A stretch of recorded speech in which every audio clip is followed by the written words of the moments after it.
Holly Pointe and Mistletoe, a heartwarming holiday romance. Written by Cindy Kirk. Narrated by Amy McFadden. Chapter 1. 8 days ago, Stella Carpenter swore off caffeine. This morning, she instructed the barista to add a second shot of espresso to the grande coffee she ordered. She'd quit because she didn't like being dependent on anything. Or anyone. Excluding, of course, her good friend Tasha, on whose couch she was currently crashing every night. Shifting impatiently from one foot to the other, Stella pulled out her phone.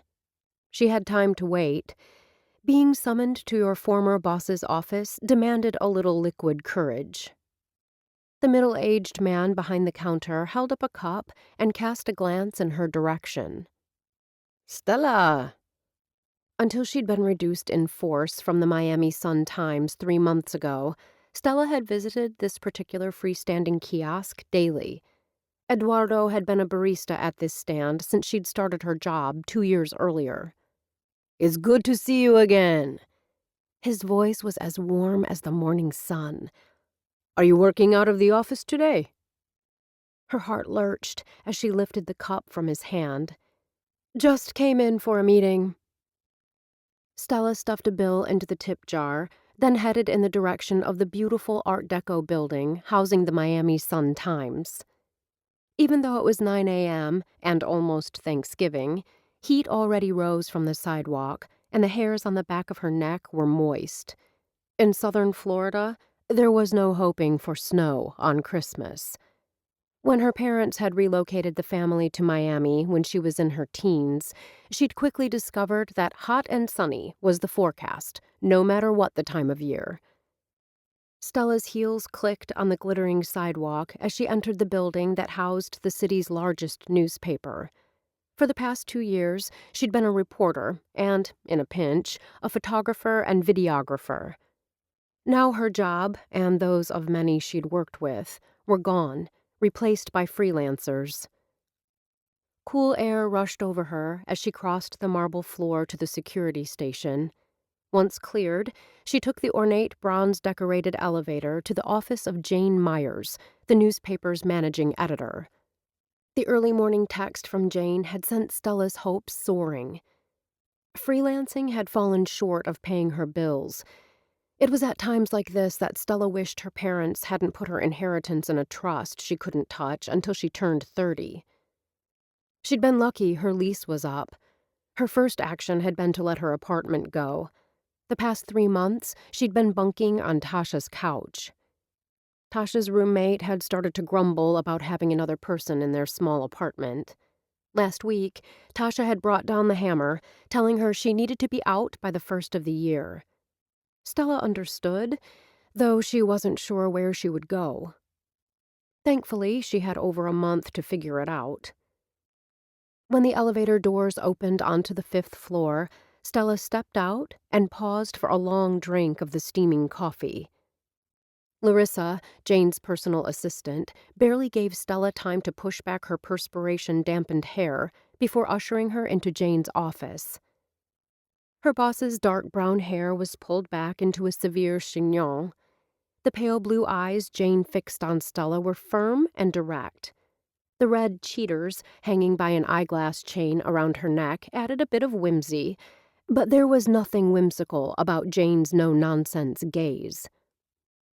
"Thank you for coming in on such short notice." Jane rounded the desk. Her stern expression softened infinitesimally. Stella relaxed when Jane finally smiled, but didn't let down her guard.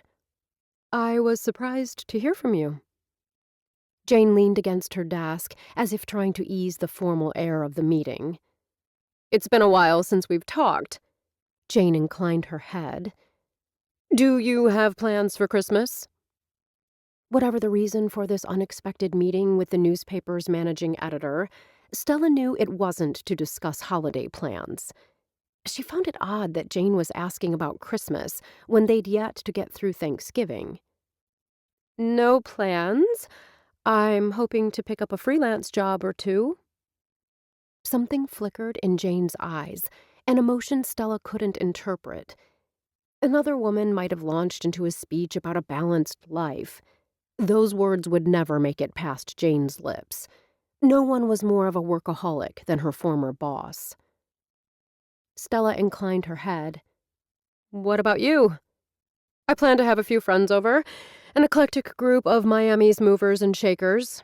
These men and women know where all the bodies are buried. Figuratively speaking, of course. I'm hoping to dig up some juicy kernels." The comment didn't surprise Stella. Last year, Jane had been brought in to shore up the Sun-Times bottom line. Immediately after her arrival, the paper began focusing on sensationalized news instead of serious, multi-source journalism. Stella hadn't liked the switch. She would always be grateful she'd been able to work for several newspapers that valued high-quality journalism. To be fair, the Miami Sun-Times wasn't the only paper doing what it could to set itself apart. Most were doing all they could to attract readers and increase sales. "So, Stella, you said you're looking to pick up more freelance jobs before the holidays. Does that mean work has been slow?"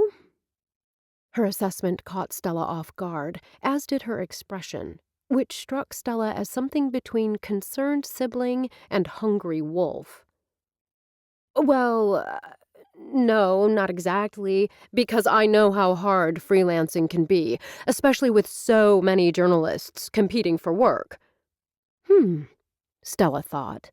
Wolf it is. "I have an assignment for you." Jane straightened, her tone all business. "It will involve travel and approximately 6 weeks away from Miami. All expenses will be covered." Before Stella could comment or ask any questions, Jane continued.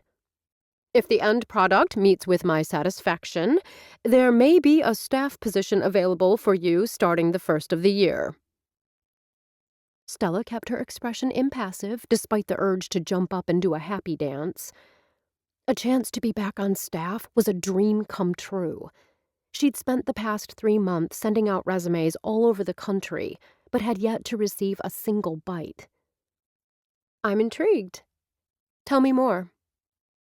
Jane gestured to the guest chair before rounding the large modern desk to sit behind it, formalizing the interaction. Her boss folded her long, elegant fingers and rested them on the shiny onyx. "Holly Pointe, Vermont, was recently recognized as the Christmas capital of the USA. Not just commercially. The people have been rated as the kindest in the country. The capital of Christmas kindness." Jane's sarcastic tone told Stella just what she thought of the honor. "I'm interested in doing a feature on the town." Stella experienced a surge of excitement. This could be fun. Since her parents had passed away, holidays had been especially lonely times. Tasha was spending Christmas with her family in Jacksonville. She'd invited Stella to come along, but she'd gone the previous year and had felt like a fifth wheel. "I love heartwarming features, especially at holiday time." "I don't believe you understand." Jane leaned forward, her eyes cool and assessing. "I'm not interested in heartwarming fluff. Positivity doesn't sell nearly as well as drama. I want an exposé of the town's underbelly. Whatever dirt there is, I want it dug up and in my inbox by December 24th. Stella hesitated. An infinitesimal second, but enough for Jane's eyes to turn to ice. "I'm trying to help you, Stella. So I offered this to you first. But if this isn't your cup of tea, it's no problem. Juliet is also interested in coming back full-time. I'm sure she'd be happy to take this on if you pass." Though Jane offered no promises, Stella knew that if she delivered, she'd get her job back. Something told her that if she didn't, or if she turned down this assignment, she could also kiss any freelance work goodbye. "I won't disappoint you." Stella met Jane's steady gaze. "When do I start?" The day before Thanksgiving, Stella left for Holly Pointe. Instead of flying, she decided to drive the 1,700 miles to northern Vermont. Traffic was heavy, but once Thanksgiving hit, the congestion eased significantly. Everyone had likely reached their destinations and were enjoying turkey and cranberry salad with their relatives. That night, Stella ordered room service and researched Holly Pointe. She found numerous articles extolling the warmth and friendliness of the town's inhabitants, as well as all its wonderful traditions. She didn't have traditions. Not anymore. 2 years earlier, on a long holiday weekend just like this one, her parents had been killed by a drunk driver. Stella had been living in Gainesville at the time, working for the newspaper there, and her parents had driven up to celebrate Thanksgiving with her. They'd all been in high spirits because earlier that week she'd accepted a position with the Sun-Times. "We'll be able to celebrate Christmas in Miami," her mother had happily declared as she'd slipped into the car after another hug. Stella could still see their smiles and her father's thumbs up. By the time the sun had set that evening, they were dead. It had been her work at the Sun-Times that had gotten her through those hard days after the loss. Then she'd lost that, too. Stella closed her laptop and flipped off the lights. Just like she had back then, she would focus on the work. Soon she would have her job and her life back. The next morning, Stella completed her drive to Holly Pointe, arriving just before lunchtime. She snagged a parking space on Birch Road, which, according to Google Maps, was the town's main street and the site of last week's snowman parade. Stella stepped from her SUV. Her eyes were immediately drawn to the imposing courthouse at the far end of the roadway. Built of brick and stone, the late 19th century structure reminded Stella of a church more than a municipal building. It had rounded arches, endless gingerbread accents, and even a bell tower. The buildings flanking both sides of the historic downtown district were equally impressive. Quaint storefronts boasted awnings and holiday lights. Brightly colored street pole banners already touted the upcoming Christmas season. Of course, for all Stella knew, those banners could be up year-round, considering that she was now in the Christmas capital of the USA. The thought made her smile as she reached the curb and turned in the direction of the coffee shop half a block away. Once she had pulled into the parking space, she'd taken off her driving shoes and slipped on red heels. The way she saw it, there was no reason to be unfashionable simply because she was now in the boonies. Stella strode quickly, eager for that first jolt of caffeine. She never saw the patch of ice. One second she was moving swiftly, enjoying the crisp air. The next, her arms were whipping the air like windmills.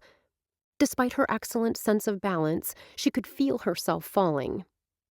"Please don't let me break anything," was her last thought before strong arms wrapped around her. Once she was steady, the man immediately released his hold. But she'd been close in his arms long enough to catch the enticing aroma of his cologne. The woodsy, masculine scent of sandalwood and cedar fit this man to perfection. At 5'10", Stella considered herself tall, especially with 3-inch heels.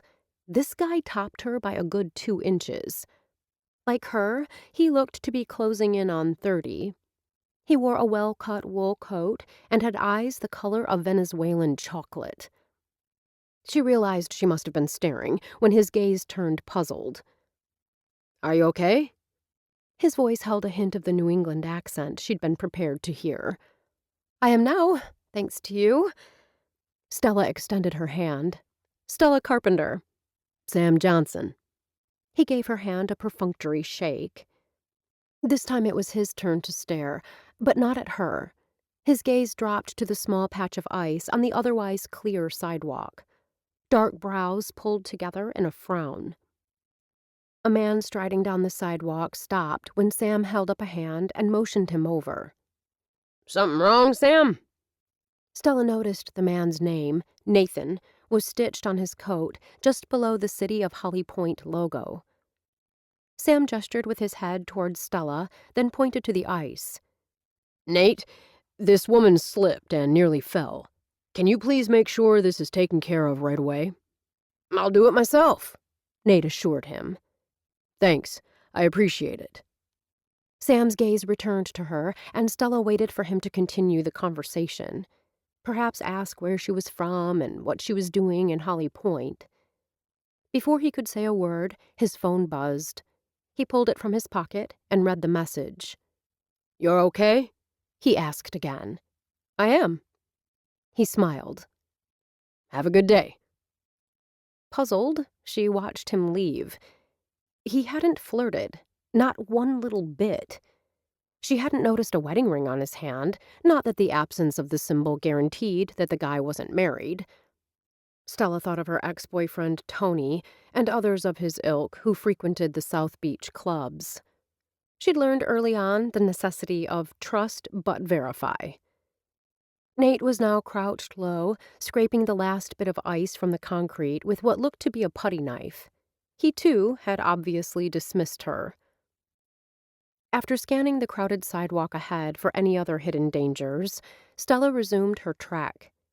On her way to the coffee shop, she passed Dough Si Dough, a bakery that emitted the most amazing scents, and Memory Lane, an antique store that boasted a display of vintage Christmas toys for children.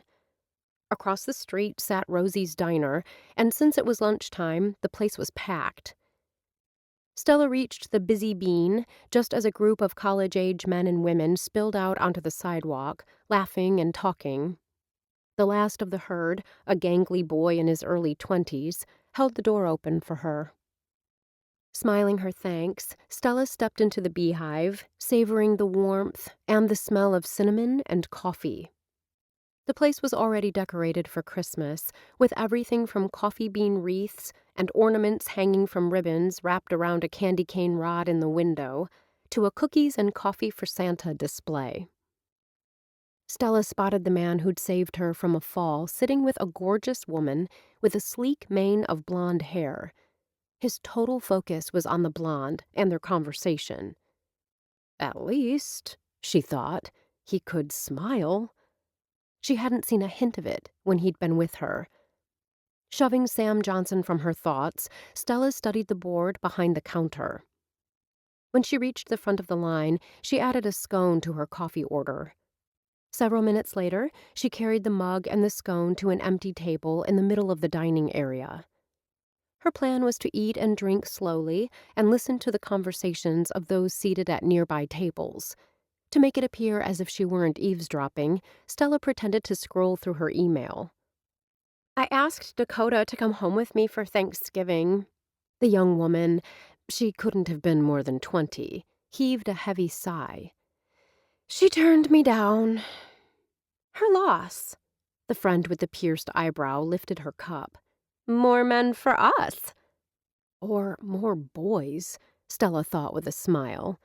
While she'd keep one ear open in case they started talking about something interesting, the girls appeared too young to give her the type of information she sought. Instead, Stella tuned her ears to a nearby foretop where 3 women who appeared close to her own age chatted. "It is a problem," the redhead sighed. "It's not like you can just pull a social media photographer out of thin air. Especially not at the last minute," the brunette with startling green eyes confirmed. "Have you told Lucy yet?" The quiet, thoughtful way the woman with the soft brown hair spoke reminded Stella of Tasha. That was where the similarity to her BFF ended. Tasha was bold and vibrant, with a hint of the devil behind her impudent blue eyes. This woman wore glasses and very little makeup, and her hair lay coiled at her neck in an intricate braid. Oddly, the understated look made Stella take a second glance. Or maybe it was the confidence that told everyone, including Stella, that this woman was in charge. "I haven't mentioned any of this to Lucy. When she walked in, I was on the phone with Kinsley. She was calling from the ER. The brunette sighed. "How do you fall and break both elbows? I mean, one would be bad enough. I feel so sorry for her." The redhead's voice deepened with sympathy. Not only because she's hurting, but she was really looking forward to tackling this job. "We'll find someone else." The one Stella had dubbed the leader spoke with more confidence than she likely felt. Santa arrives tomorrow, the redhead announced. I know when he arrives, Melinda. The leader's tone held the merest hint of exasperation.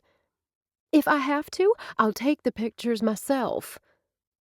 The other two women's instant laughter was so contagious, Stella nearly laughed with them. She stuffed a piece of the lemon ricotta scone into her mouth and fought the urge. Faith, you are a wonderful person, but a horrible photographer. Melinda's eyes danced. I am. Remember last summer when you took the pictures of the HPBO picnic?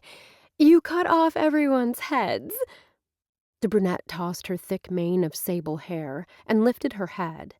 While it's generous of you to volunteer, I'd vote for someone in the high school photography club before you. Stella's blood began to hum. Social media photographer. The perfect job had just fallen, well, almost fallen, into her lap. All she had to do was be bold. Not a problem for an investigative reporter. She studied the table where the three women continued their discussion and patiently waited for a break in the conversation. After several minutes, she shifted in her seat. They were finishing up their drinks, but still chatting. She'd have to interrupt or risk losing the opportunity. And losing this opportunity could mean losing her chance at getting her old job back. Pardon me. Stella leaned forward, her body bridging the distance between her and the one called Melinda. I didn't mean to listen, but I heard you say something about being in the market for a social media photographer. Three heads swiveled in her direction, and conversation at the table abruptly ceased. Keeping a bright smile on her lips, Stella continued. Up until 3 months ago, I was a staff reporter for the Miami Sun-Times. I also filled in as a photographer and videographer when necessary. The women exchanged glances. Finally, the brunette, whose name she still hadn't heard, spoke. I don't believe I've seen you around town before. Are you here on vacation? Stella gestured with one hand to the empty chair at their table.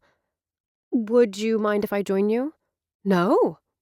The leader, Faith, spoke now. Please do. The scone was history, but there was still some coffee in her cup. Stella picked up the mug and changed tables. Let me start with basics. My name is Stella Carpenter.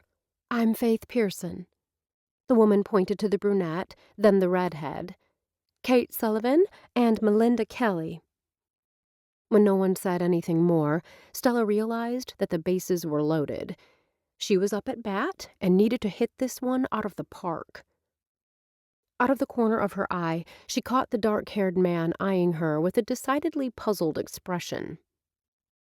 She ignored him. He didn't matter. Stella was confident and primed to hit a home run. Chapter 2. Before we discuss the position, tell me what brings you to Holly Pointe.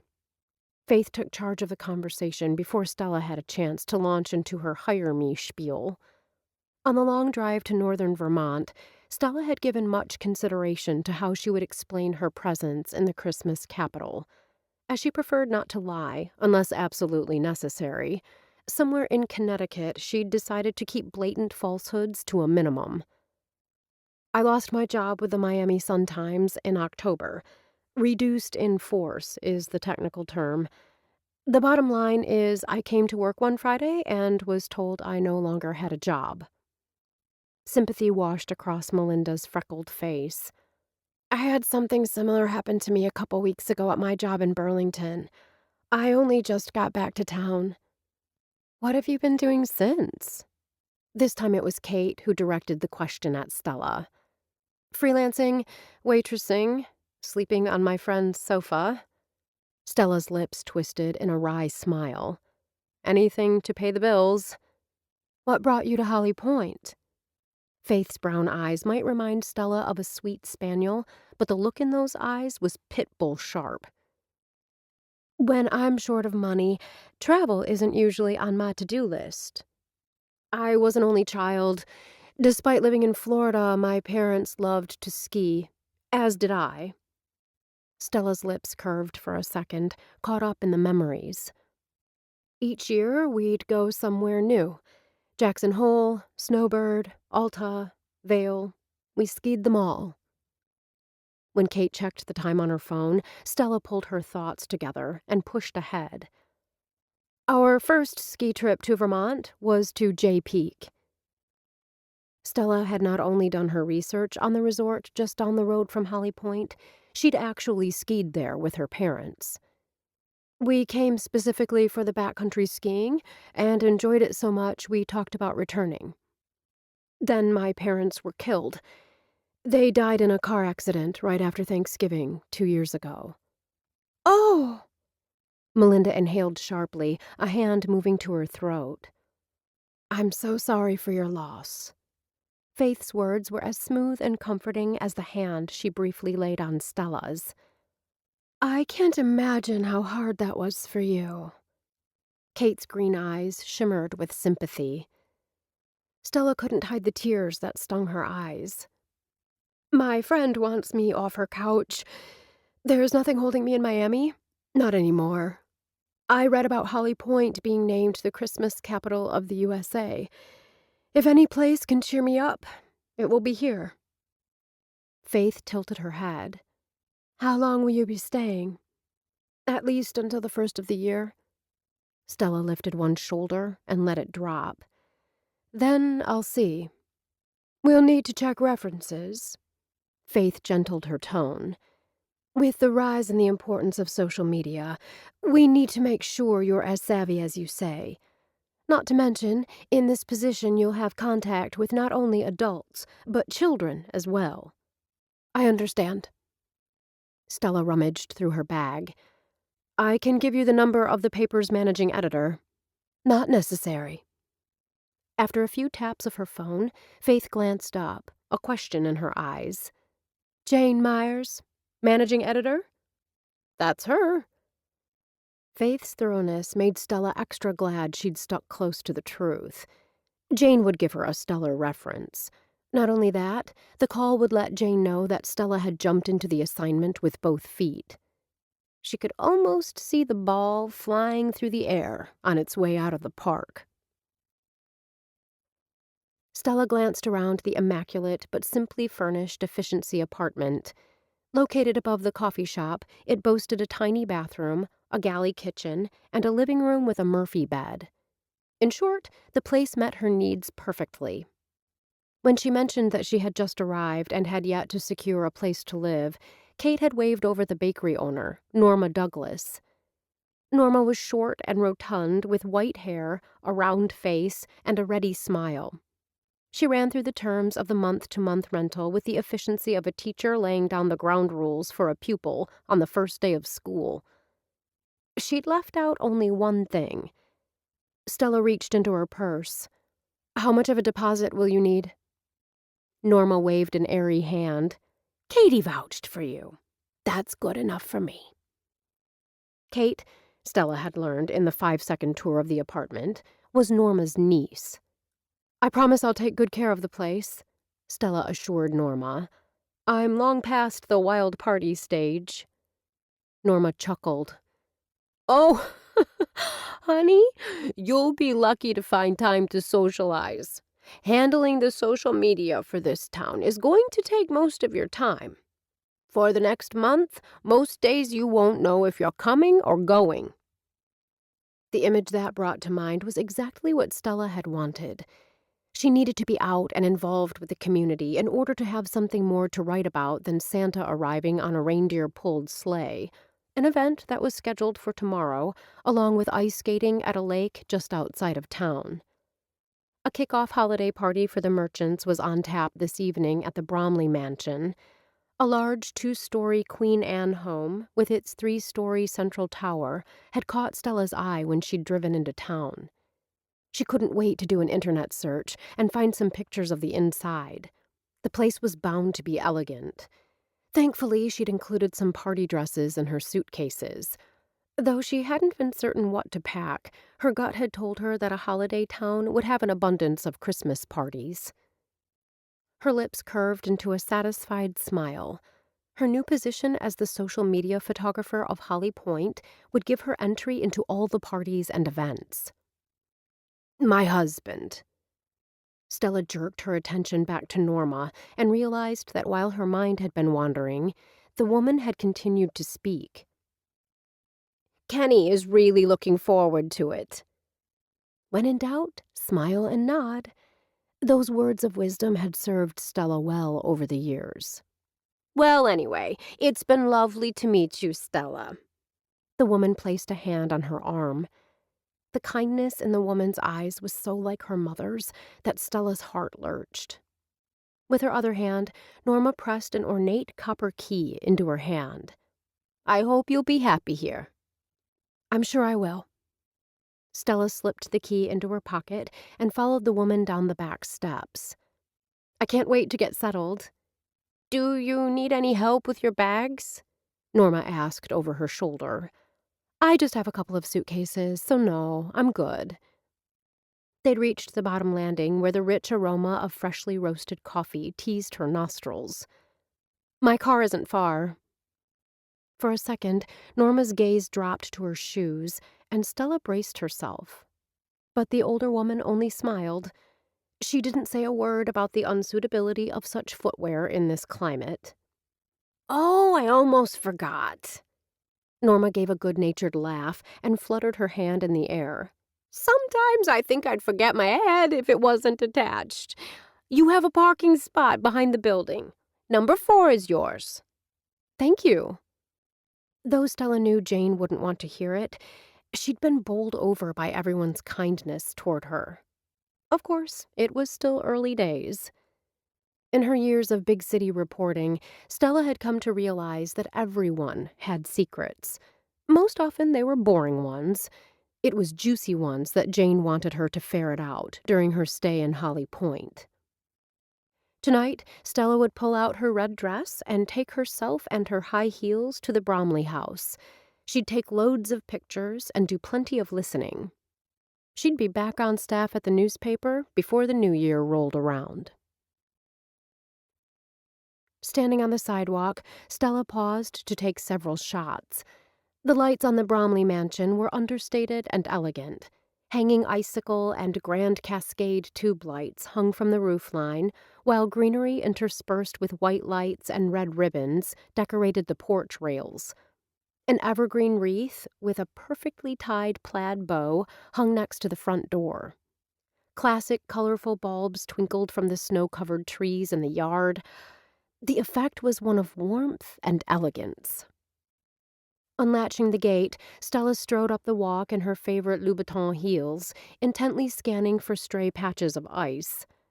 Under her black boiled wool coat, she wore a red lace sheath dress. As she hadn't been sure how dressy, or casual, the party would be, she'd left the bling accessories in her suitcase. Just as she reached the door, it opened, and the pretty blonde she'd seen with Sam waved her inside. The woman's smile might be warm and friendly, but her blue eyes remained watchful. You must be Stella. The woman extended her hand. I'm Lucy Cummings, the caterer for this event. Faith told me all about you. A young man appeared, dressed in dark pants with a white shirt and bow tie. May I take your coat, ma'am? Inwardly, Stella cringed. Did pushing 30 automatically make you a ma'am? Thank you. She slipped off her coat and dropped the ticket he gave her into the clutch that held her iPhone. Last year, Stella had scaled back from using various cameras with all the bells and whistles to simply using her iPhone for social media shoots. This still gave her the quality, but was easy to use. Once the dark-haired boy disappeared, Stella refocused on Lucy.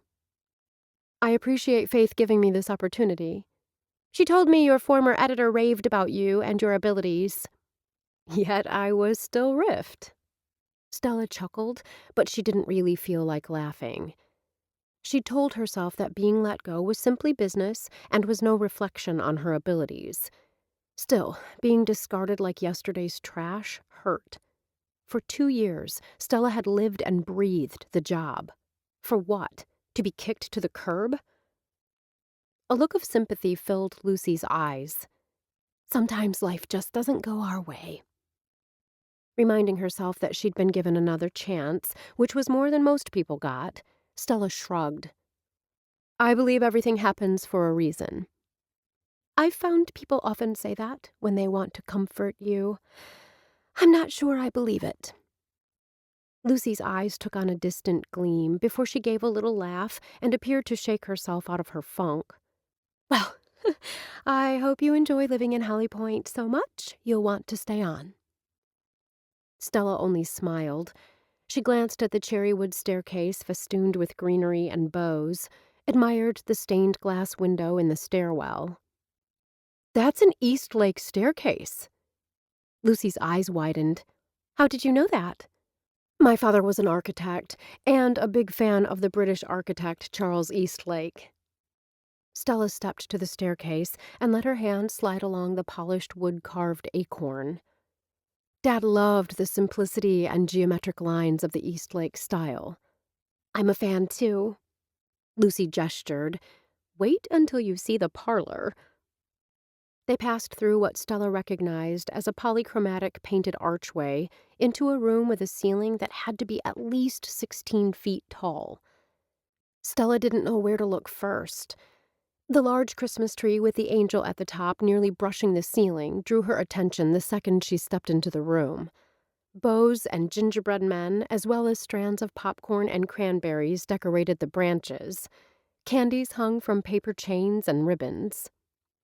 The tree had been positioned near a massive fireplace, the mantel decorated with small antique Christmas toys amid the greenery.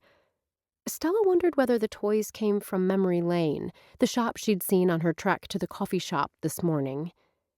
Had she really only gotten into town today? Stella pulled her attention back to the partygoers, relieved to see that she was dressed appropriately for the event. Lucy gave her arm a squeeze. Enjoy. Take lots of pictures. It was a not-so-subtle reminder that while the others were here as invited guests, she was here to work. Wait. The blonde turned and raised a brow. I have a question. Stella lifted a hand and spoke quickly. If you're not the one to ask, just let me know. Lucy inclined her head. First, I need to hear the question. Do you have a shot list of photos you absolutely need? Also, if there are key attendees you want pictures of, could you point them out to me? That's 2 questions, not 1, but they're good ones.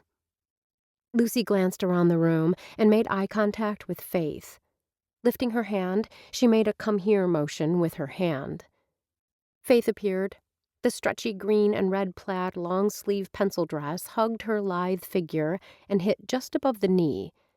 Cartoon Santas, snowmen, and penguins added an additional festive feel to the Christmas print. The Santa hat that rested on Faith's braided hair made Stella smile. In the coffee shop, she'd gotten the feeling that this woman was one of a kind. The dress and Santa hat on Faith's head confirmed she'd been right. What's up? Unlike Lucy, Faith's warm smile reached her eyes. Stella has some relevant questions, which need answers. Lucy's tone was businesslike as her gaze scanned the room. Since you're president of the Chamber of Commerce, I believe you are in the best position to answer. I'm happy to do what I can.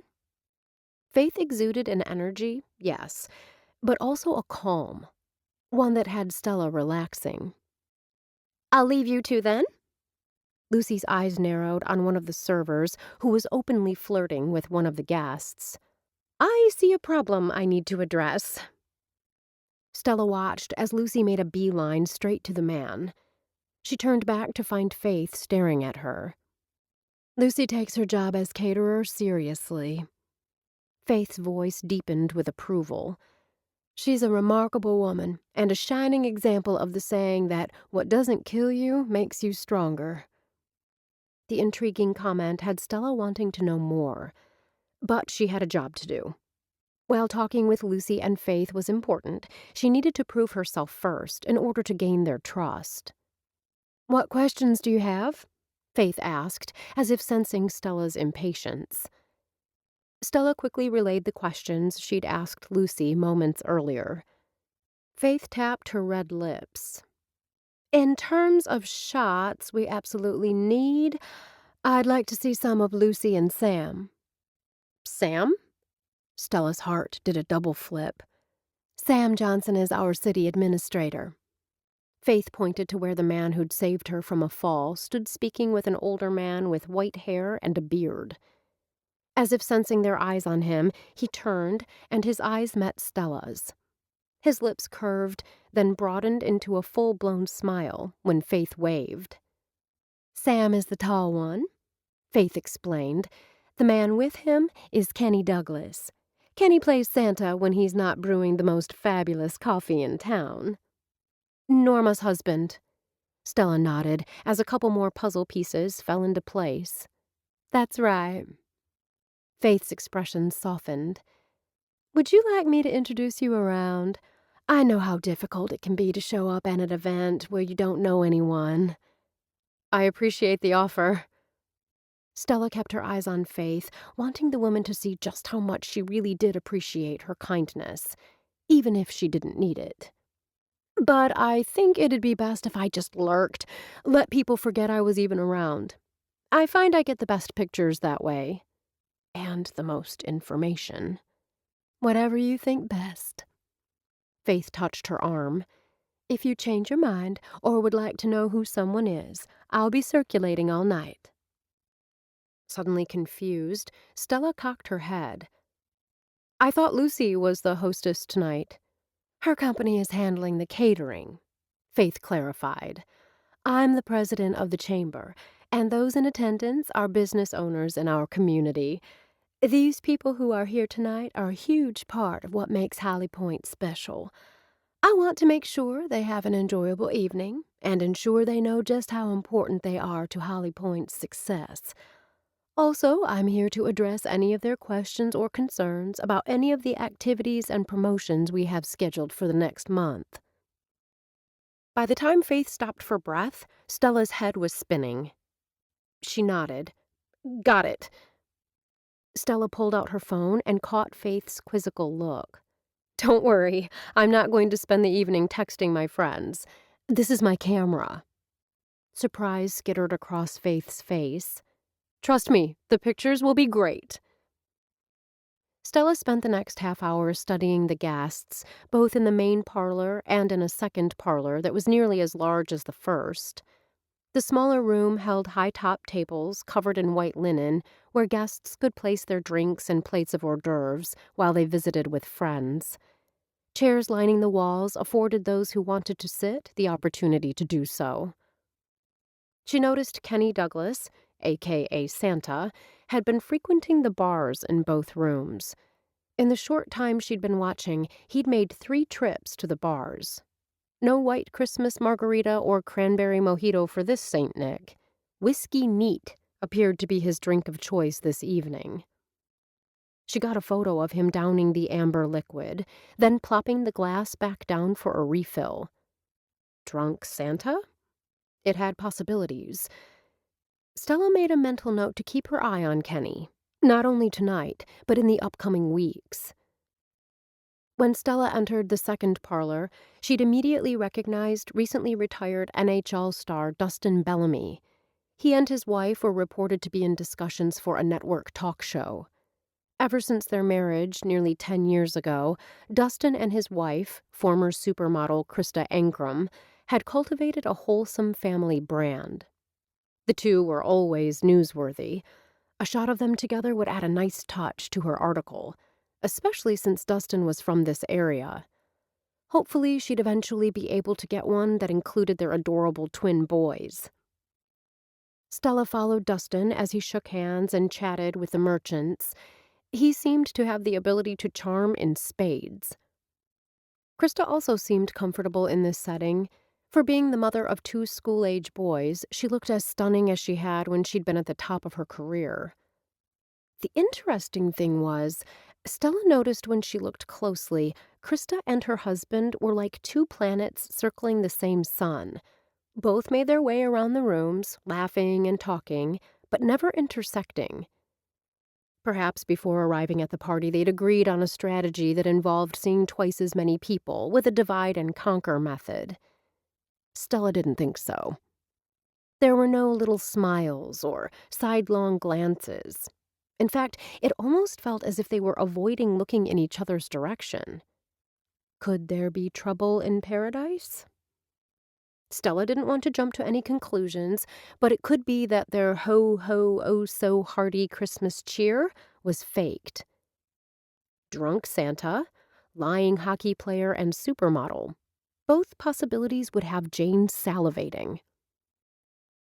Stella wished she could feel happier about the way Jane was determined to spin the article. But she considered herself to be a serious journalist, and this smacked of tabloid sensationalism. If I don't write the article, someone else will. The thought should have brought her comfort, but it didn't. Still, Stella assured herself, she wouldn't include anything in the article that she hadn't verified. The fact that this town billed itself as the Christmas capital and the font of all human kindness, or something to that effect, well, it was only natural that people would try to prove differently. Feeling better, she slipped into the hall and removed the ribbon that had been placed across the staircase, cordoning it off. Standing a couple of steps higher should give her an interesting camera angle into the front parlor. "Where do you think you're going?" The familiar deep voice had her hand stilling on the banister.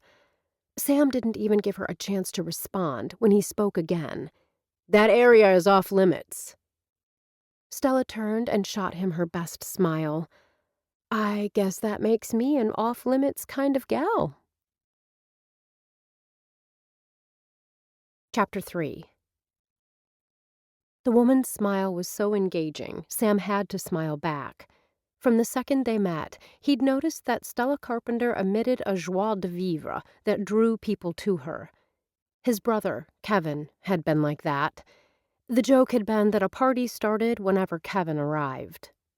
The thought of going through another Christmas without his little brother still stung, but after 4 years, it was more like a bee sting than a knife to the heart. Still, when he spoke, his voice was more curt than necessary. "Come back here, please. There's a reason that ribbon is blocking the steps." Stella hesitated for a fraction of a second, long enough to have Sam wondering just what he'd do if she continued up the steps. Run after her? And do what? Instead of moving up or down, she crouched and brought up her phone, motioning for him to move to the side. He moved slightly to the right, noticing the swell of her breasts and the way the dress hugged her curves. His body stirred. Completely understandable, Sam told himself. There was no denying that she was a beautiful woman. Her hair was long and thick, with a hint of a wave. The color ranged from a golden blonde to soft brown. Her eyes were hazel. Earlier today, in the outdoor light, they'd looked almost brown. Tonight, they were definitely green. Sam couldn't take his eyes off her. He watched as her gaze narrowed on the parlor he'd just left. The way she angled the phone told him she was taking advantage of the additional height of the steps for her photographs. After a few seconds, Stella straightened and smoothed the front of her dress, the phone still in her hand. When she picked up the clutch she'd set on the steps, he expected her to drop the phone back inside. Laughter rang from inside the parlor, and for a fraction of a second, the deeper, male part of the merriment sounded like Kevin's. He turned back to Stella, the joy of the evening diminished by the memory, and found her taking pictures. This time not of the house or those in the parlor, but of him. Anger flashed, fueled by pain. "What are you doing?" "You need to expand your repertoire of questions." Stella dropped the phone into her bag and offered him a cheeky smile. "You asked me that 3 minutes ago." Without waiting for his answer, she sauntered down the steps, unhooked the ribbon, then replaced it once those high heels were back on level ground. At 6'3", Sam was used to women hitting him mid-chest. Because of her heels, he was nearly eye to eye with Stella. She gazed at him, challenge in her eyes. He held onto his temper with both hands, wondering why he was suddenly seized with the overwhelming urge to kiss that insouciant smile from her lips. In his family, Sam was known as being slow to anger, methodical, logical. Of course, in a family firmly entrenched in the art scene, that wasn't saying much. Keeping his voice conversational, Sam fought to keep his voice even. "Why did you take pictures of me?" "Ask Faith." Had the scent of her perfume, a sensual amber scent, addled his brain? Whatever the cause, he struggled to make sense of this strange conversation. "Faith Pearson? Do you know more than one Faith? You're saying she told you to take pictures of me." "She did. I was instructed to get pictures of you and Lucy. That's Lucy Cummings, in case there are more than one." He couldn't help but smile. This woman was different from anyone he'd ever known. Still, he was unprepared when she crossed the short distance that separated them to slip her arm through his. "I'd like to get better acquainted. Tell me about yourself, Sam." While Stella understood that men usually preferred to make the first advance, as a reporter, she didn't have the luxury of waiting. Even worse, she didn't have time to let Sam think he was the one actually doing the pursuing. When the smile disappeared from his lips and he stepped back, she realized her mistake. Being overeager was never a good thing. Stella told herself her attraction to him had nothing to do with him as a handsome male. It had everything to do with him being well connected in Holly Pointe. He likely knew where all the bodies were buried. If the rationalization didn't entirely ring true, it consoled her. She couldn't let herself get involved with anyone in this town, especially not this man. Once her story broke, anyone she'd come in contact with during her time here would feel betrayed. A completely understandable response. She thought of her father and how proud he'd been of her. When she'd accepted the position at the Sun-Times, he'd brought out his favorite Teddy Roosevelt quote, "Far and away the best prize that life offers is the chance to work hard at work worth doing." In his mind, and in hers back then, she would continue to enact change by bringing the news, the truth, to the people. Only this time, her platform would be one of the largest newspapers in the state of Florida. Stella knew exactly what her dad would think of the changes Jane had implemented. She shoved down the guilt, once again reminding herself that if she didn't do this article, someone else would. It wasn't a great argument, but it was the best she had at the moment. It felt as if minutes, hours, had ticked by, but it was likely only a few seconds before Sam replied. "Why?" "Why do I want to get to know you?" Stella realized she hadn't expected the pushback.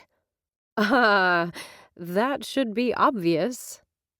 Shoving his hands into his pockets, Sam rocked back on his heels. "Humor me." "Well, for starters, you seem like an interesting guy." A mocking smile lifted the corners of his lips. "You've discerned that from a total of 5 minutes of contact?" "It was actually closer to 10. Stella placed a hand on his arm. "I think you'll discover, as we get better acquainted, that I'm very intuitive." "There you are! Faith asked me to find you. She thought she'd seen you headed in this direction." Kate came to an abrupt halt, her gaze settling on Stella's hand resting on Sam's bicep. "I'm sorry, I didn't mean to interrupt." "You're not." With an aplomb that Stella might have admired given other circumstances, Sam stared pointedly at her hand. Offering him a bright smile, she dropped it to her side. Sam turned his attention to Kate. "Have you seen Lucy?" "Last I saw her, she was in the second parlor speaking with Kenny." Kate met Sam's gaze, and something seemed to pass between the two of them. "Dustin was also looking for you." Sam smiled, and when he stepped past the brunette, he squeezed her shoulder. "Thanks, Kate." Stella waited until Sam was out of earshot to speak. He's an attractive man. He is. While the warmth remained in Kate's eyes, there was a warning there as well. Sam's been through a lot the last few years. I wouldn't want to see him hurt. The desire to ask what exactly this man had been through nearly overpowered Stella's good sense. But she'd made a mistake in moving too quickly on Sam. She wouldn't make another. Besides, she had his name and enough information about him to start an internet search. By the time she went to bed tonight, she'd know nearly everything there was to know about Sam Johnson. When the silence lengthened and she realized Kate expected an answer, Stella said truthfully, "I don't want to hurt anyone. It's just that we're protective of our own." The tense set to Kate's face appeared to ease. "I realize you need to get back to work, but Faith wanted me to quickly run through the upcoming schedule of events with you." "Sure." Stella strolled with Kate into the second parlor, grabbing a glass of champagne off the tray of a passing waiter. She took a sip, found it delicious, then set the flute down on one of the tall tables and pulled out her phone. "Just give me a second to do a few more tweets." "More?" Before the party, I scheduled several to post under the town's account, using the hashtag ChristmasTownUSA. I posted to the blog on the town's website, touting the business community who embrace the Christmas spirit year-round. I've also posted about the ice skating event tomorrow at Star Lake and the arrival of Santa Claus. Tonight, I plan to do a mass email to those on the list, reminding them of the upcoming week's events. There was more to say, but Stella's throat was getting dry. She picked up the champagne and took a longer sip this time, before once again setting down the glass. Her thumbs flew over the phone's keyboard, and in a matter of seconds, the updates were done. When she looked up, she realized Kate was staring at her with a strange expression. "What?" Stella touched a finger to her cheek. "Do I have something on my face?" She reached for her bag, for the compact nestled inside. Before her fingers closed around it, Kate stopped her with a restraining hand. "Your face is beautiful. Perfect, in fact." Kate's lips quirked up in a wry smile. "Then why were you looking at me like that?" "You're amazing." Kate shook her head. "You dropped into this position this morning, and you've already got it under control." "Thanks to Kinsley," she said, referring to the injured photographer. Credit where credit was due, Stella thought. "I met with her this afternoon, and she gave me the specifics on all the accounts, as well as a list of December events." Stella saw no need to mention that Kinsley, a lovely girl in her early 20s, had not formulated a marketing plan. Still, despite being obviously upset about not being able to do the job herself, Kinsley had graciously given Stella everything she needed to succeed. Not everyone, Stella knew, would have been as gracious in that situation. In fact, she could think of any number of her former colleagues on the Sun-Times staff who, given the same circumstances, would have done everything they could to torpedo her efforts. Capital of Christmas kindness. The phrase popped into her head, and Stella thought how funny it would be, and how sad for her, if the title turned out to be accurate. "I know you said Kinsley gave you the list of upcoming events." Stella nodded, picked up the glass of champagne for another sip. "We added a couple more this afternoon, so the list she gave you isn't complete. I'll email you the updated one tonight." "That'd be great." Stella rattled off her Gmail address. "Was anything added to this weekend's schedule?" If there was, Stella thought, she'd need to get on it right away. "No, most of the events we added relate to the Mistletoe ball." I looked over the information on it and did a little web searching as well. Impressive. Stella had been amazed, not only by the size of the event and the elaborate decorations in past years, but also by its charitable bent. "I assume the money raised will be directed the same way as in the past?" Kate nodded. 90% of the profits will go to the University of Vermont Cancer Center in Burlington. It's a nonprofit comprehensive clinical and research cancer center. It's the only such organization in the state. The other 10% stays in Holly Pointe? Yes, to address local healthcare needs. Stella wondered whether the local money was really being directed where it was intended. She'd seen her share of small hospital administrators and doctors diverting money into their own pockets. Another avenue to explore. The way things were going, Stella would be too busy to think about the holidays, which was just the way she liked it. As the sound of Christmas music being played on the lovely Steinway grand piano filled the air, Stella's gaze strayed to where Sam stood, having an intense conversation with Dustin. Both men were attractive, but there was something about Sam that intrigued her.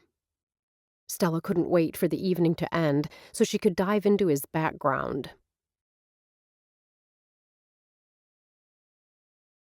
Chapter 4.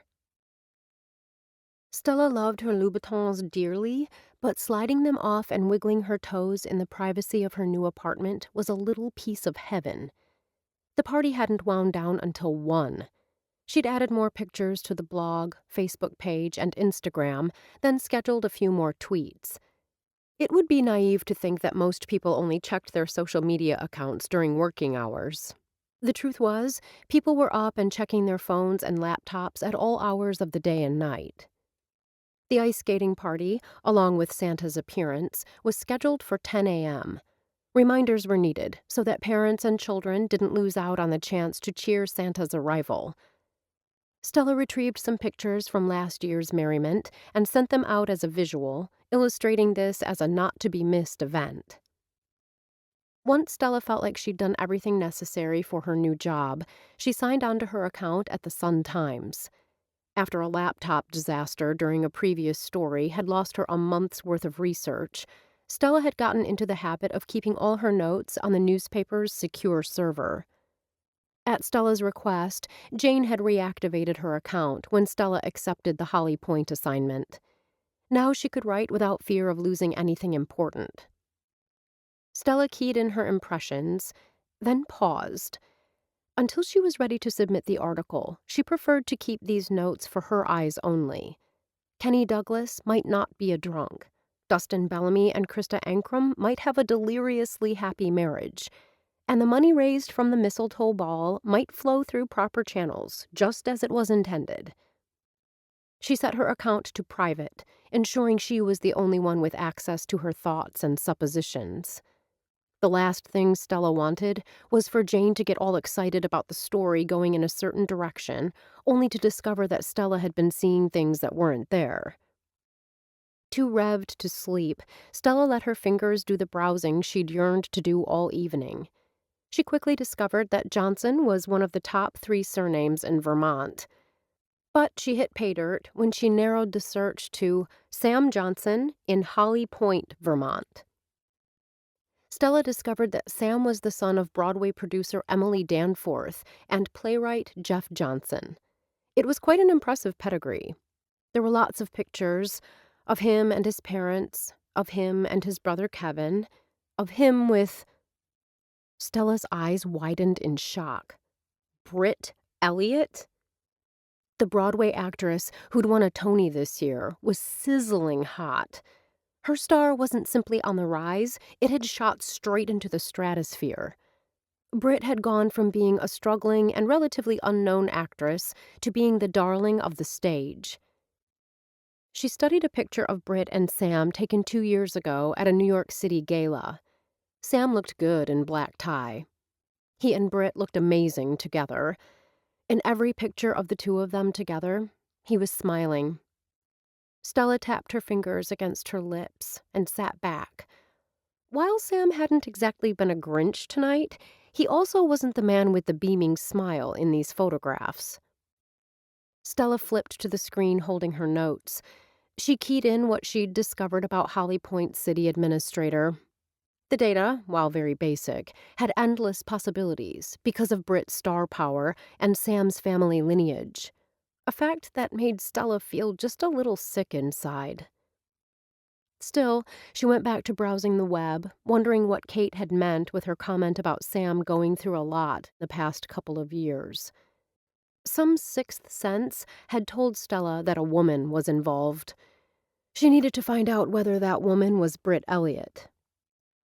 How did the brother factor in? There were pictures of him with Britt and Sam.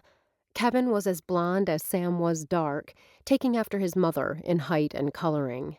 Sam was a clone of his playwright father. Had Britt preferred the brother with the tousle of blonde hair and laughing eyes? Was that why Kevin no longer lived in Holly Pointe? It didn't take her long to discover where Kevin was now. Kevin now resided in the Holly Pointe Cemetery. According to the articles she read, Sam's fraternal twin had passed away at the age of 26 of Hodgkin's lymphoma. When she Googled Kevin, she found lots of pictures, some with Lucy, some at the graveside and of the family coming out of the church after the funeral service. Not many, but enough to make her blood boil. The paparazzi hadn't even had the decency to give his family time to grieve. Even as the thought struck, Stella reminded herself that those photographers had simply been doing their jobs. She had friends who stalked celebrities in South Beach. They'd told her how much a good shot could bring in. Still, a celebrity dancing the night away in a club seemed profoundly different from a parent or a brother grieving for a loved one. The expressions of grief on the faces of Sam and his parents brought back memories of her own parents' funeral. She couldn't imagine people shoving a camera in her face or positioning themselves in the cemetery so they could zoom in and get a picture of her weeping. There was right, there was wrong. This had definitely been wrong. Her heart ached for Sam, who'd lost a brother, and his parents, who'd lost a child. Though she normally tried to avoid thinking of those horrible days, memories flooded back. Family and friends spouting platitudes, saying her mom and dad were in a better place. A few had patted her back and said that her mom and dad had lived long lives, even though they'd barely passed 50. Her mother hadn't had the chance to help her plan a wedding. Her dad would never walk her down the aisle. They wouldn't be there when she had a baby. Her parents had done everything right. They'd been wearing their seatbelts. They'd driven a safe vehicle with 5-star safety ratings. But there had been no way they could withstand the impact of a monster pickup that didn't even slow down, much less hit the brakes, when running a red light. Their killer, Mr. Three-time offender, had walked away with only minor injuries. Stella glanced down at her hands, now bunched into fists on the keyboard. She took a shuddering breath and forced her fingers to unclench. She told herself she'd moved on, but could you ever really move on from such a loss? She could still see the face of the man who'd gone to prison for motor vehicle homicide. One day, he'd be free to start his life again, but her parents would still be dead, all their hopes and dreams snuffed out by his careless actions. Work had been her salvation in the months following the funeral, and now that was gone too. Suddenly, unexpectedly, without warning. There would be no second chances with her parents. But if she did this job to Jane's satisfaction, she had a chance to regain some of what she'd lost. Stella refocused on the keyboard and entered in more notes. She would get Jane the story she wanted, one way or the other. Despite being up late, Stella woke at the crack of dawn, tossing out a few more tweets. She had passed Spring Lake on her way into Holly Pointe.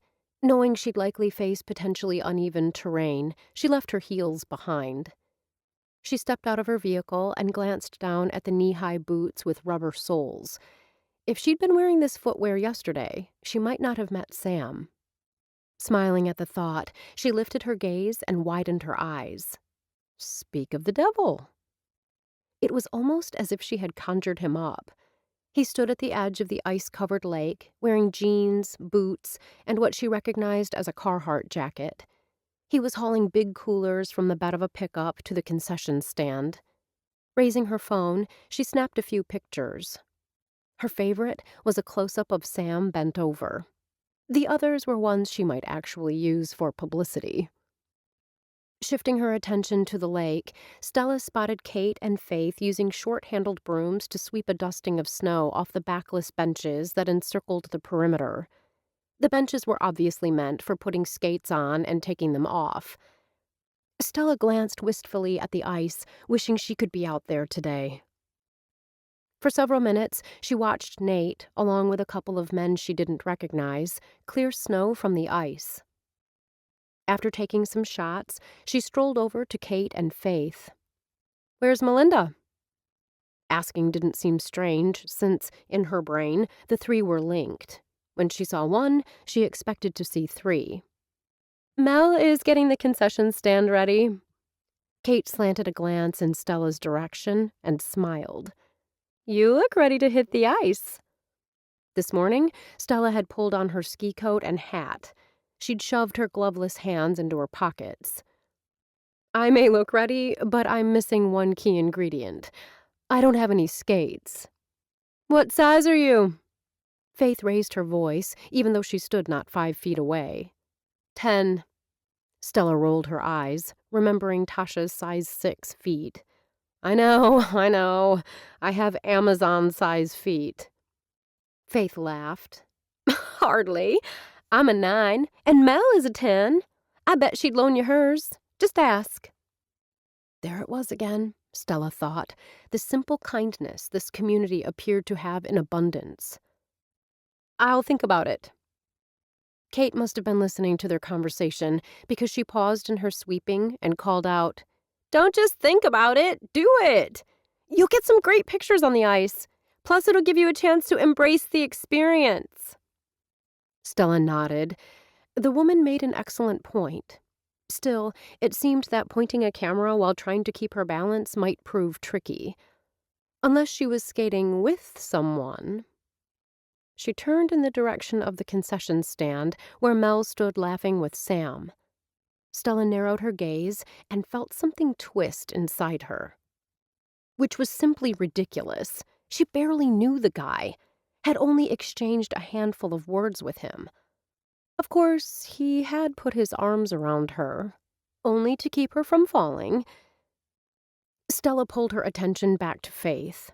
Though this wasn't a business event like the party last night, to her, Faith remained the woman in charge.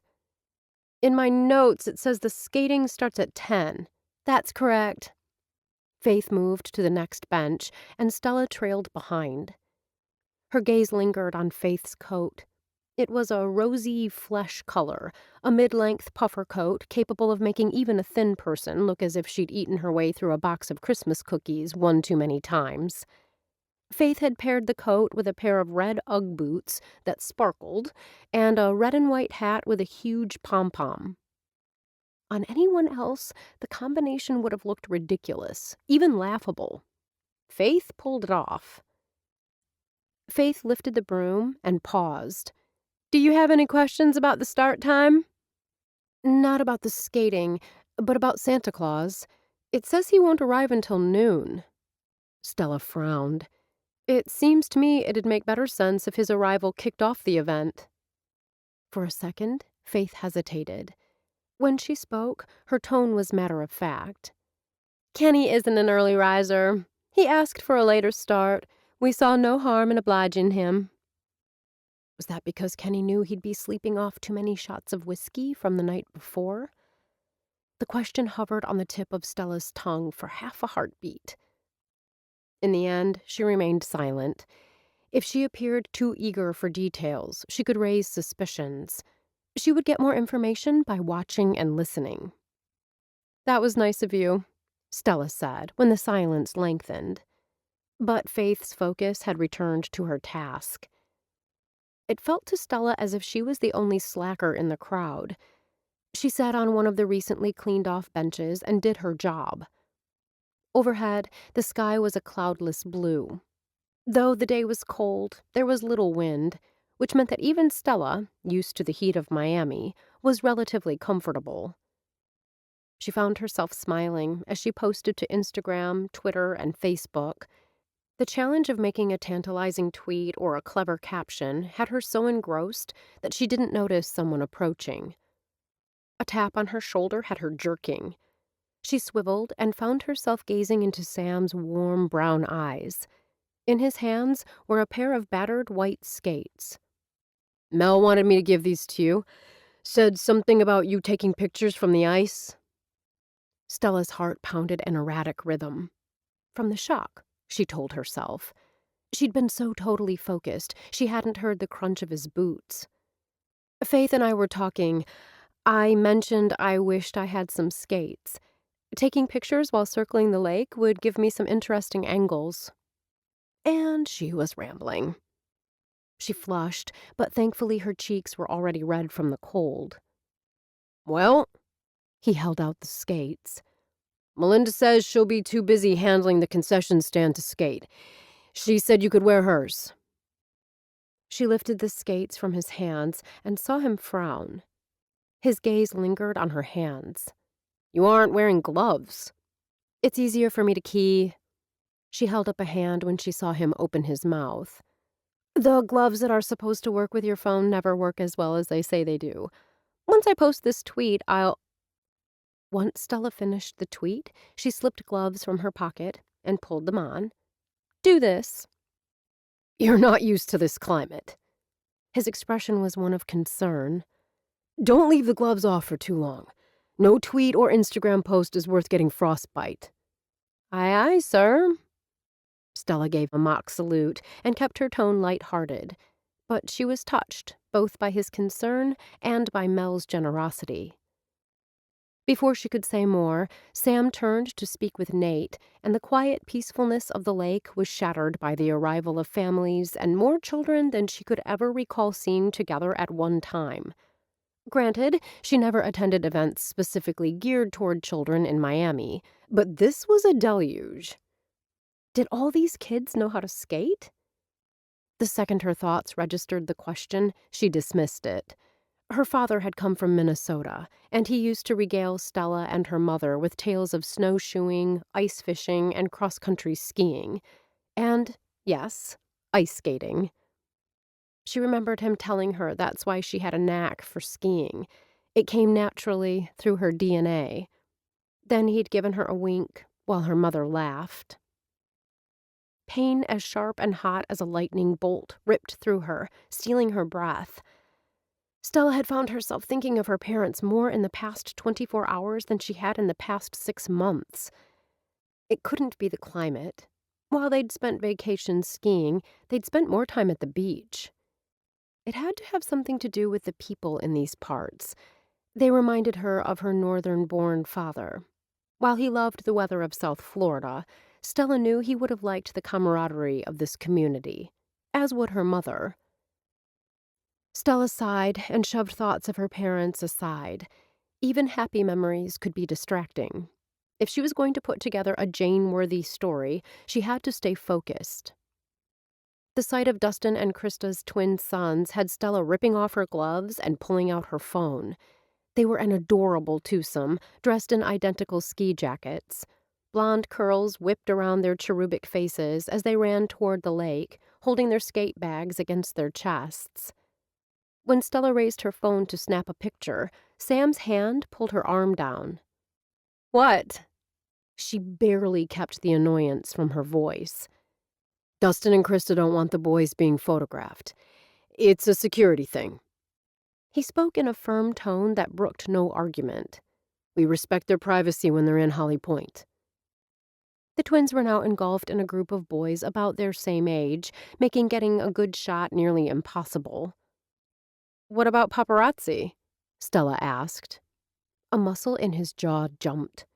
"They're not welcome here." "How do you keep them away?"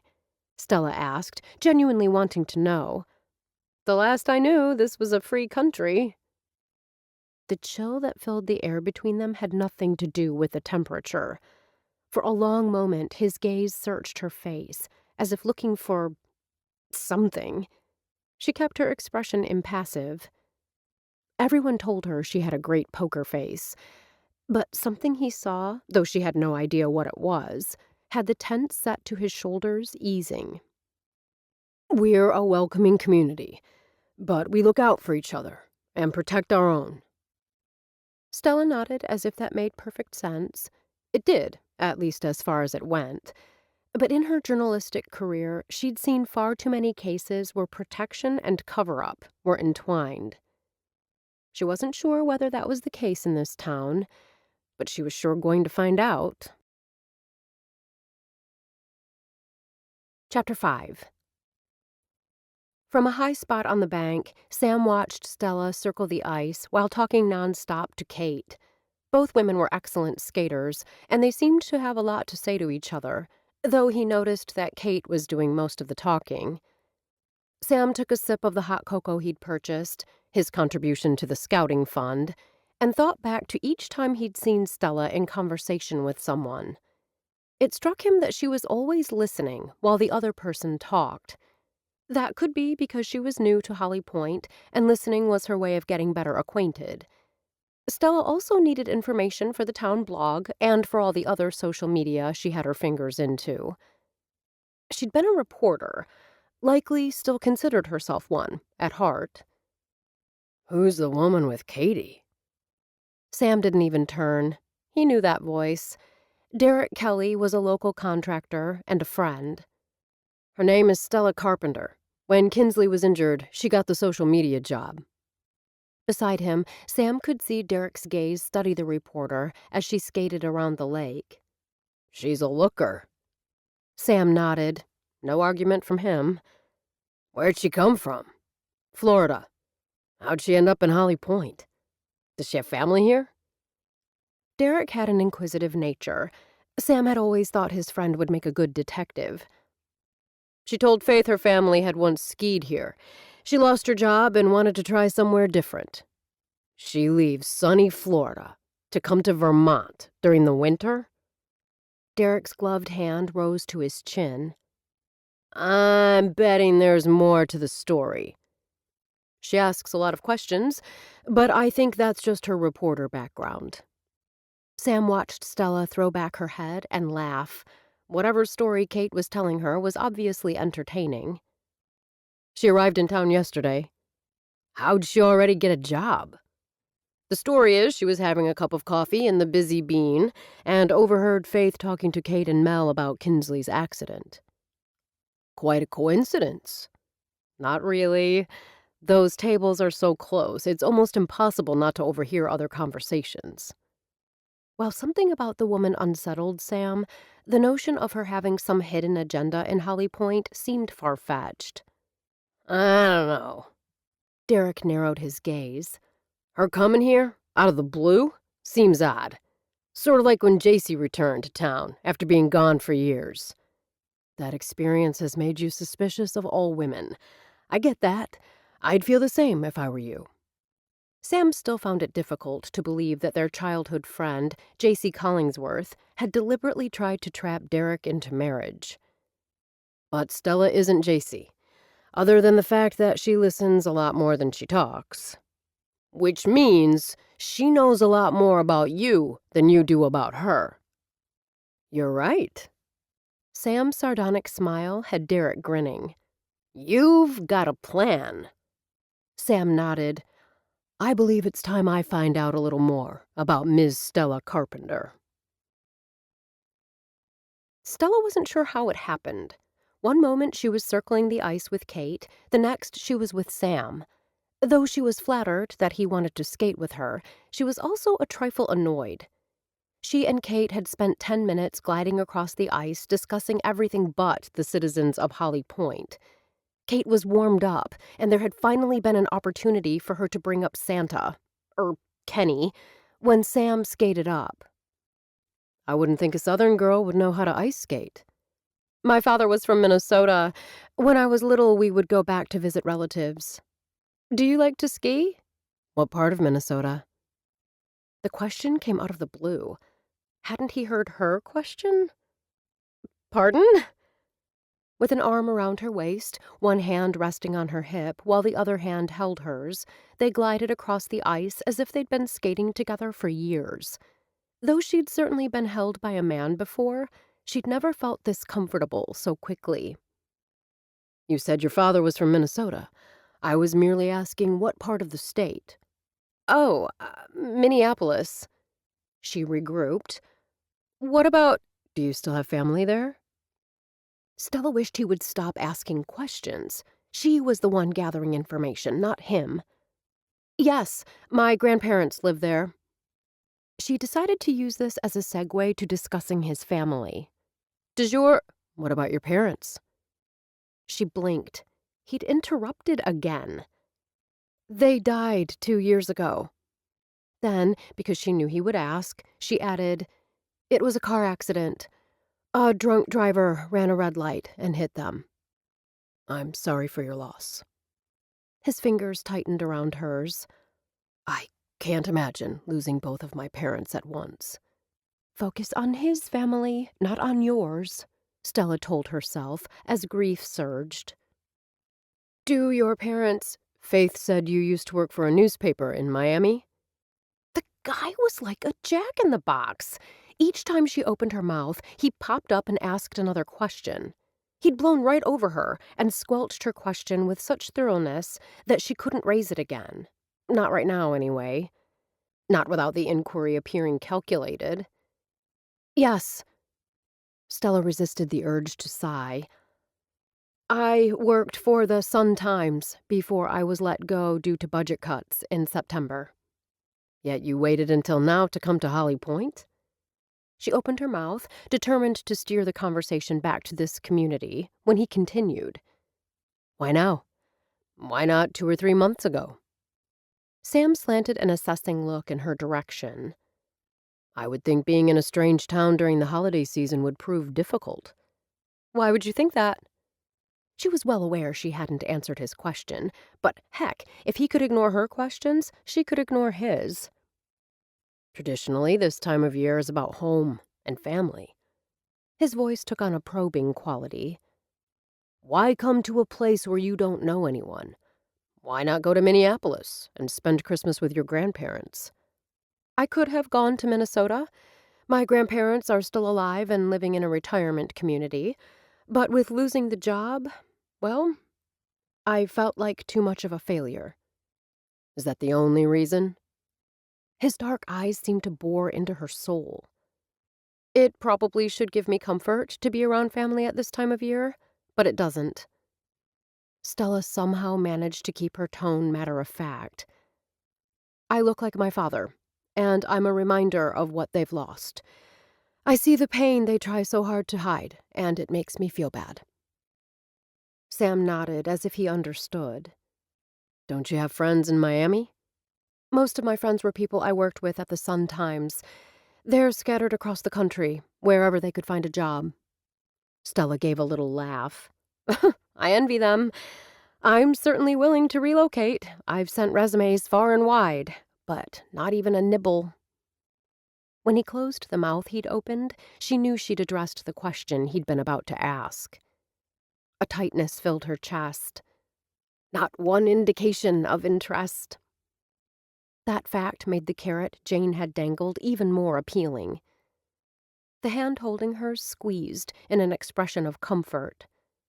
Lost in her thoughts, Stella barely noticed that they'd slowed or that the other skaters were whizzing by them. My friend Tasha let me bunk on her sofa for a couple of months. At his questioning look, she added, I had to let my apartment go. It was too expensive, and my lease was up. I couldn't sign another one. Not only did I not have the money, I didn't know how long I'd be in Miami. When Stella paused for breath, she realized with sudden horror that she'd been rambling. Instead of him telling her his secrets, she'd been doing all the talking. I still don't understand why Holly Pointe. Just the trip here had to make a serious dent in your savings. The man was like a dog with a bone. He should have been a reporter. Tasha, the friend I was bunking with, told me I had to move out. She has a small apartment, and her roommate was tired of having me on the couch. Stella paused as a parent stepped onto the ice to take a picture of his child. Oh my goodness! Stella jerked from his grasp, nearly sending the both of them toppling to the ice. What's wrong? His gaze scanned the area around them as if searching for threats. "The only reason I'm here today is to snap pictures." She slipped her hand into her pocket and pulled out her phone. "I haven't taken a single one since I've been skating." "You're also here to enjoy yourself." At her get real look, he grinned. "How can you report on the flavor of the town without allowing yourself to get a feel for all it has to offer?" "Good point," she agreed with him, if her being here was as she'd said. The trouble was, Jane wanted a spin, and in order to get her old job back, Stella had to find a way to give Jane what she wanted. Sam cocked his head. "Where's your camera?" She lifted her red phone. She loved everything about her iPhone. "This is it." "Your phone is your camera?" The doubt in his eyes didn't surprise Stella. Several years ago, heck, even 2 years ago, she'd never have thought she'd see the day when a phone's camera would replace her Fuji. "If I was doing studio photography or high-end work, I'd use something else. But an increasing number of social media photographers use their phones exclusively. It's less intrusive and easier to lug around. The pictures look great online." He didn't appear convinced. "If you say so." "You'll say so too, when you see the ones from today." She studied the crowd for subjects who would convey that this was a fun family event for kids of all ages. She pointed. "See that guy over there?" He obediently followed the direction of her finger. "Coach Walters?" As the man was the only adult in a sea of kids, she nodded. "I want to get a shot of him." "Why?" "He's got an interesting face, and you can see the kids adore him." She thought for a moment. "He's like a Pied Piper." Sam snorted. "I don't think he'd appreciate the comparison." Too busy setting up the shot in her head, Stella didn't respond. If she crouched down and caught him as he passed... She took off, weaving through the crowd of skaters. She was nearly to the center of the lake when Sam caught up to her. "What are you doing?" Stella grimaced, remembering her manners, or rather her lack of them. "I'm sorry. I should have said I needed to get to work." "I thought you wanted a picture of Coach." He stared in puzzlement at the 3 young girls intently working on spins. "I want a low-angle shot of him as he passes by." Stella gingerly squatted, but when she raised her phone and leaned over to check the angle, she nearly toppled. Once again, she was saved by a pair of strong hands. "Thanks." She grinned. "This is getting to be a habit." "I don't mind." He returned her smile, and Stella went warm all over. "Why go low?" "When you photograph from below eye level, it makes the person look powerful." "Like a Pied Piper?" "Exactly." Stella glanced at the ice and grimaced. "I'm going to have to sit. Would you mind standing in back of me while I do, just so someone doesn't plow into me and hurt themselves?" "If you sit, you'll get wet." He pointed out the obvious. "And Santa will be here at noon, so you won't have time to go back to your apartment and change." Darn if he wasn't right. "Got a better idea?" To her surprise, he appeared to be giving the dilemma some thought. "Okay, you crouch down. I'll be directly behind you, hands on your shoulders, steadying you. It's not ideal, but it'll work, as long as you shoot quickly." Out of the corner of her eye, Stella saw the coach and his entourage of adoring children headed their way. "Okay." She scrunched down, and Sam did the same behind her. His hands on her shoulders gave her the stability she needed. As the man passed, Stella did a burst of shots. When one of the children beside him said something and the man tossed back his head and laughed, Stella caught it. She was ready to stand when she spotted 2 girls, who couldn't be more than 12, skating slowly and acting as if they didn't notice a group of boys about the same age trying to get their attention. The faces of the girls were reddened from the cold, but their smiles held an innocent happiness she wanted to capture. Straightening just enough to be at eye level with them, Stella took several shots, then watched in horror as one of the boys skated backward right in front of them. With no time to react, they both tumbled to the ice. She caught the fall, as well as the giggles that followed, with her camera. And something more. When the two started to lose their footing, Sam was already skating the short distance to them. His tall body protected them from other skaters while he pulled them to their feet. Only when the girls had resumed their circle around the lake did Sam skate off to speak with the boy. She couldn't tell what he said, but the boy's cheeks turned even redder, and he hung his head. Then Sam slapped the boy on the back, as if to say all was good, and he returned to Stella. His kindness had a lump forming in Stella's throat. "That was nice of you." "What?" As if noticing her gaze still on the girls, he smiled. "They're good kids." "You know them." That explained a lot. "One is the daughter of a friend of mine. The other one, well, I don't know her, but I know the family." "That's why you went to their rescue." A puzzled look skittered across his face. "I would have helped them even if I didn't know them." "That wouldn't happen in Miami." Stella knew she wasn't being fair to her home community, but it was how she felt. If you don't know someone, you don't get involved. "Then it's a good thing you don't live there anymore." He smiled and held out his hand. "Come on, it's time to play." It's time to play? Sam nearly groaned aloud. If Kevin were here, he'd have laughed his ass off at such a comment. Seriously, could he have sounded any more lame? But Stella smiled and put her hand in his. There was something about this woman that short-circuited his brain. She'd been stunning at the cocktail party in that short dress and high heels, with miles of long, toned legs. But today, in her ski coat, with her sun-streaked hair tumbling around her shoulders, he found her equally lovely. He liked that she was tall and strong. He didn't know too many women who could, or would, crouch down on skates and twist their bodies into weird angles, all in hopes of getting just the right shot. They skated in comfortable silence for several minutes. Sam liked that she wasn't a person who felt the need to fill every moment with aimless chatter. While Sam found himself attracted to her, Derek was right. There was still so much about her he didn't know. He was still searching for the right question when she spoke. "You're a good skater." He smiled. "Thanks for the compliment." She dipped her head. "I've been trying to do better." "You lost me." "I read a lot of self-help articles. I read somewhere recently that when you think something nice about a person, you should tell them." Stella offered an embarrassed laugh. You know, instead of just thinking it. "I like the concept." Sam studied her face, thought for a moment. "Tell me, Stella Carpenter, what's the best compliment you ever received?"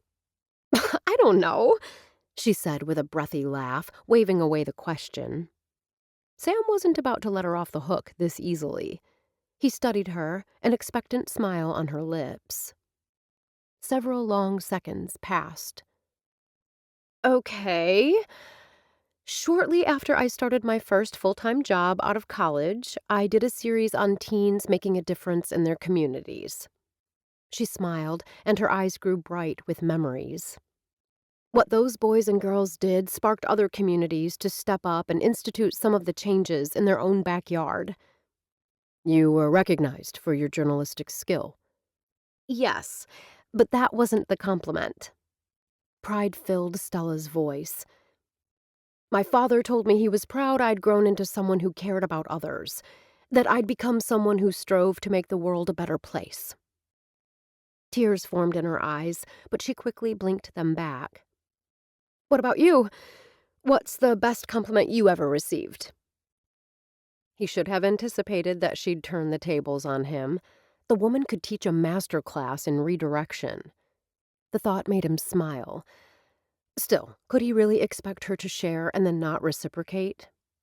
He took her arm as an unsteady, burly man holding the hand of a small child got a little too close. "My brother once told me my greatest strength is that I don't give up on those I care about." Sam felt the familiar tightening in his chest. In the end, he'd had no choice but to give up, or rather accept, that his smart, happy-go-lucky brother wasn't going to win his battle with cancer. Sometimes, Stella sighed, even the best memories can be bittersweet. Sam caught sight of a team of reindeer pulling a sleigh over the hill just as a cheer rose up from the crowd. "Here comes Santa Claus!" Stella lifted her gaze. Her eyes lit up. "Race you to the side!" She shot off like a rocket and had a start of several feet before he took off after her. Sam never had been able to resist a challenge. Chapter 6. Stella stepped back and lowered her phone. There were only so many pictures of Santa, reindeer, and children that one woman could take in a day. She'd tweeted, blogged, and done her utmost to show the fun everyone was having at Star Lake. Her work here was nearly done. Tonight, she would begin again. While a soup supper, including a chili cook-off, might not sound like fun, after being out in the cold for hours, Stella was looking forward to being in a warm church basement and downing a bowl of spicy chili. For now, she'd have to settle for a steaming cup of hot cocoa while waiting for Santa to leave the area. Stella increased her pace when she noticed there was no line at the concession stand. She strode straight to the window. "Hey, Mel." "Stella, hello. I was wondering if you were going to stop by to see me." Mel smiled. "You've come at a good time. For most, hot chocolate simply can't compete with petting a reindeer." Stella waved an airy hand. "Once you've pet one, you've pet them all." Mel laughed. "What can I get you?" "Hot chocolate, of course." Stella set her money down on the weathered counter. "Coming right up." Mel filled a disposable cup and handed it to Stella. "On the house." "Thanks, but I can pay." She did, after all, have an expense account from the Sun-Times. Though the thought of what she was expected to do for that money made her feel a little sick inside. "After what you and Sam did for Cameron and her friend, the cocoa is on me." "Cameron?" Stella took a sip and felt the warmth all the way down to her toes. "The girl with the blonde hair who fell on the ice." Mel's expression softened. "She's my brother Derek's daughter." Forget 6 degrees of separation, Stella thought. In this town, they were down to 4. Or maybe 2. "I didn't do anything," Stella protested, "except take her picture before she fell. Sam was the one who helped them up and gave the boy who caused the fall a scolding." Mel pushed the money back towards Stella. "I've already thanked Sam. He told me he wouldn't have seen them go down if it hadn't been for you." Sensing this was a battle she couldn't win, Stella scooped up the money and stuffed it into her pocket. She lifted the cup of steaming cocoa in a mock salute. "Well, thank you. Cameron is a cute girl." "She's a doll. I always thought when I marry and have a daughter, I'd want her to be just like Cam." A bleak look filled Melinda's gaze. There was a story here, Stella thought. But even if a group of teenagers hadn't arrived at the stand, Stella wasn't sure she'd have asked any questions. "Thanks for the skates, Mel." Stella lifted a hand in a wave as she walked away. The ding of her phone had her glancing down at the screen. "Call me." The text was from Jane.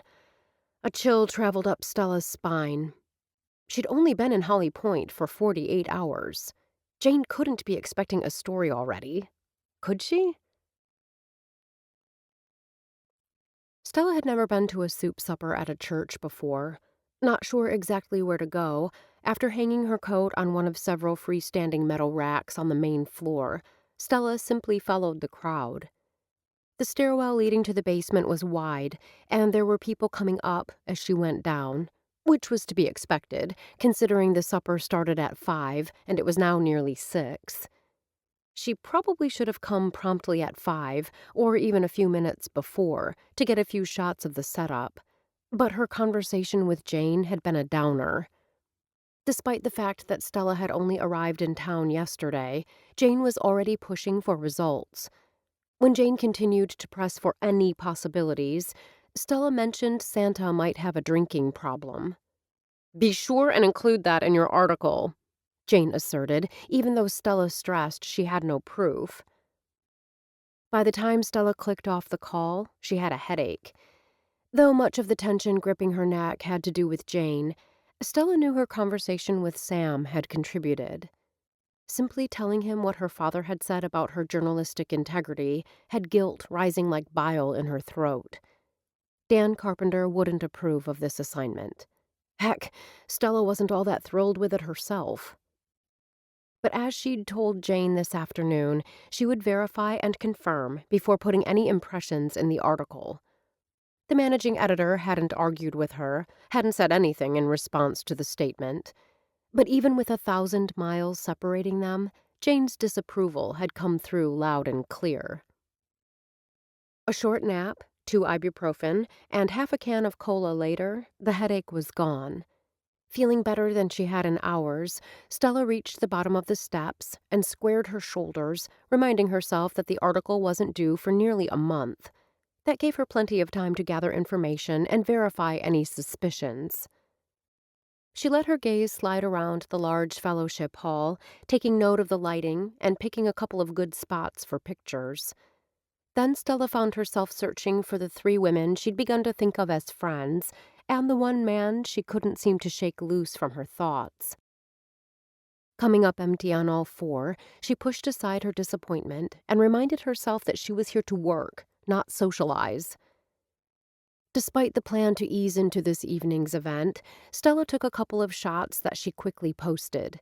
She updated the blog and Instagram with some amazing soup pictures before getting in the line. An easel at the front of the line held a whiteboard with a list of available soups: chicken noodle, vegetable barley, fish chowder, and baked potato. Stella frowned. The soup she'd looked forward to all day wasn't on the board. What happened to the chili? The woman behind the makeshift counter was talking to another volunteer and obviously hadn't heard the question. A light touch on Stella's shoulder had her turning. "You're looking for chili?" The man was about her height, with sandy hair and green eyes that twinkled.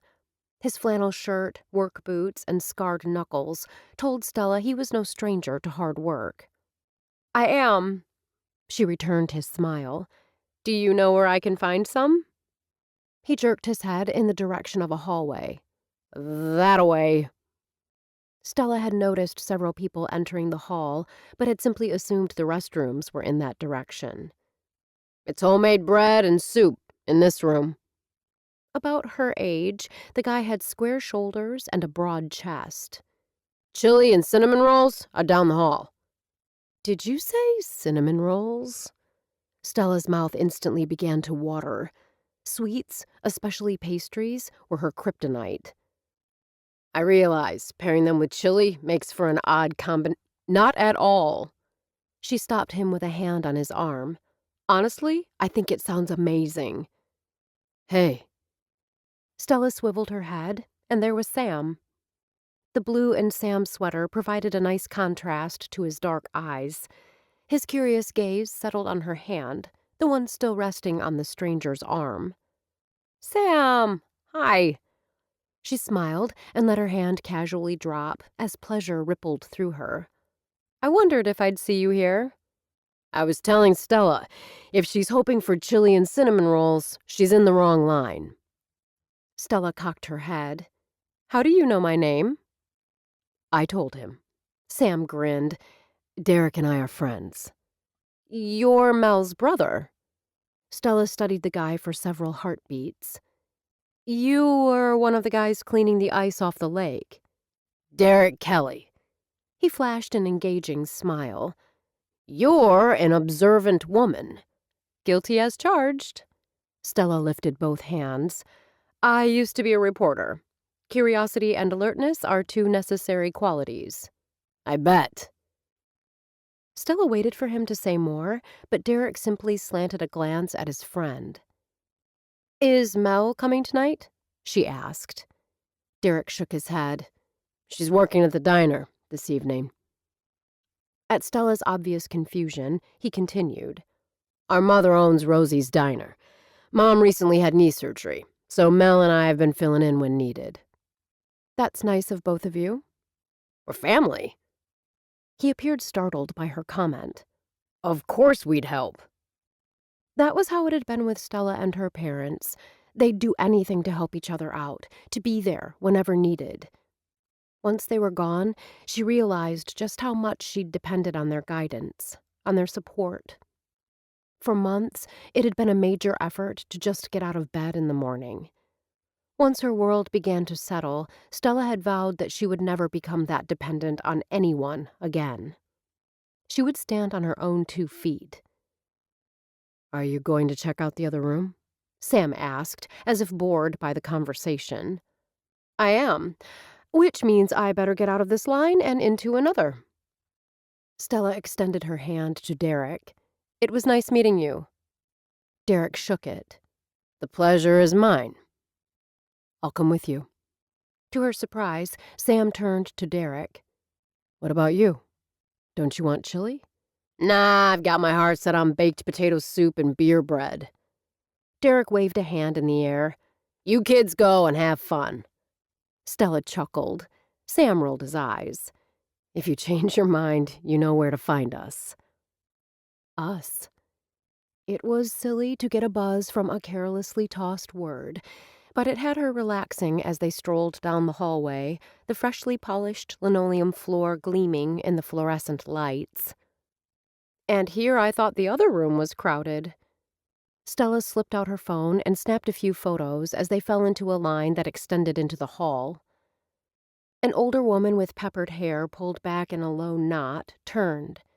The cinnamon rolls are from Do-Si-Do. They're absolutely amazing. Just the smell is making my mouth water, Stella admitted. When they finally reached the front of the line, Stella discovered another fact about the delicious-smelling rolls. They were huge. She slanted a pleading glance at Sam. Want to split one with me? Sure. He waved away the one about to be handed to him. None for me, Darlene. If you change your mind, just let me know. Darlene reminded Stella of her mother, with brown hair cut in a bob and wide lips curved in a perpetual smile. Will do, Sam told the woman as they moved down the serving line. Welcome to the chili cook-off. It took Stella only a second to place the man. Kenny. We have 3 kinds of chili this evening. The Boilermaker tailgate is spicy and includes Guinness beer. The Flatlander is both spicy and sweet. For those who prefer no legumes, we have a Texas no beans option. Kenny handed Stella and Sam each a tray. You'll get 1 small bowl of each, but feel free to come back for seconds. On your tray is a ballot, and we ask you to vote for your favorite of the bunch. Stella had questions, but the line was pushing her forward. She waited until she and Sam were seated at the end of a large table with a bunch of high school kids to ask him. When do we pay? She glanced down at her tray, at the 3 bowls of chili and the humongous cinnamon roll, at the glass of iced tea that Sam had picked up for her from the refreshment table along the wall. Sam gestured with one hand to a large glass jar filled with bills. Free will offering. What if someone doesn't pay? Sam dipped his spoon into the Boilermaker chili. Then they don't pay. How is that fair? Sam gazed at her with eyes that reminded her of liquid chocolate. This is a community event with a lot of volunteers. If someone can't afford to give, or chooses not to donate, that's okay. The Christmas capital of kindness, Stella thought as she forked off a bite of the massive cinnamon roll and watched an elderly couple slowly make their way to a nearby table. 2 teenage boys followed, each carrying a full tray. They set the food on the table the couple had chosen. Seconds later, they returned with 2 cups of coffee from the refreshment table and set them in front of the couple. I don't want to get old, Stella mused, listening to the couple's effusive thanks. The woman even insisted on giving each boy a hug. I don't want to be dependent on anyone.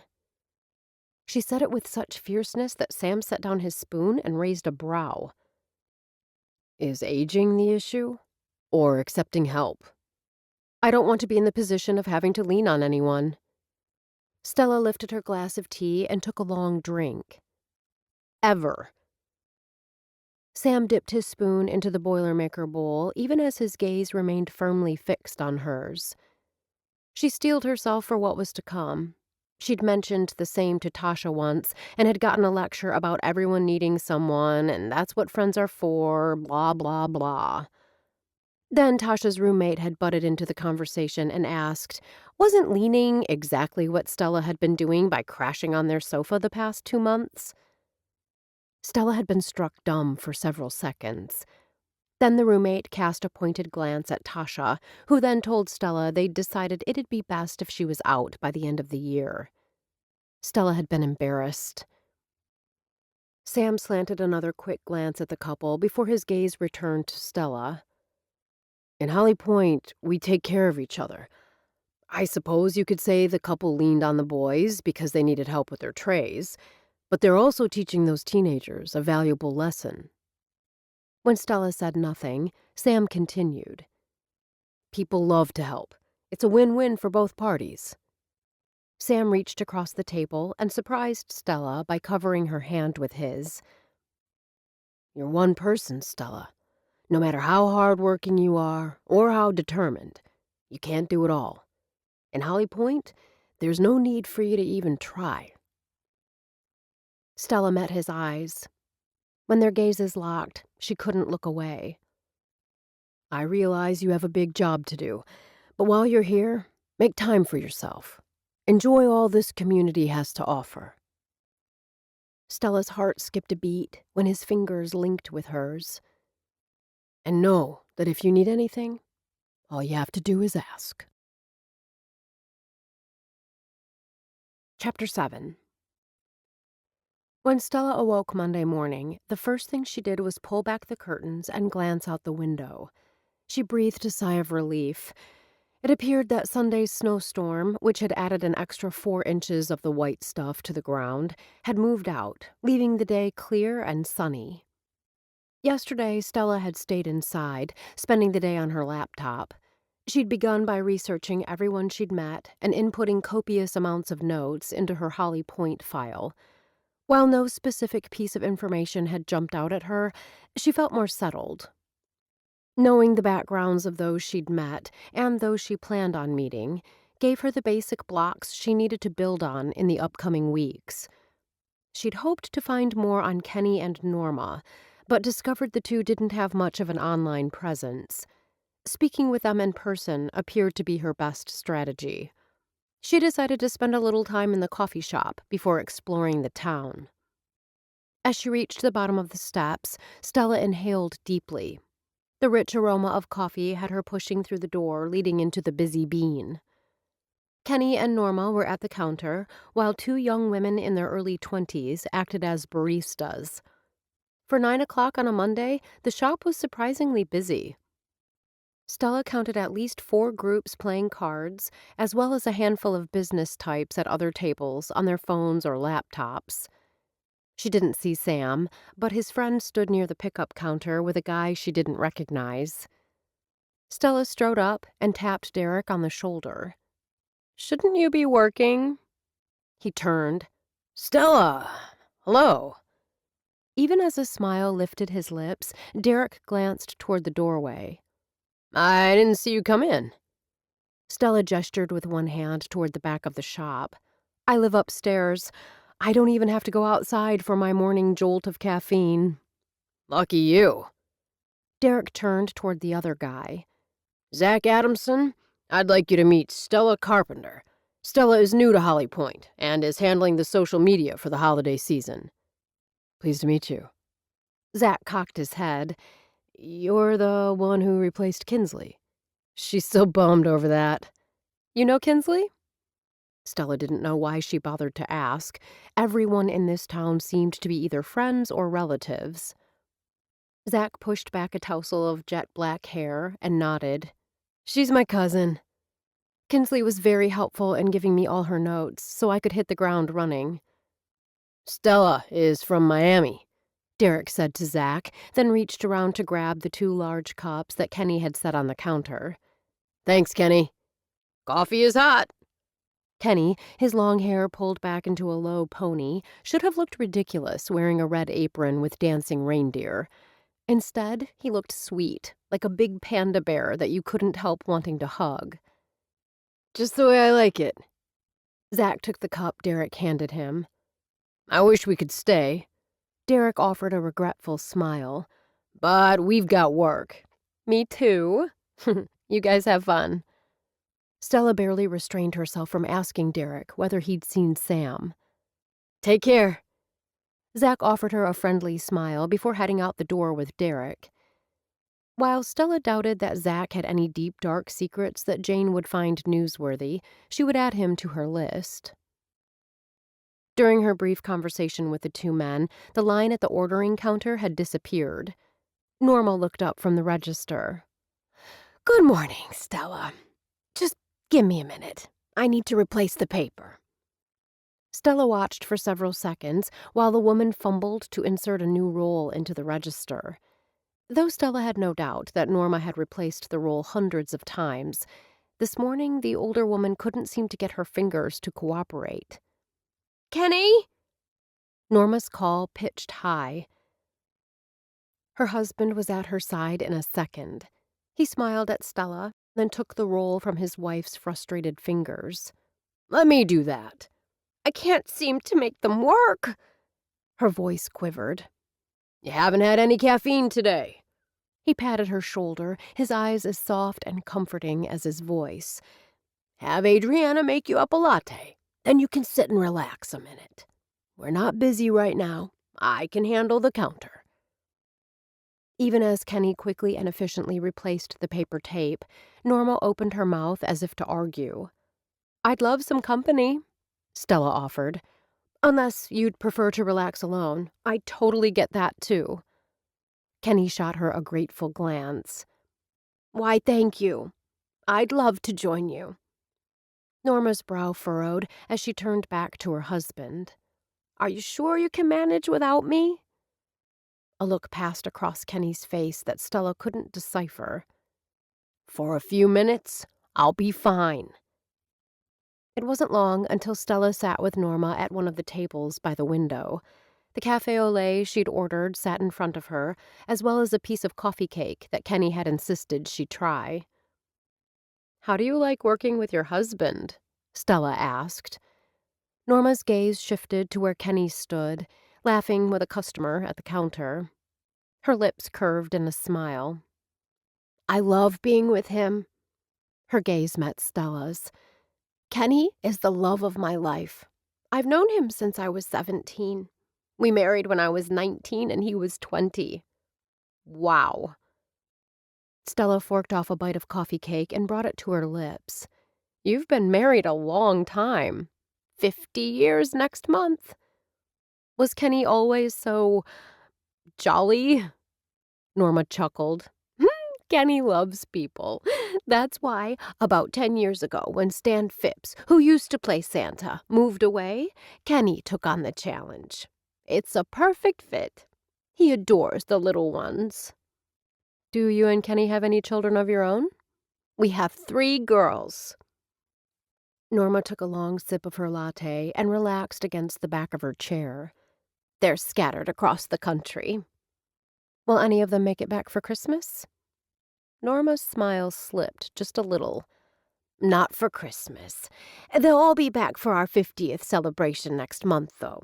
That's when we'll have our Christmas with the little ones. An image of Holly Pointe in January flashed before Stella. Cold and snowy. You got married in January? Norma laughed. We did. It was 12 degrees below zero that day, a record that held until several years ago when the entire state was in the deep freeze. 12 degrees below zero sounds like a deep freeze to me. Stella gave a mock shiver. Actually, 12 above sounds cold. You get used to it. In fact, I love snow days. Norma's lips curved, and Stella could see that she was thinking back. There isn't anything like sitting on the sofa in front of a fire with your special man while snow falls outside. The older woman painted a pretty picture of a life well lived with the one you loved. Stella fought a pang of envy. I can't imagine life without my Kenny. Norma set down her cup. Not that we haven't had our ups and downs. I don't think you can be married for 5 decades and not experience hard times. The comment had Stella realizing that she'd nearly squandered the perfect opportunity to discern whether Kenny really did have a drinking problem. She'd been so caught up in enjoying her time with Norma that she forgot why she was in Holly Pointe. Stella took a bite of coffee cake and chewed thoughtfully. When would you say was your most difficult time? When Leslie, she's our oldest, was diagnosed with diabetes. She was 9. Norma closed her eyes briefly, as if merely thinking of that time brought pain. Oh, she's doing fine now. But at the time, it felt as if our familiar world was crumbling around us. Leah was 7, and Laura was 4. They needed their mom and their dad, too. Something in the way Norma said "and their dad" had Stella pressing when she would otherwise have backed off. I bet Kenny took it hard. If he's anything like my dad was, he'd do anything to protect his little girl. It was difficult, Norma admitted. He was so sad and worried about Leslie. We'd just purchased the coffee shop, and there was a lot of pressure. Did he bury himself in work? Stella kept her tone conversational. More like the bottle. The words slipped from Norma's lips. She blinked, as if realizing what she'd just said. I'm sorry. I don't know why I'm telling you all this. Stella reached across the table and covered Norma's hand with hers. Sometimes we just need someone to talk to. I don't want you to think Kenny has a drinking problem. That was a long time ago and very short-lived. It didn't take him long to realize that alcohol wasn't the answer. Norma expelled a breath and appeared to settle. The doctors got Leslie's insulin dose regulated, and we went on with our lives. I believe that Kenny and I emerged from that dark time even closer. Sounds as if you've got yourself a great guy. I do. Norma slanted a glance in her husband's direction and gave him a little wave before returning her attention to Stella. If you decide to remain in Holly Pointe, I hope you'll come to our anniversary party. I'd love for you to meet our daughters. If I'm still here, I'd love to attend your party. But as the conversation veered toward more inconsequential matters, Stella wondered whether she'd still be welcome once the article came out. Not that what she'd heard today proved that Santa had a drinking problem. But the fact that Kenny had turned to alcohol before was a red flag, and definitely something worth exploring further. Took you long enough to get here?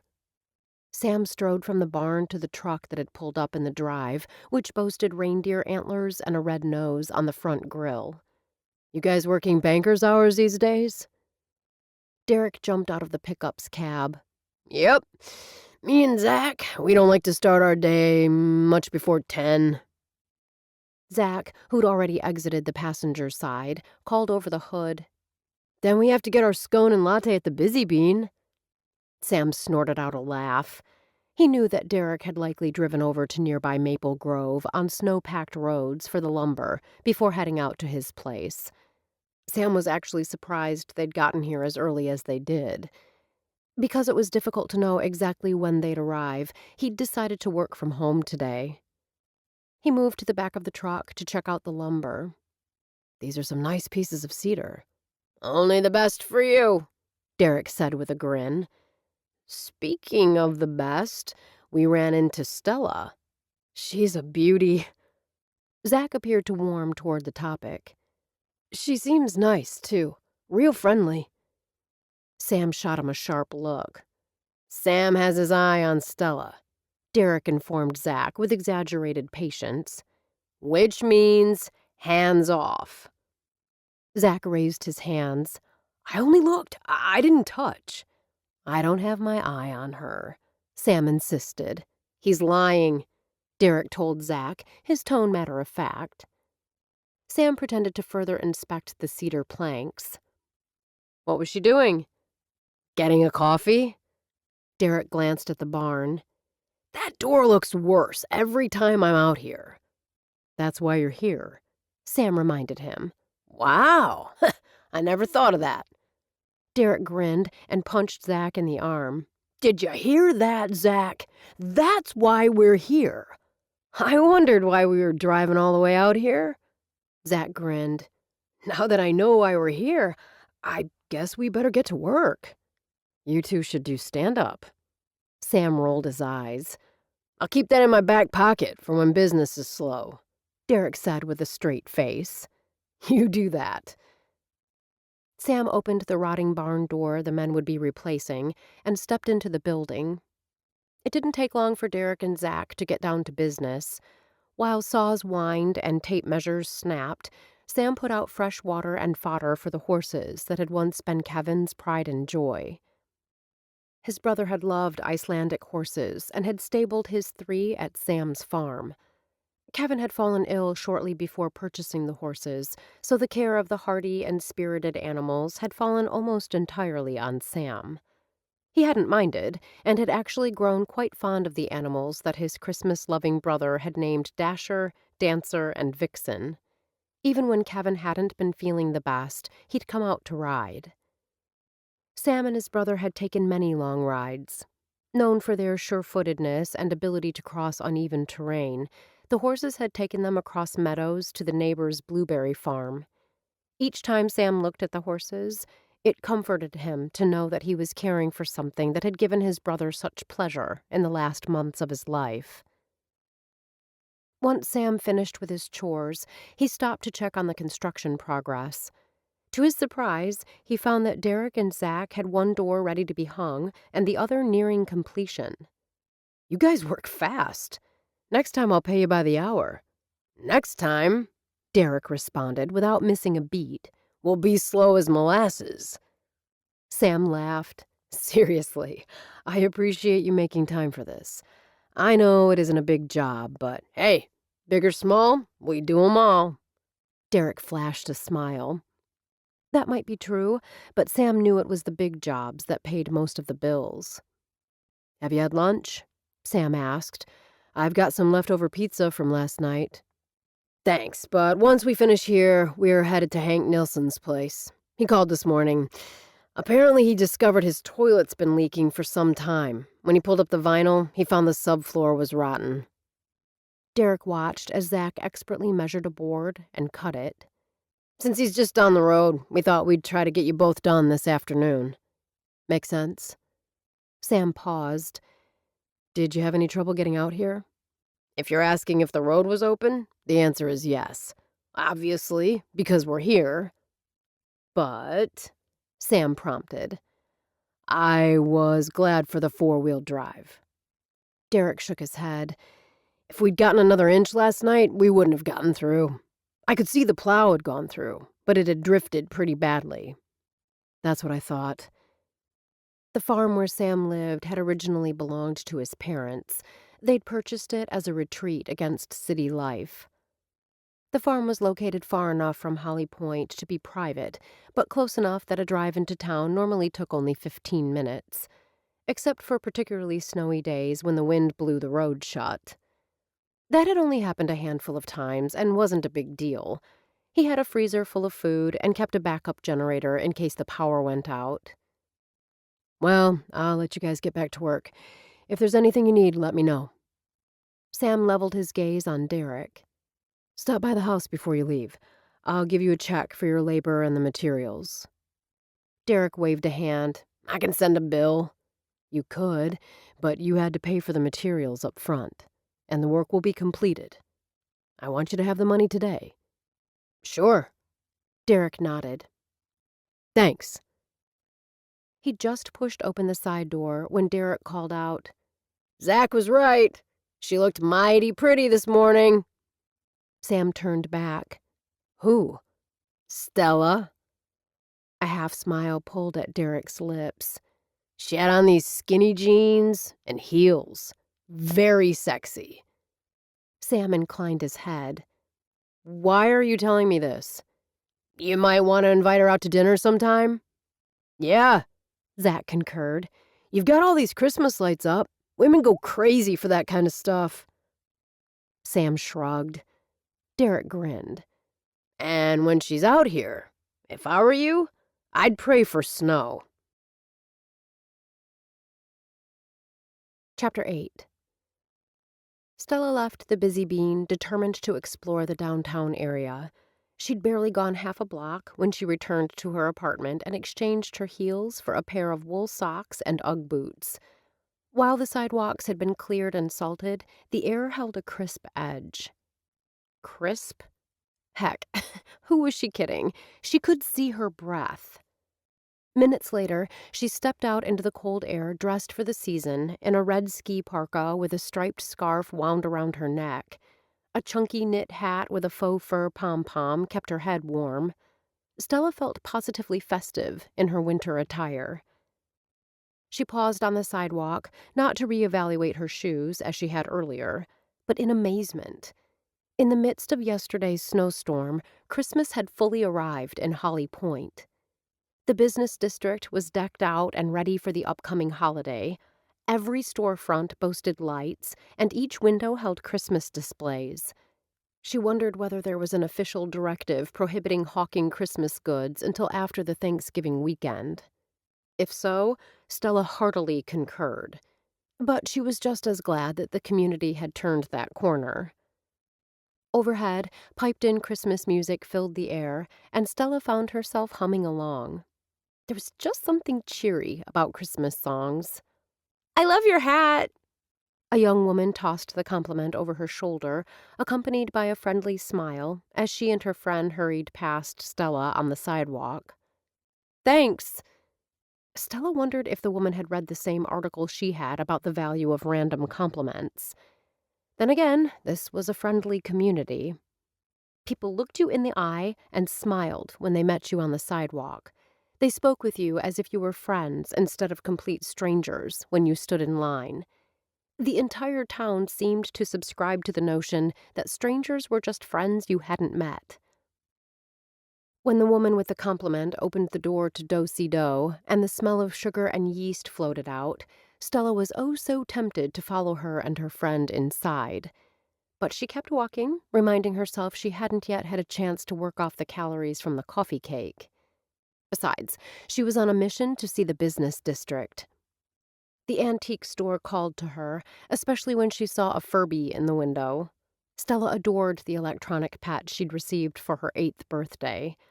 Her hand was on the shop's ornate brass door handle when she saw Melinda step inside Rosie's diner. Stella hadn't spoken with Mel since Saturday at Star Lake. Now that she had more information on Kenny, she might be able to gather more details from Melinda. After looking both ways, Stella jaywalked across Birch Road, dodging a huge snow pile near the far curb. Instead of rushing inside, Stella took a moment to appreciate the exterior of the diner.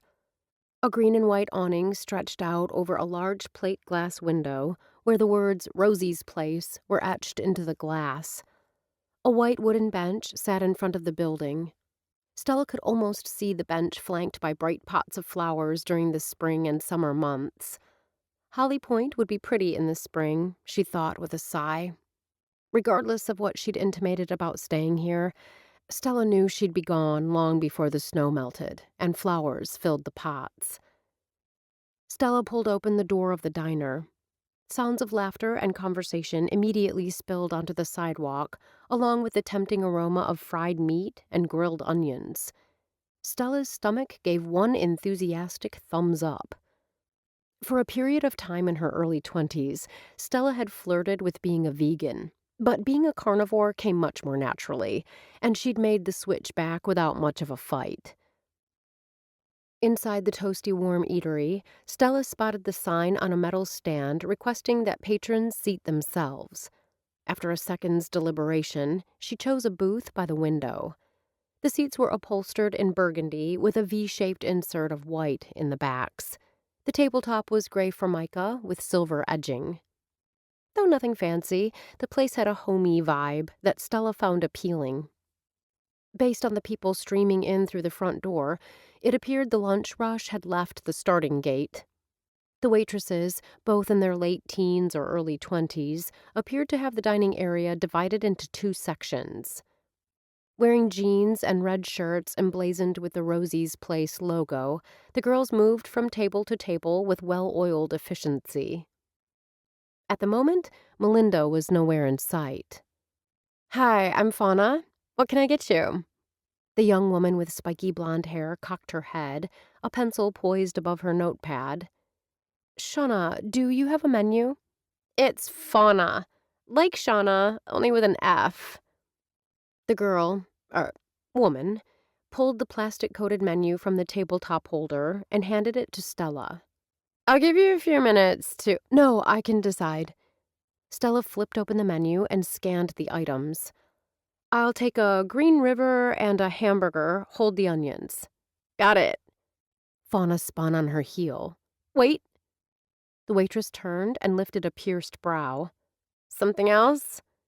"My name is Stella, and I'm a friend of Mel's. If you see her, tell her that if she has a minute, to stop out and say hello." Curiosity filled the girl's gaze as she studied Stella. "Will do." Stella had eaten most of her burger and drank half her Green River, which, she discovered, was a bright green lime-flavored soft drink, before Melinda made an appearance. The redhead's face brightened when she spotted Stella. She hurried across the shiny hardwood floor and took a seat opposite Stella. "I was hoping you were still here." Mel absently brushed back a curl that had come loose from the hair pulled back in a severe knot. "I'm training a new cook, and he didn't understand that—" "Well, no matter. He's doing great now. How are you?" There was such warmth and gladness in Mel's voice that Stella fought a wave of guilt. She reminded herself that she genuinely liked Melinda. She was not simply using their burgeoning friendship to get information for her article. "I'm good. Just exploring the town this morning. Faith texted that there would likely be sledding on the big hill north of the high school this afternoon. I thought I'd head over there once school gets out and get a few pictures." Stella smiled. Hopefully there will be lots of colorful coats, hats, and sleds to make the scene appear festive and inviting. "I have no doubt." Mel yawned, covering her mouth with the tips of her fingers. "Sorry, I'm exhausted." "I have trouble with insomnia sometimes, too."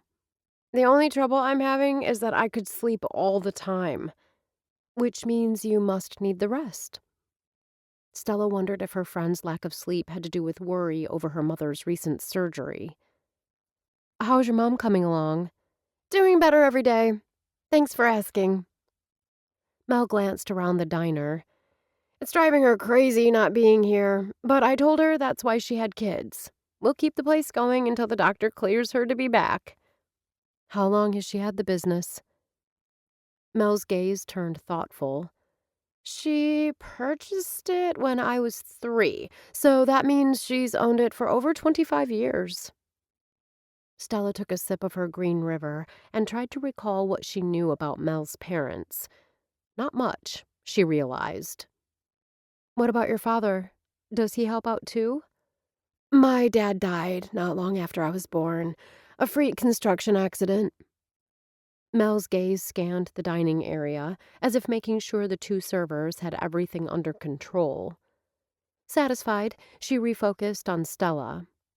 "Mom married my stepdad, Bruce, when I was 6. That marriage lasted nearly 10 years, but Mom was smart enough to get a prenup, so when they split, he didn't have any claim on the diner." "Do you think he'd have tried to take half?" Stella kept her tone offhand. "I don't think so." Mel shrugged. "But it wasn't a happy marriage." 10 years is a long time to stay when you're unhappy. "I think Mom stuck it out for so long because she doesn't like to fail at anything." Mel shrugged. "The marriage wasn't horrible. They just weren't a good fit." Stella nodded sympathetically. "Not happy like Kenny and Norma. Norma was telling me she and Kenny will be married 50 years in January." "No, nothing like Kenny and Norma." Mel's smile lit up her face, chasing away the signs of fatigue. "That marriage is a match made in heaven." Norma admitted they've had rough times. Something about a lot of stress when their eldest daughter was first diagnosed with diabetes. Stella kept it vague, hoping Mel would fill in. My mom mentioned something about Kenny having a rough go of it when Leslie was diagnosed. Apparently, Kenny's mom had diabetes and a lot of issues because of it, so he was extra worried when Leslie got the diagnosis. Before Stella could ask any questions, Mel continued. I wasn't even born then, so I don't really know what went on. Mel picked up the paper from the straw and folded it.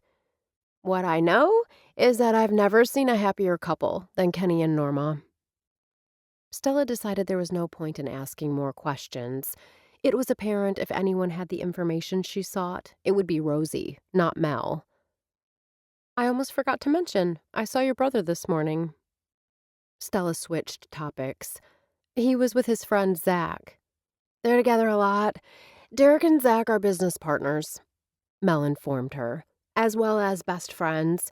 He was always over at our house. In fact, Zach and I dated in high school. That's interesting.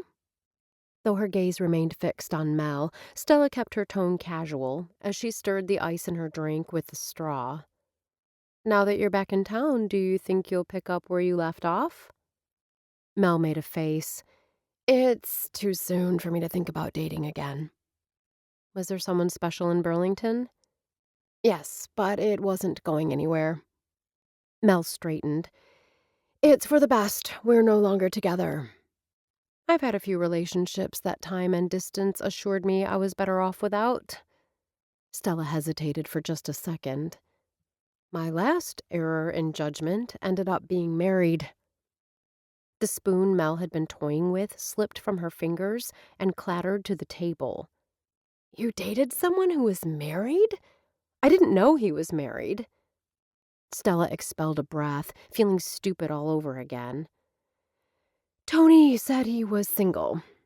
Looking back, I realized there were signs I ignored. Not necessarily flashing neon lights that said this guy is married, but indications that he was involved with somebody else. I'm sorry. Reaching across the table, Mel covered Stella's hand with hers. I can't imagine how betrayed you felt. It hurt, Stella admitted. You cared about him. At the time, Stella gave a little laugh. But once I stepped back, I realized something. I liked Tony, but I didn't love him. I was using him to keep the loneliness at bay. If we'd ever made the mistake of getting married, we'd never have gone the distance. We'd have eventually broken up. Like your mom and Bruce. Stella paused for breath and realized with sudden horror that she'd been rambling. Worse, she'd been spilling her secrets to someone she'd just met. Though she had to admit, she felt closer to Melinda than she did to friends she'd had for years. I'm sorry, Mel. Stella could feel the heat on her cheeks. You've got enough on your plate without listening to my stories of past mistakes. We're friends. Mel paused, as if seeking confirmation of that fact. Stella nodded.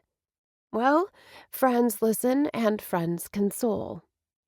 Mel's lips quirked upward. Sometimes they even kick each other in the butt if one of them is acting particularly stupid. Which I was.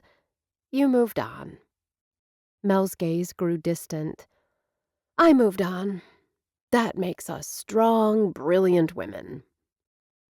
Mel must have seen the questions in Stella's eyes because she held up one hand, two bright patches of color now prominent on her pale cheeks.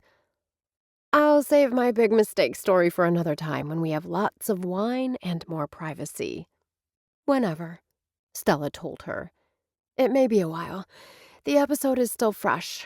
I need some time to process. I'm not going anywhere. Take all the time you need. Mel lifted a brow. Do I take that to mean you've decided to remain in Holly Pointe? Let's just say I'm giving it serious consideration. It was unfair to lead Mel on, and to lead herself on as well. While Stella had started to think how nice it would be to make a home here, she had to be realistic. Her life was in Miami. Her job was in Miami. And once the article came out, Stella would be persona non grata in this town. Unless she didn't turn in the story. But that was crazy. She'd made a commitment to Jane, and she needed to complete the assignment. "Are you okay?" Stella blinked. "I'm fine. I was just wondering if you'd seen Faith. I believe she's working in her shop all day." Mel thought for a moment, then nodded. "Yes, she mentioned having some projects she needed to finish up and get out in the mail." "Her shop?" "Her business, Faith Original, is located a couple of blocks from here on Willow Street." Mel's expression relaxed, as if thinking of Faith brought comfort. "Christmas is her busiest season. I was actually surprised to see her at the lake on Saturday. But she takes her job as president of the chamber very seriously." "What kind of business is Faith Original?" Stella asked. Mel smiled. "Once you finish here, you need to stop over and see for yourself." Like all the shops in the area, the frontage for Faith Original was dressed for Christmas. Someone with considerable talent had painted white birch trees on the window, along with little snowflakes. 6 or 7 cardinals in flight accented the rows of tiny red lights edging the bottom and top of the window. A black sign with white lettering proclaimed Faith Original. The black and white look was crisp and professional, and the swirly hand-lettered font added a touch of whimsy. The whimsy had Stella smiling as she pushed open the door to the sound of tinkling silver bells. Like Mel, she always smiled when she thought of Faith. The shop wasn't large, but somehow the showroom managed to hold every manner of signs without seeming cluttered. Stella saw all sizes, from small ones that could fit in her palm to ones that would fill a good-sized space on any wall.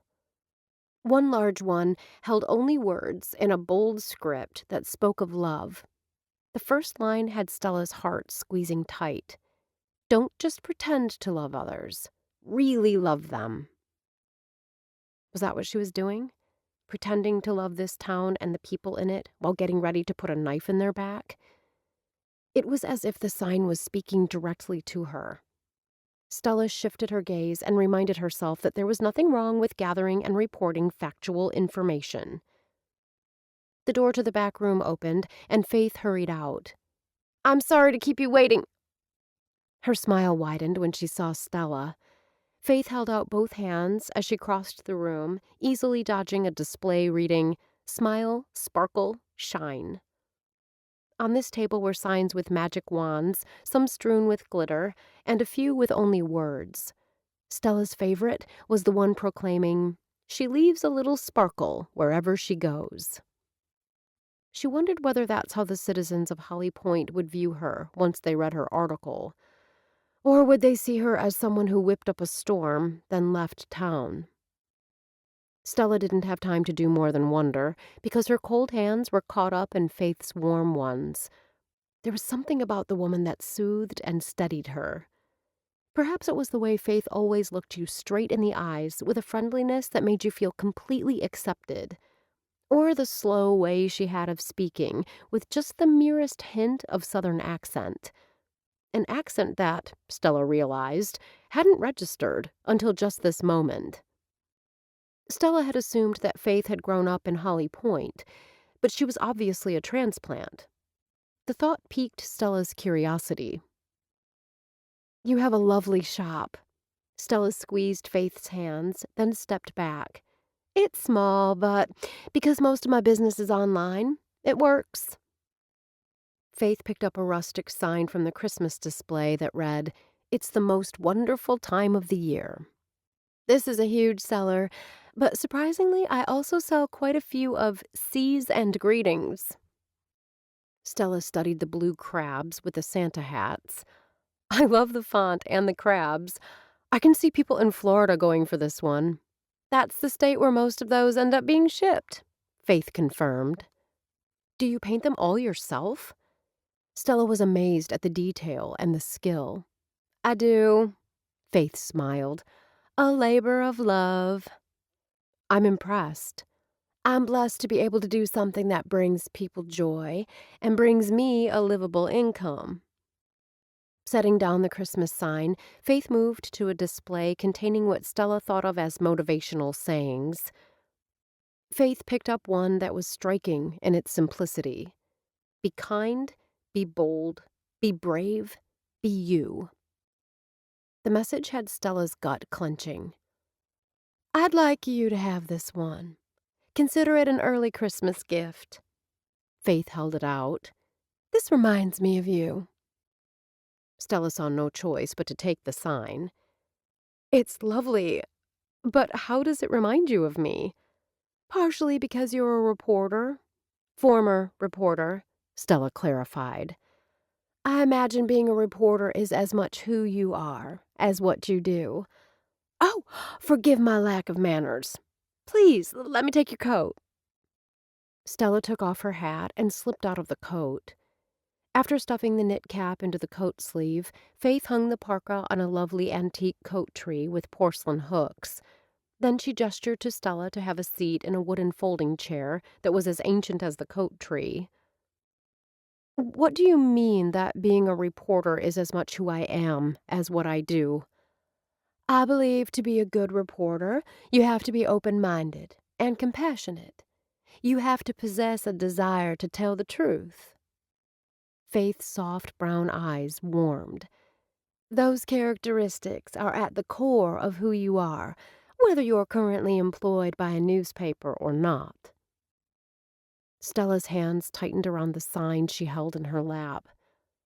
A reporter sometimes offends. It's the nature of the beast. Of course, Faith concurred. Bringing the truth to light takes courage. Exposing wrong takes being brave. But under it all is the knowledge that what you're doing, what you're writing, matters, and is for the greater good. Chapter 9.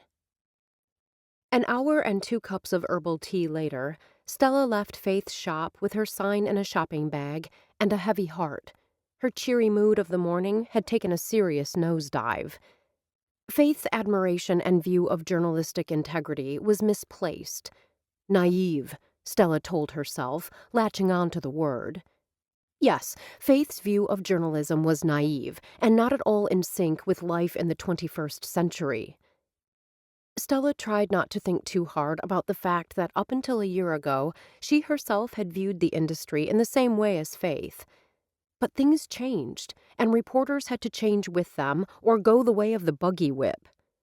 Or stand in the unemployment line. There was absolutely nothing wrong with writing a factual story about a small town in northern Vermont. Stella had already made it clear to Jane that she would not include any information she hadn't verified. It was a weak argument for betraying her new friends. A story about a small Christmas town didn't need to include a drunken Santa or a couple's marital issues.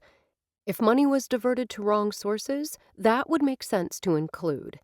The other two smacked of sensationalized journalism.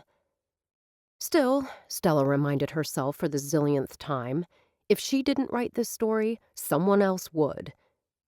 At least she would be factual. She had a couple of reporter friends who wouldn't care whether what they wrote was skewed. Better her than them, she reassured herself.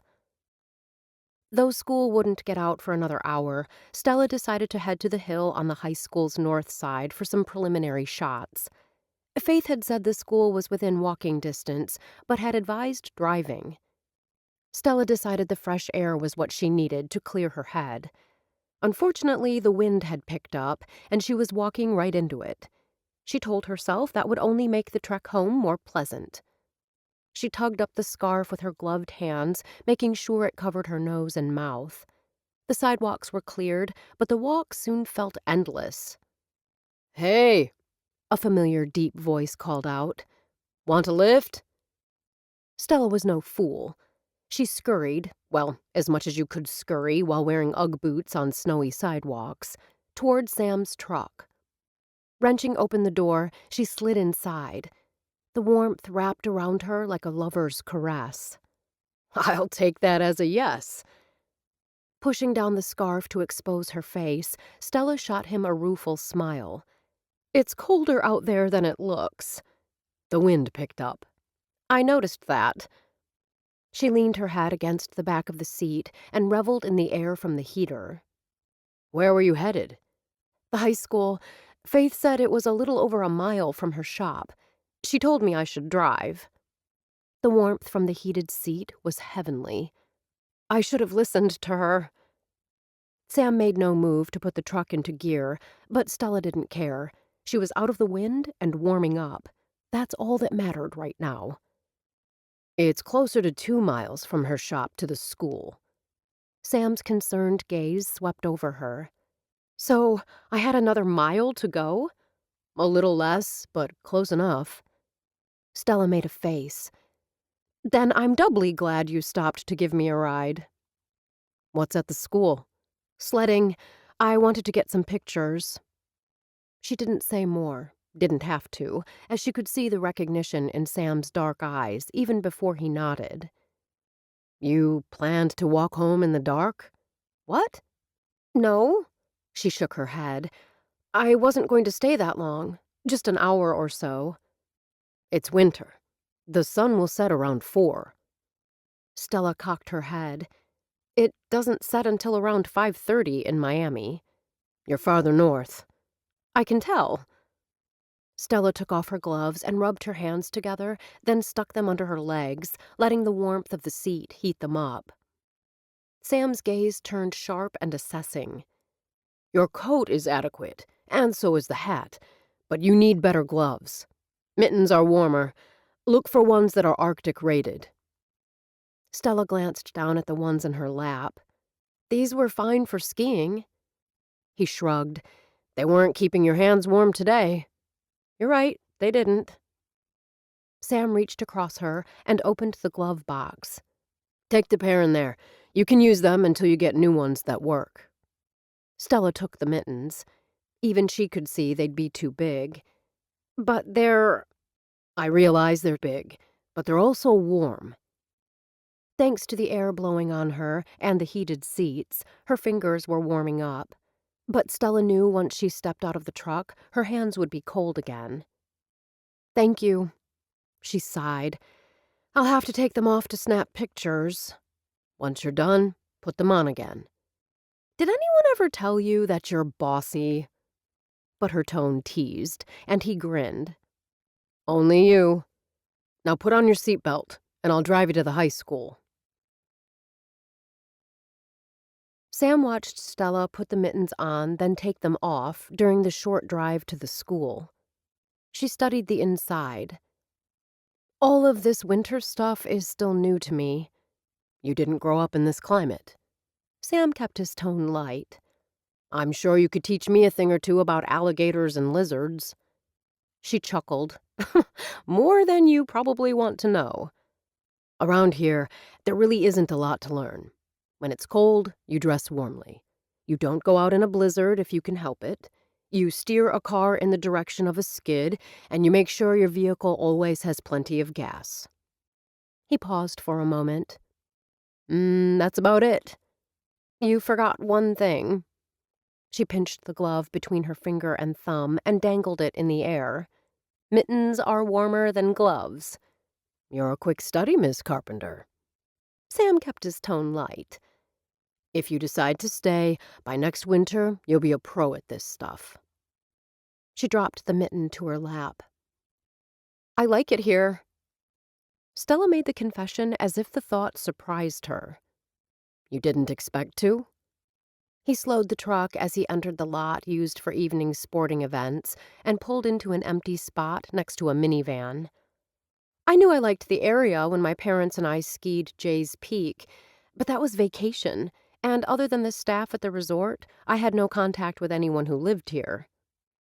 Now that you've got a few days under your belt, what do you think of us? Sam found himself holding his breath. It was then that he realized that he cared a little too much what this woman thought of the area. And him. Everyone is nice. It's like you're a family. She flushed. That probably sounds stupid. Not stupid at all. Sam made no move to open the door, reluctant to leave the truck and share her with the world. I feel that way too. I think you appreciate the family feeling more when you don't have any of your own around. Stella unfastened her seatbelt, then shifted in her seat to face him. How long has it been since your parents lived here? Because of their celebrity, Sam didn't usually talk about his parents with strangers. But Stella wasn't a stranger. Not anymore. For as far back as I can remember, my parents had one foot in Holly Pointe and the other in the city. You're talking about New York City? Yes. He smiled. That's where their work is. And really, their hearts are there too. Then why even have a home in Holly Pointe? My father grew up here. My mother came from a farm in Iowa. Seriously? Why, you don't think small-town folk can succeed in New York City? To his surprise, Stella appeared to be mulling over the question. I think it would be more difficult. Actually, I disagree. As she'd done only moments before, Sam relaxed back against his seat. I firmly believe coming from a stable base with a strong work ethic is why you see so many people from communities like Holly Pointe and small-town Iowa succeed. It seems to me there's such a temptation to stay with the familiar, or to head home when the going gets tough. It comes down to how much you want the dream, whatever that dream may be. Out the windshield, Sam observed a steady stream of people heading to the hill. If Stella wanted pictures of the sledding, she wasn't going to get them sitting in the cab of his truck. He pushed open the door and waited until Stella joined him on the sidewalk to continue the conversation. People like me who enjoy this type of life and who can meet their goals in such an environment stay. Those like my parents leave to soar elsewhere. You were never tempted? Stella hesitated. Not even when you were dating an up-and-coming Broadway star? Sam slanted a sideways glance. You're speaking about my friendship with Britt. The tabloids made it sound like more. Though Stella's tone remained offhand, he heard the question. Sam considered carefully his next words. Now that Britt had made it big on Broadway, like his parents, he was careful what he revealed. Not because he didn't trust the person he was speaking with, but because they might say something to another who would say something to another. By the time someone posted on social media about what he'd supposedly said, because that would inevitably happen, it was so far from the truth as to be unrecognizable. Britt and I were good friends. We still are. And that was all he planned to say on the matter. Stella inclined her head. Do you ever go to New York to see her? It suddenly struck him that Stella might be concerned that he and Britt were still involved. When the play that my father wrote and my mother produced opened, I went to see it. I saw Britt at the party afterward. We were all thrilled with the great reviews. That was the role that won her the Tony. You seem to know a lot about Broadway. Sam almost said Britt, but caught himself in time. Derek's warning flashed like a neon light in his head. I looked you up online. Stella studied him through lowered lashes. When I'm interested in a guy, I like to know as much about him as I can. Have you done a search on me? Startled, Sam could only stare. No. You may not have done it yet. Stella flashed a blinding smile. But you will. The snow-covered hill provided the perfect backdrop for the brightly colored coats and sleds. The sun hung low in the sky, and it was times like this that Stella longed for her Fuji. Still, she was able to adjust the shutter speed and light sensitivity for better exposure. While she moved around for better angles, Sam remained off to one side. He was talking with Derek, who'd brought his daughter and a couple of her friends, then stayed to watch. Stella posted to various social media sites, proclaiming that December fun in Holly Pointe didn't just happen at Christmas. Slipping her camera back in her coat pocket, she gratefully pulled on the mittens and strode to where Sam and Derek stood. I'm ready to leave whenever you are. Did you get some good shots? Derek asked. Stella recognized his coat as a Carhartt. Instead of a stocking cap, Derek's head and ears were covered by a trapper hat with fur ear flaps. While not exactly in the height of style, Stella now understood and appreciated the value of warmth. I did. Stella glanced at the hill where Cameron and her friends were piling on a long toboggan for another run. I took several of your daughter and her friends. If you'd like them. I'd love to have them. Derek glanced at Sam. Give her my number, and she can text them to me. Will do. Excuse me, Derek. Stella surprised Sam by taking his arm. Sam and I have an appointment. Sam cocked his head. She flashed a smile. You and me are going to slide down that big ol' hill. Sam lifted his hands. I don't do sledding. You used to. Derek's comment earned him a scowl from Sam. Come on, Sam. Please. Do it for me. What was it about her smile that he found so impossible to resist? Okay. Derek laughed and promised to take pictures as Stella took Sam's hand and they started up the hill. Thank you. Sincerely. She cast a sideways glance and squeezed his arm. I can't write about something I haven't experienced. Your parents were from Minnesota, he reminded her as they reached the top. Do you really expect me to believe you never went down a hill on a sled? I've gone down a hill or two in my day. There was that smile again. But never with you. That night, after dropping Stella off at her car and heading home, Sam opened up his laptop and keyed in Stella's name. He checked her educational background and her work history. She'd graduated from the University of Florida in Gainesville and had interned at the local newspaper. After graduating with a journalism degree focusing on reporting and online media, she'd been hired by the local paper. It was during her time with the local paper that she'd been recognized for the series of articles on teens making a difference in their community. Sam studied the picture of her with the award. Though that couldn't have been more than 3 years ago, she looked younger somehow, a fresh-faced innocent. That would have been before her parents had been killed. The kind of tragedy she'd experienced would destroy anyone's innocence. Her LinkedIn page confirmed her education, her position in Gainesville, and the one at the Miami Sun-Times. On one of her personal account pages, he found a picture of her with 4 other reporters who'd been downsized the same September day from the Sun-Times. Everything she'd told him checked out. Before closing his laptop, he did a search on her parents, then wished he hadn't. In the pictures with Stella, they all looked so happy. Stella had even posted several shots on that Thanksgiving weekend before they died, celebrating Stella's new job with the Sun-Times. Stella hadn't known that when they got into that car to drive home, that she would never see them again. At least with Kevin, there had been plenty of opportunities to say goodbye, to let him know how much of a difference he'd made and how much he'd be missed. Stella had never had that chance. Sam sat back. When he'd dropped Stella off tonight, it had taken all his willpower not to kiss her. The attraction that had been simmering since that first meeting on the sidewalk had only continued to increase. Each time he was with her, he liked her more, and he had the feeling that interest went both ways. The only thing holding him back was the thought that she might be leaving. But was that really a reason not to get involved?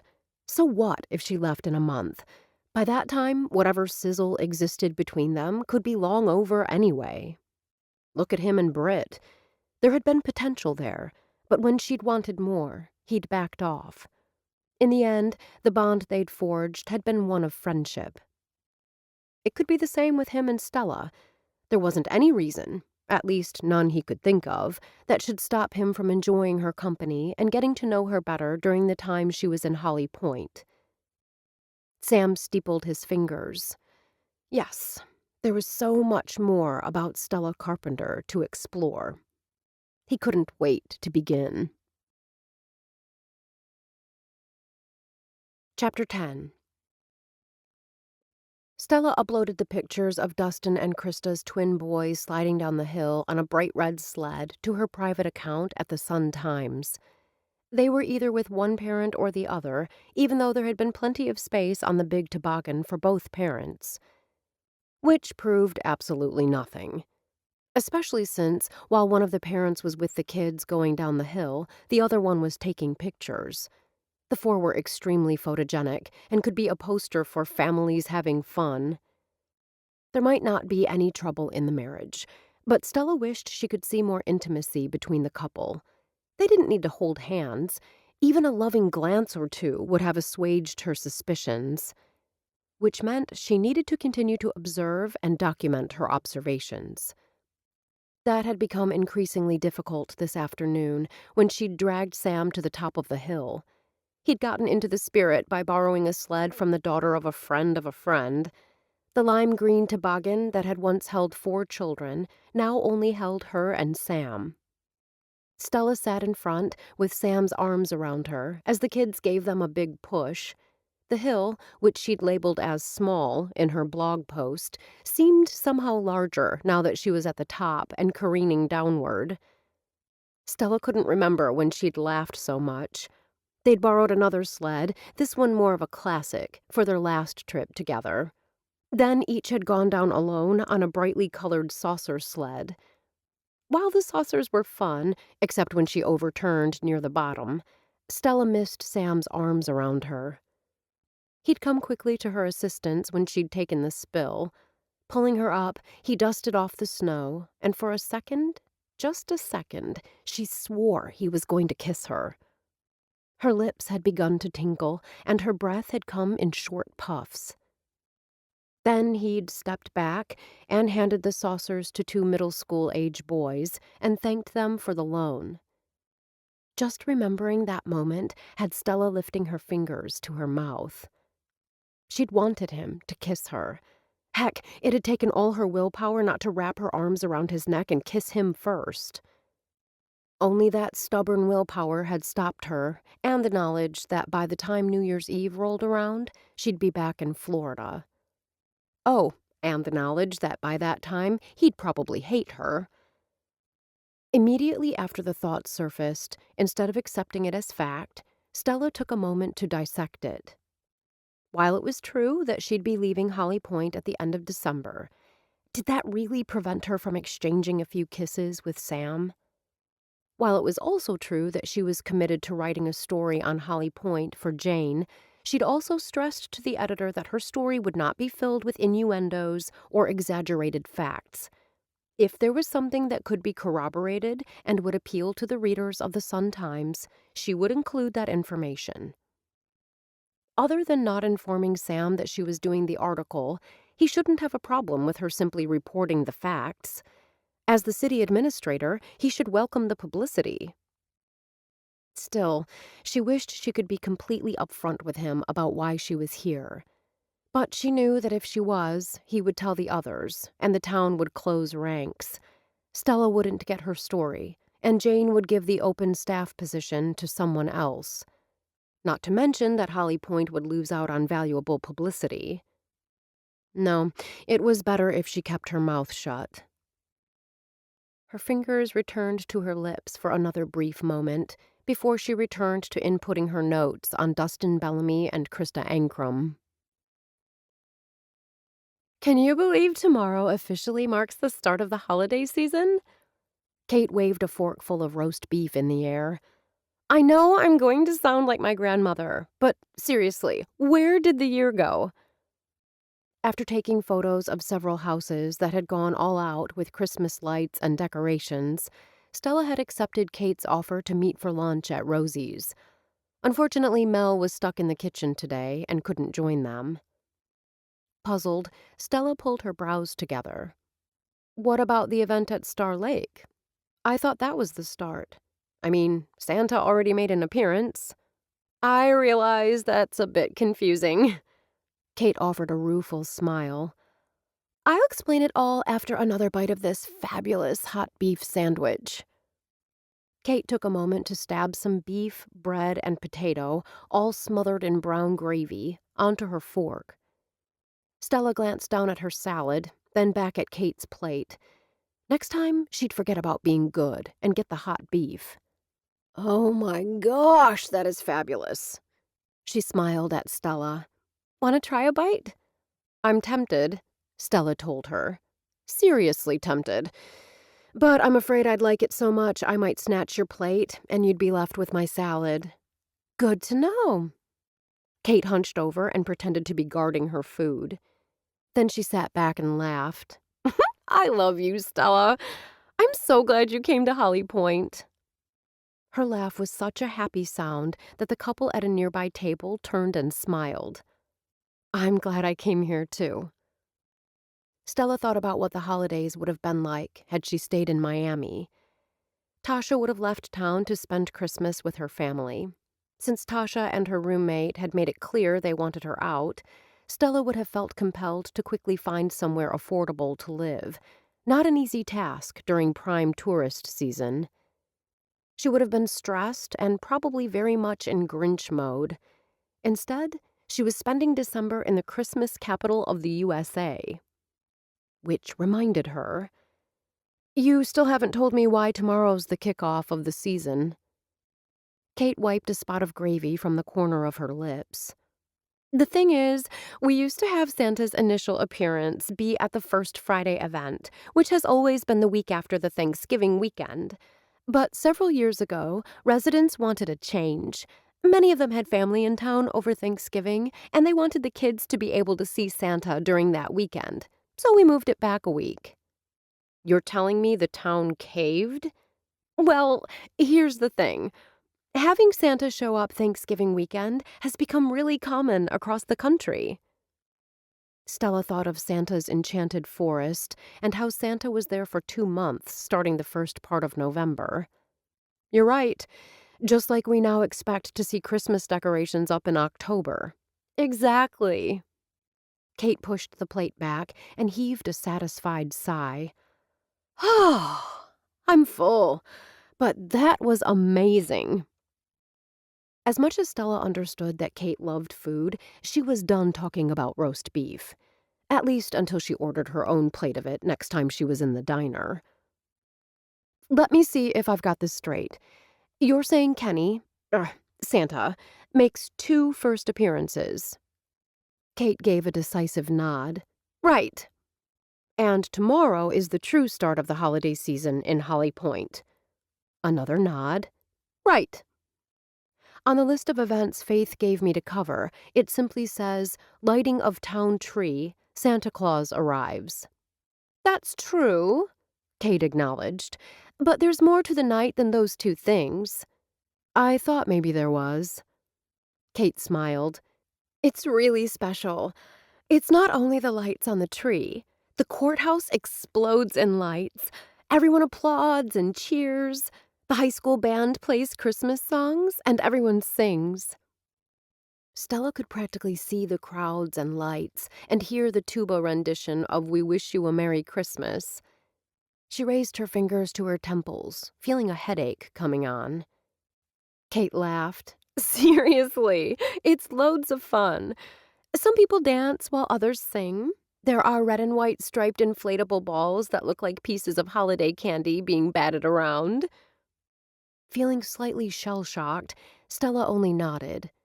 Last year, when she'd gone home with Tasha, any holiday events she'd attended had involved fine wine and china plates. This sounded a whole lot more energetic. Because Kate stared expectantly, Stella offered a weak smile. Sounds exciting. Be sure to dress warmly. Kate gestured with one hand, though Stella's feet were safely tucked under the table. Leave the heels. Pull out your Uggs. Got it. Stella hoped she wouldn't regret asking, but it was best to be prepared. She forced some enthusiasm into her voice. How long, will this fabulous night of frivolity last? The twinkle in Kate's eyes told Stella she wasn't fooling anyone, least of all her friend. About 2 hours. Then everyone just goes home? Some do. Some go to the bakery, coffee shop, or one of the restaurants. Those with children can usually be found in the courthouse ballroom, which has been decorated for Christmas. On First Friday, the room is filled with Christmas-themed games for children. Stella's head spun. So many events, so little time. Kate patted her hand sympathetically. You'll get tons of great pictures. Do you know what else? Stella was almost afraid to ask. What? You'll have a whole lot of fun. Dressed for an Arctic apocalypse, Stella strolled down the street to the imposing courthouse. Even if she hadn't spoken with Kate or had the email from Faith indicating where tonight's event was being held, she'd have known exactly where to go. The main street had been closed to vehicular traffic, and there was a surge of bodies going in only one direction. Hey, little lady, it's good to see you again. The gray-haired man with the handlebar mustache offered her a smile. He had a little girl in each hand. He must have caught her look, because he grinned. My two grands, Addie and Allison. Their mom and grandma are each working games inside the ballroom. There's a bazillion lights on the tree, Addie informed her. Once they turn on, Grandpa is going to take us to see Santa. Allison gazed up at the older man as if seeking confirmation. You're darn tootin'. The man shot his granddaughter a wink. They were nearly to the courthouse when Stella placed the man. He'd been one of a foursome playing cards at the Busy Bean the day she arrived in town. She recalled seeing Kenny walk over to the table and place a hand on the man's shoulder as if they were friends. I don't believe we've met. I'm Stella Carpenter. I'm handling the social media for the Christmas season. Stella smiled. I remember seeing you at the Busy Bean the first day I arrived. You're a friend of Kenny's. And of Norma's, too. Stood up for Kenny at their wedding. The man returned Stella's smile, showing a large gap between his front teeth. Name's Larry Katopka. As the crowd neared the courthouse, Stella saw Larry's gaze searching the crowd. Searching for what? His son-in-law? A friend? I bet it's nice having... Stella paused, conscious of the closeness of little ears. Santa Claus, as a good friend.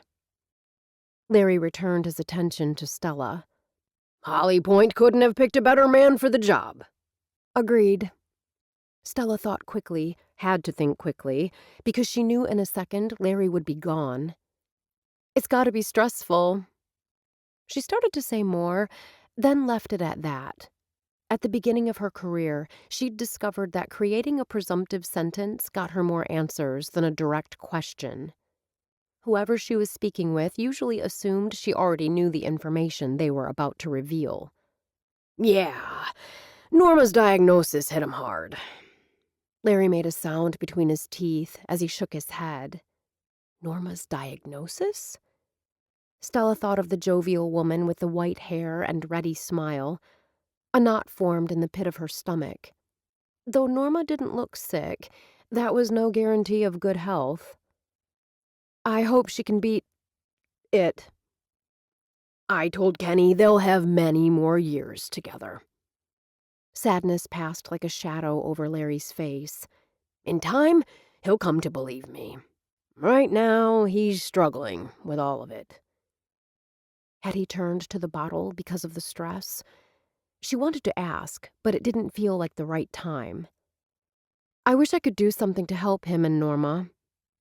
Stella meant every word. She'd grown fond of Kenny and Norma. Apparently, Larry could hear her sincerity because he stopped walking and turned to Stella. There is something you can do.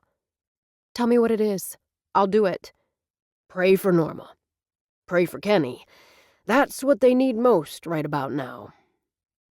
Stella stared for a minute, then slowly nodded. I will. We'll see you around. Larry glanced down at his granddaughters. Tell Stella Merry Christmas, girls. Merry Christmas, Stella, the girls said in a single sing-song tone. Merry Christmas, Stella. This time it was a decidedly male voice, and a strong arm shot around her shoulders. Sam pulled her to him, preventing a collision as three teenage boys wearing Santa hats pushed through the crowd. Charlie? Sam gripped one of the boys' arms. This isn't a football field. The boy, broad-shouldered and strong as a bull, turned and grinned. Sorry, Sam. The kid bellowed to his friends. Slow down! You're not rushing the line. I didn't know if I'd see you tonight. Stella couldn't keep the gladness from her voice. I was hoping to run into you, He said. You were? The words sounded oddly breathless, even to her own ears. I thought to myself, who would I like to spend First Friday with? And do you know what? Stella couldn't keep from smiling. What? Your name was at the top of the list. Chapter 11. She fit right in, like a piece of a puzzle that had been missing for so long you weren't sure of the last time you'd seen it. But once found, it slid in perfectly. Sam watched Stella charm a couple of tourists from Quebec City. He listened as she conversed with them in flawless French and took their picture. Stella spoke French? He'd learned something new about her today. She turned to Sam. They want to know when we're going to light up the tree. He liked the we part of that statement. Despite being here only a short time, she was quickly becoming part of the community and his life. I'll be throwing the switch in 1 minute. The words had barely left his lips when the countdown clock, temporarily installed on the side of the courthouse, started up. A roar rose from the crowd as they noticed the movement in the digital clock. They began to count down each second. 56, 55, 54. Stella leaned close to his ear to be heard. You flipped the switch? He nodded, knowing he couldn't be heard above the crowd. With every second, the crowd had grown louder. Pulling his phone from his pocket, Sam pointed to the app displayed, then to the tree. Understanding shone in her eyes. There was no need to update the tourists. They were now counting down the numbers with everyone else. Stella reached for the camera tucked into her bag, then made some adjustments to the settings. Sam followed her with his eyes as she backed up and jostled for a better position on the steps leading up to the front of the courthouse. Though he understood she was hoping for a better angle, everyone was packed together like sardines, with all eyes on the tree. One glance at his phone's display confirmed that he had 15 seconds. Of course, with the crowd counting down, he really didn't need to look. Gesturing with his head toward a narrow concrete ledge that flanked both sides of the broad swath of steps, he shoved the phone in his pocket and cupped his hands. Without hesitating, she put a boot into his hand and sat on the ledge, above the crowd. He kept a hand on her leg, steadying her. Sam wouldn't let her fall. He pulled the phone out of his pocket with no time to spare. "One!" the crowd roared. Sam hit the button, and a million LED lights flashed on. A huge cheer rose from the crowd, but Sam's eyes weren't on the lights or the trees, but on Stella, who was intently snapping pictures of the tree, of the crowds, of the amazing lights. When the music began and everyone started to sing, Sam realized that, just like the sledding, this was a part of the evening that Stella needed to experience, not observe through a camera lens. Stella! Despite the fact that he stood beside her, he yelled her name to be heard over the singing voices. She continued to snap photos. There seemed only one way to get her attention. Sam moved the hand that had been steadying her a couple of inches up her thigh. Through her jeans, he felt her muscles tighten, and his body reacted almost immediately. Her head jerked to the side, and her eyes met his. Without taking his eyes or his hand off her, he motioned with his free hand for her to come to him. She shifted on the ledge, swung her leg over, then held out her arms to him. Because it was such close quarters, once back on the steps, she was pressed against him. Sam leaned down, his lips brushing her ear, as he told her, "You need to sing." The melody shifted from Silent Night to I'll Be Home for Christmas. For those unsure of the words, the screen that had held the countdown clock now displayed the lyrics.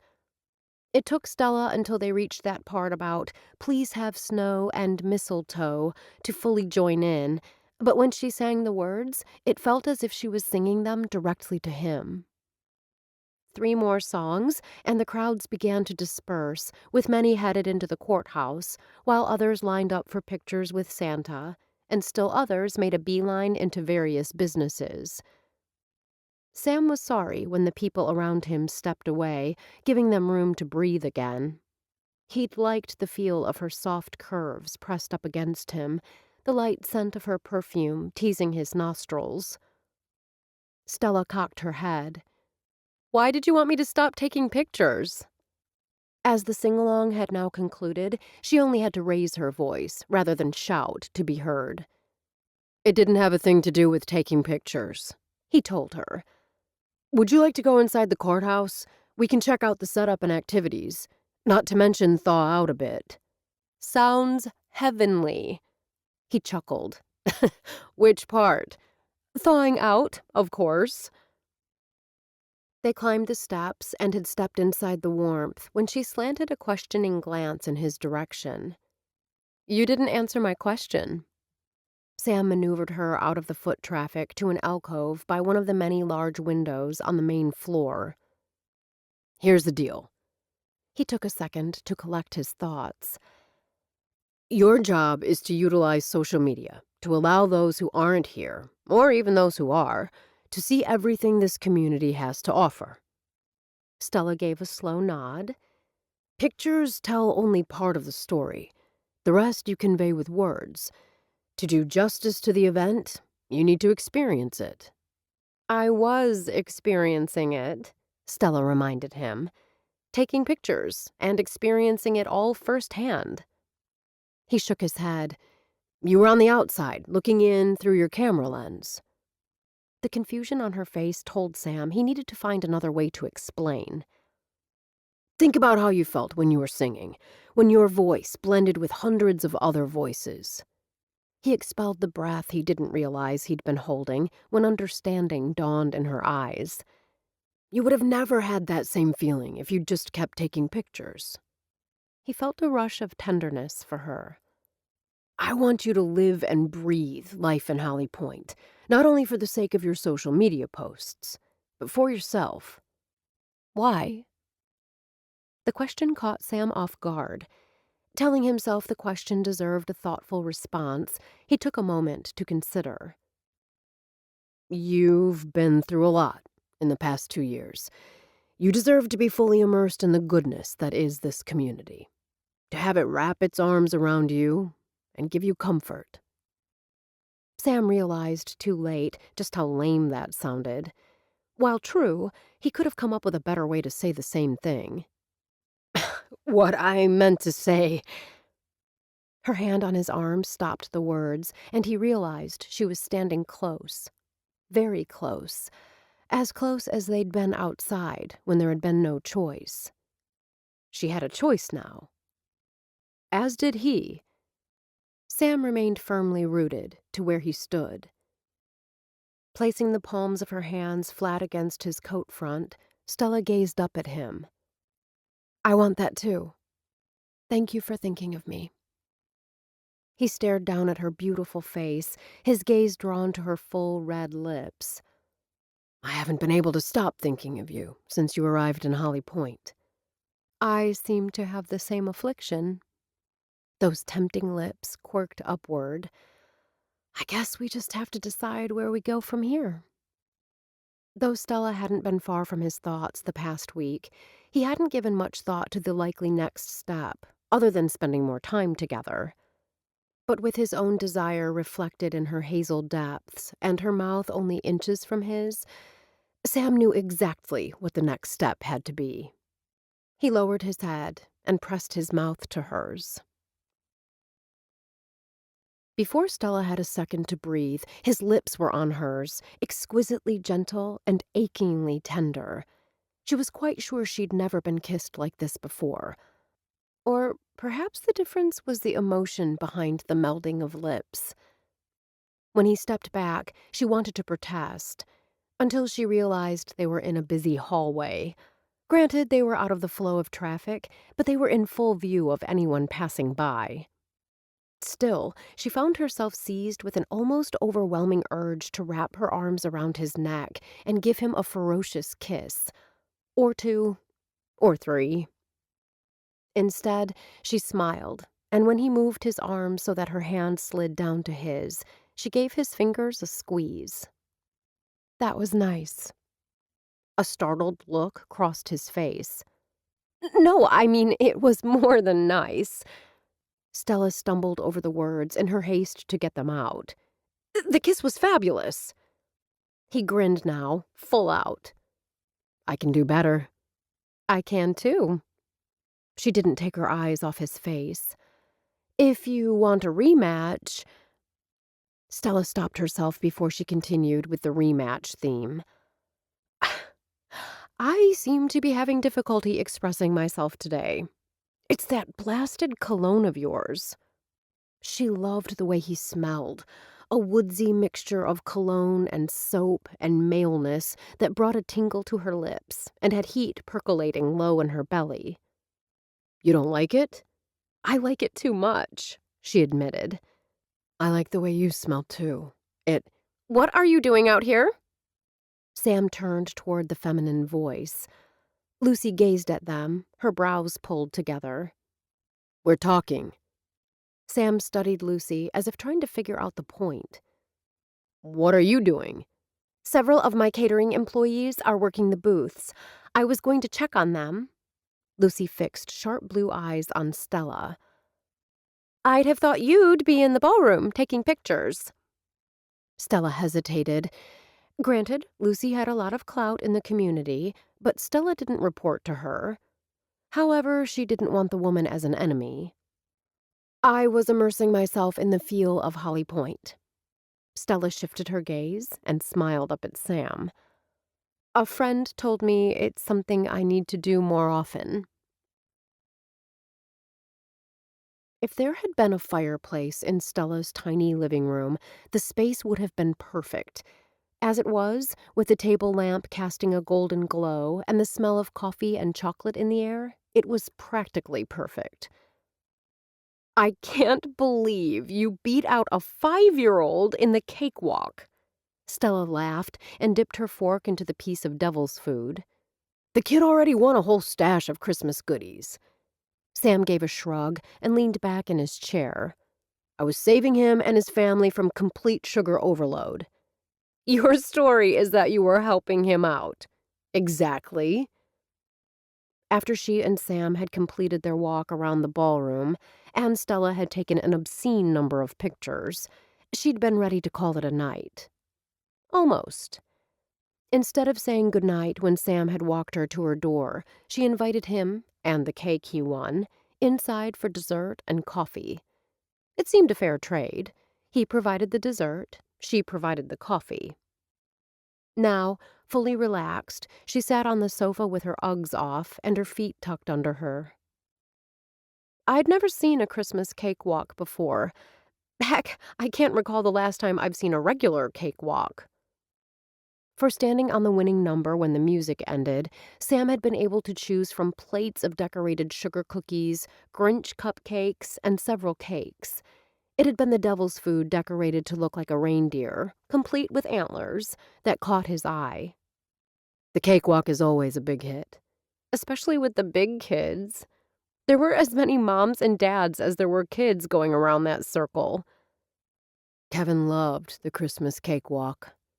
Sam smiled, but then he loved anything and everything to do with Christmas. Stella hadn't wanted to ask Sam much about his brother, but with that comment, he'd opened the door. What was your brother like? When Sam hesitated, she raised a hand. We don't need to talk about him if it's difficult. I know how— No, it's okay. He settled back in the chair, his large fingers now wrapped around a red mug. It's been 4 years since Kevin passed, and people don't mention him all that often anymore. But you know how it is when you lose someone close to you. They're never far from your thoughts. Stella nodded. She did understand. Kevin and I were fraternal twins. I was the oldest. Sam flashed a smile. By 2 minutes. We didn't look anything alike, and we were different on the inside, too. But he was my best friend. How were you different? Stella kept her eyes on Sam's face as she sipped her coffee. I was the quiet, reserved one. A smile hovered on the corners of his lips. Kevin was outgoing and gregarious, the life of every party, but never obnoxious or over the top.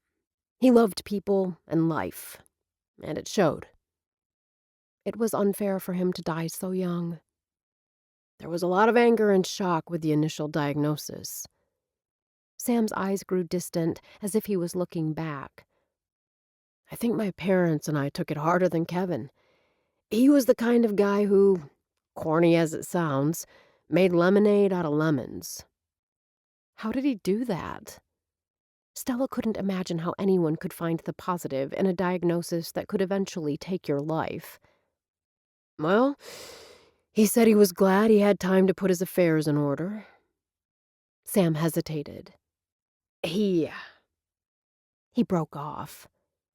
Stella merely sipped her coffee and waited. He said if he'd died in a car accident, he wouldn't have had time to let all the people in his life know how much they mattered to him. The outpouring of affection from those he knew, or had known in the past, amazed and comforted him. Stella felt the familiar tightening around her chest and forced herself to take a couple of calming breaths. But surely he was angry. He was taken far too early, before his life had really begun. My parents were in their early 50s, and I felt they were gone way too soon. I was so angry. I think yours is a normal response. I certainly felt that way. His chuckle held no humor. Kevin saw rage as counterproductive to making the fight back to health. Then, when that didn't happen, to enjoying what time he had left. He sounds like an amazing guy. He was one of the best men I've ever known. He showed me how to live. And how to die. Sam's gaze settled on the framed picture of her parents on the desk, the one taken on their 25th wedding anniversary. Stella braced herself for questions, but instead Sam just sipped his coffee. They sat in comfortable silence for a minute before Sam continued. It was Kevin's shortened life expectancy that led him to buying the horses. Even back in high school, he had this dream of a whole herd, but planned to wait until he and Lucy were married and settled. Instead of waiting, he took the money he'd saved and bought 3. Stella tried to hide her surprise. He bought horses? Not just any horses, Icelandic horses. Sam laughed at her confused expression. They're amazing, very friendly, and they love people. I inherited them from Kevin. You'll have to come out to my place and see them. If you have time, I'll even take you ski-ing. What is that? Think of it as cross-country skiing with the horse pulling you. It sounds like fun. Stella set down her mug and picked up the plate with the cake. Name the time? I'll be there. You'll have to dress warmly. Stella rolled her eyes. I'm in northern Vermont. In December. Of course I'll dress warmly. It needed to be said. Sam appeared to be trying to hide a smile. You are, after all, a Florida girl. A former Florida girl. His gaze sharpened. You've decided not to go back? I'm still weighing my options. Stella thought of her friends and the job that could be hers if she came through with this article. I'm enjoying my time here, but I keep telling myself that my life is there. No job, no apartment, no boyfriend. Sam's tone remained light and conversational, while his gaze had turned sharp and assessing. Though it was a statement, she heard the question hidden in the comment. Nope, no boyfriend.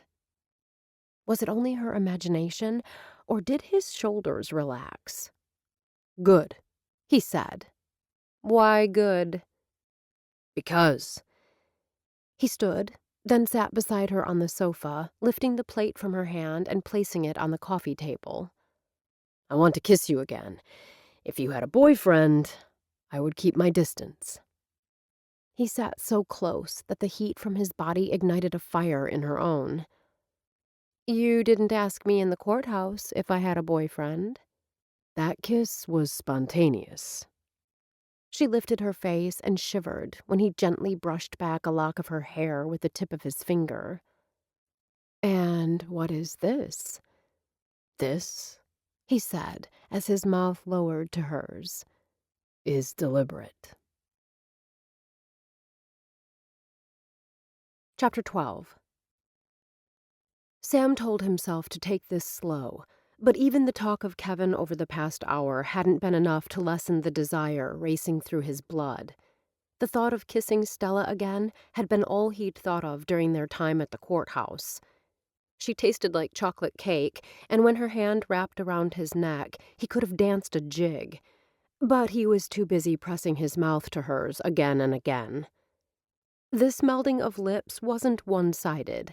She kissed him back, her mouth opening to his when he slid his tongue across her lips. When it slipped inside, his blood flowed like molten lava, and his pulse throbbed hard and thick. His control nearly shattered when her fingers dipped inside the collar of his shirt. I want you, Sam groaned, his voice a gruff rasp. They were no longer sitting up. She was on her back, and he was practically on top of her. And still they continued to kiss. Long, dreamy kisses, interspersed with ones that had him wanting to tear off his clothes, and hers, so they were flesh to flesh. His erection strained against his zipper, and she moved her hips beneath him, her legs separating just enough for his hardness to rub her in the place that had her arching upward, her fingers digging into his shoulders. Sam slid his hand beneath her bottom, bringing her even more fully against the length of his erection. He continued to kiss her, to murmur sweet words as she molded her body to his. While fighting to retain control, Sam continued the grinding rhythm that had Stella moaning, as if the pressure inside had suddenly become unbearable. Still, he continued the hot, rhythmic stroking, letting her squirming set the pace, while bringing her closer and closer to the edge. He scattered kisses across her face, then took her mouth in a deep kiss that mimicked their lovemaking. She surged against him and cried out. He continued the stroking until she sagged back. His body ached for completion, but tonight had been for Stella. He sensed that she wasn't ready to dive into a full-blown relationship that included sex. Hopefully, tonight would help her see just how good it could be between them. I can't believe I... Her hands dropped from his neck to lie limply at her side. The earlier patches of color on her cheeks were now fire engine red. I don't know what got into me. It sure wasn't me. He rolled off her, gesturing with one hand to his fully clothed body. You didn't... She sat up and licked her lips. I mean, you kind of got the short end of the stick. He chuckled. I'm not sure I like that description. The red on her cheeks deepened even further, if that were possible. I meant... I know what you meant. Sam couldn't help it. He kissed her again, reveling in the taste of her. I should be heading home. Her gaze fixed on his crotch as he stood. It isn't fair that I... Leaning over, Sam tipped her chin up. If she kept looking at him there, he wasn't going to be able to control himself. Another time, perhaps. Grabbing his coat from the coat tree, Sam paused, his hand on the knob. Don't forget to deadbolt the lock once I leave. The town is safe, but you can't be too careful. Stella reached him just as he opened the door. Her hand on his arm stopped him from stepping into the hall. You're forgetting something? He stepped to her. A goodbye kiss? That sounds wonderful. An impish gleam filled her eyes as she gestured with her head. But I was referring to the cake. Ouch! Derek grimaced as he and Sam rode the horses on a road that flanked the edge of Sam's property. It was all about the cake? Sam had forgotten about his plans to go riding with Derek the next morning until his friend had banged on his front door at 8 a.m. Yeah, she didn't want me to forget it. Did you at least get a goodnight kiss? Derek slanted a sardonic grin in Sam's direction. As a chaser for the one in the courthouse earlier in the evening? You heard about that? Derek shot him a pitying look. I don't believe there is a single person in the county who hasn't heard about Holly Pointe's city administrator locking lips with our new social media person. Sam scowled. He didn't like the idea of Stella being the subject of public gossip. We weren't that obvious. You haven't answered my question about the goodnight kiss. Derek, Sam realized, was like a dog with a bone. He was glad that he'd conveniently forgotten to mention everything that had gone on before the end of the evening. No matter how good his friendship with Derek was, there were some things best kept private. When the silence lengthened, Sam realized Derek was waiting for an answer. I got another kiss. Actually, the attraction between him and Stella had exploded. Even when he told himself to take it slow, the connection only grew hotter and more intense. Mel likes her. Derek gave Vixen a pat. Your sister likes Vixen? Not the horse. Stella. Derek made a sound of disgust. Where's your head this morning? Back in Stella's apartment, Sam thought. On her sofa, feeling her soft curves against the hard planes of his body, hearing her soft, breathy moans as he stroked. Are you okay? Sam jerked his thoughts back to the present. Stella and I talked about Kevin last night. Derek smiled. Did you tell her how he listened to Christmas music year-round? Or how we had to watch A Christmas Story and It's a Wonderful Life every year? Sam chuckled. Remember when he added Elf to the Christmas lineup? I thought Zach was going to lose it that year. A smile of remembrance lifted Derek's lips. Zach ended up loving Elf. I think about Kevin a lot at this time of year. I miss him too, man. Derek cleared his throat. You might want to, I don't know, touch base with Lucy sometime. This time of year is difficult for her, too. I thought she'd find someone else by now. The second after the words left his mouth, Sam realized how they sounded. I didn't mean fall in love and get married, but to my knowledge, she hasn't even dated. Kevin is a tough act to follow. Derek lowered his voice, though they were the only ones for miles. I remember when he and Lucy started dating. I didn't see that coming. Because they seemed so different? Yeah, even back in high school, I had her pegged for the big city. I thought once she finished high school, she'd go to some college, then settle in New York or Boston. Derek blew out a breath. Instead, she and Kevin went to UV and returned to Holly Pointe. I see what you're saying about Lucy, but Kevin was the one I always thought would settle in New York City. He loved the lights, the fast-paced lifestyle, and the parties. Now that you say that, I agree. Derek's gaze grew thoughtful. I wonder why he did stay here. The techie stuff he did as an independent contractor could have been done anywhere. I believe he stayed because of Lucy. Don't get me wrong. Sam lifted one hand. If he wanted to move to the city, I think Lucy would have packed up and moved. But she liked it here, and he could work anywhere. He couldn't have had these beauties in the city. Derek gave the horse another pat. I've never ridden a more sure-footed horse that gives you such a comfortable ride. For over a year, he was able to enjoy them. Sam wished it could have been decades. You have any plans for tonight? Nope. Derek cocked his head. What? No plans with Ms. Carpenter? No plans. Sam had already decided to text Stella this weekend, but that asking her out when they'd just spent the evening together might seem pushy. What are you doing? I'd hoped. Derek paused. Something told Sam he'd regret asking. You hoped what? That you and Stella... Derek circled a hand in the air, appearing faintly embarrassed. Sam grinned. I have to say, I find this sudden interest in my love life heartwarming. Shut up! Derek scowled. I'm just happy to see you getting involved with someone on a more personal level. You've shut yourself off from people since Kevin died. Hardly. Sam tamped down a flicker of annoyance. In case you've forgotten, I'm a city administrator. I see and interact with people all the time. Derek shook his head. Not the same thing. You don't open your heart to anyone. Not anymore.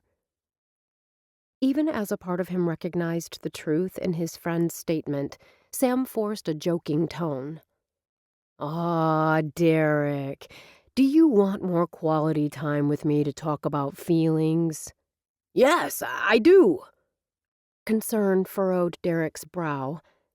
You and I have known each other practically our whole lives, and I've seen you grow colder in these last 4 years.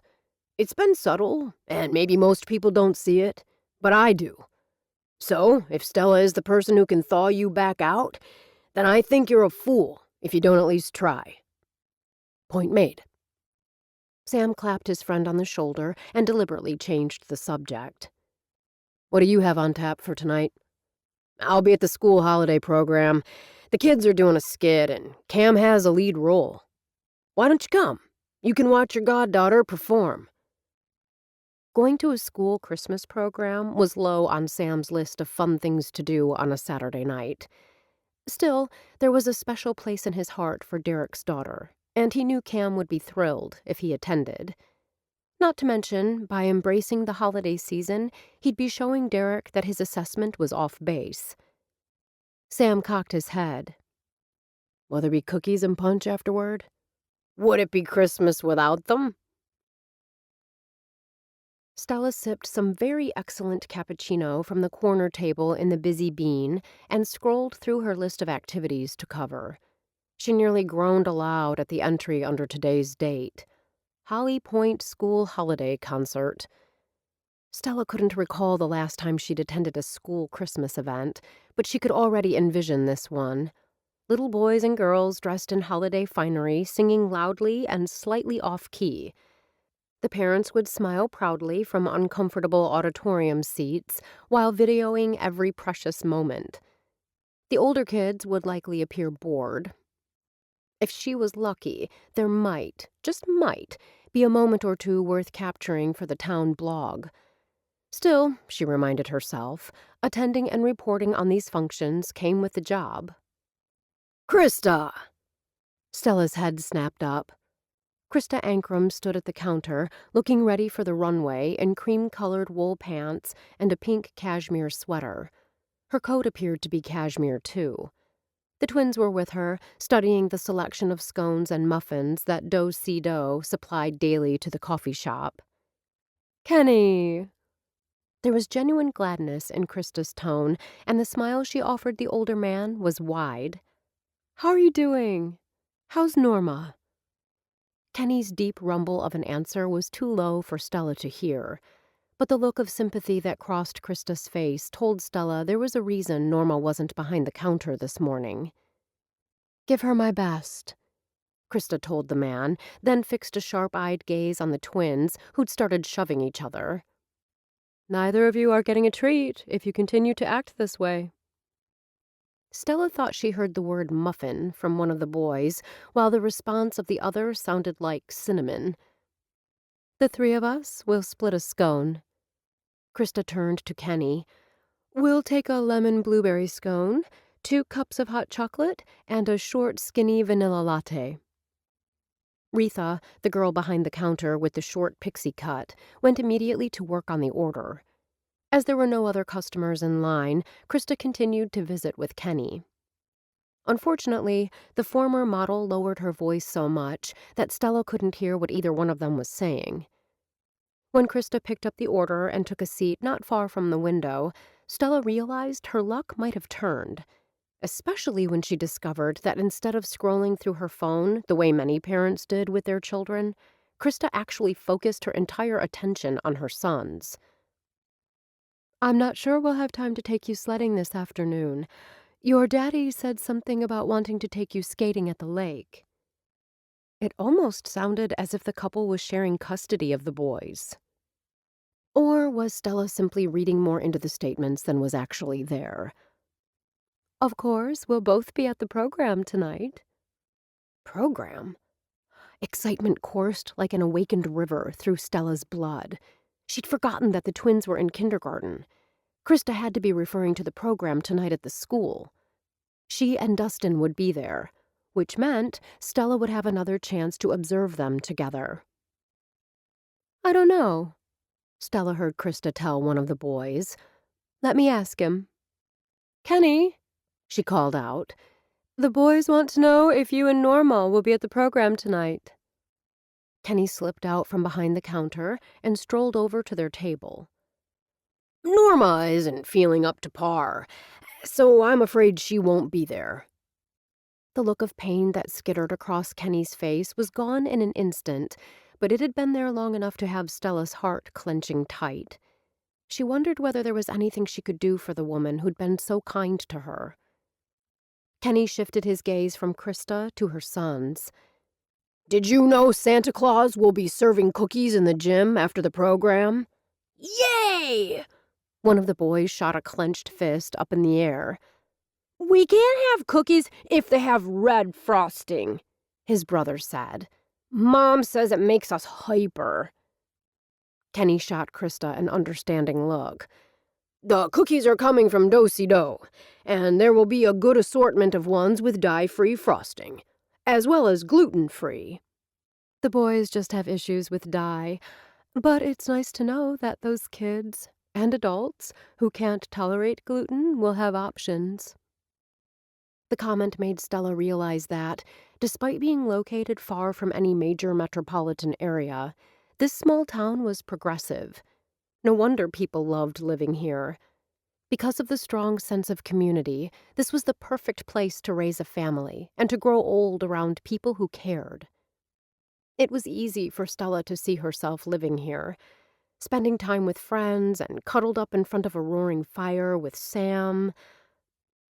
Stella shook her head, trying to banish the compelling image of her and Sam kissing on the couch, his fingers toying with the buttons on her shirt. "Can I get you a refill?"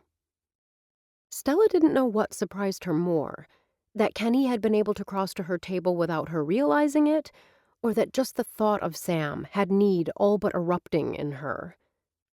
She must have been staring blankly because the older man gestured to her cup. "Thanks for asking, but I'm fine." When he started to turn away, Stella reached out. "Kenny." He turned, and his lips, tucked inside that white beard, lifted in a smile. "Changed your mind already?" She shook her head. "It's about Norma. I didn't mean to eavesdrop, but I heard you mention to Krista she wasn't feeling well. Is there anything I can do?" The sorrow that she'd only caught glimpses of before now filled his eyes. Stella's gut clenched when the older man pulled out a chair and sat down as if he was too exhausted to stand for another second. It was obvious that whatever was going on with Norma wasn't as simple as a bad winter's cold. "Norma has cancer." Just saying the word had Kenny's voice thickening with emotion. "The doctor says she has a good chance of beating it, because we caught it early. He said it was low grade, whatever that means, and that it had stayed in the bladder." Cancer. Stella found herself repeating the word. A shiver of dread traveled up her spine. Will she have to have chemotherapy? "Not the kind of chemo you're probably thinking of." Kenny's hands, resting on the tabletop, began to shake, and he placed them in his lap. "Last month, Norma had surgery. The doctor cleaned the cancer out of her bladder, then washed it out with this chemo drug. I forget the name. She goes in once a week to get the drug." "Does the drug make her sick?" "No, and her hair hasn't fallen out. Not yet, anyway. It does make her really tired. Right before Christmas, they'll do a scope again and check for new tumors. Then she'll have 2 or 3 months to rest. At least I think that's the plan." Kenny scrubbed a hand across his face, looking 10 years older than he had only minutes before. This time, when he dropped the hand to the table, she covered it with hers. "She'll be okay." "I hope so." He offered a wobbly smile. "I don't know how I can go on without her." Stella met his gaze head on. "I worked with someone at the Sun-Times who was diagnosed with bladder cancer 15 years ago. Jim is still going strong." "The doctor in Burlington at the cancer center told us most people with bladder cancer die of something else. And, yeah, like I said, we caught it early." "So why is she not feeling well today?" Stella didn't mean to press, but she was sincere in her desire to help the couple. If there was anything she could do to lighten their load, she wanted to do it. "She got a bladder infection, which they say isn't uncommon. Once the antibiotics kick in, she'll start feeling better." He offered a watery smile. "I hope so, anyway." Stella met his gaze. "What can I do to help?" "There isn't anything."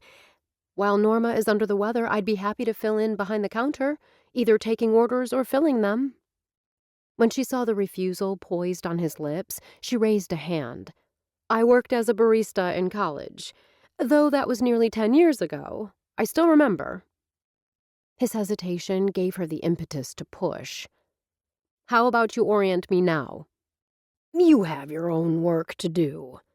"True," she acknowledged. "But as long as I'm not at an event, I'm available."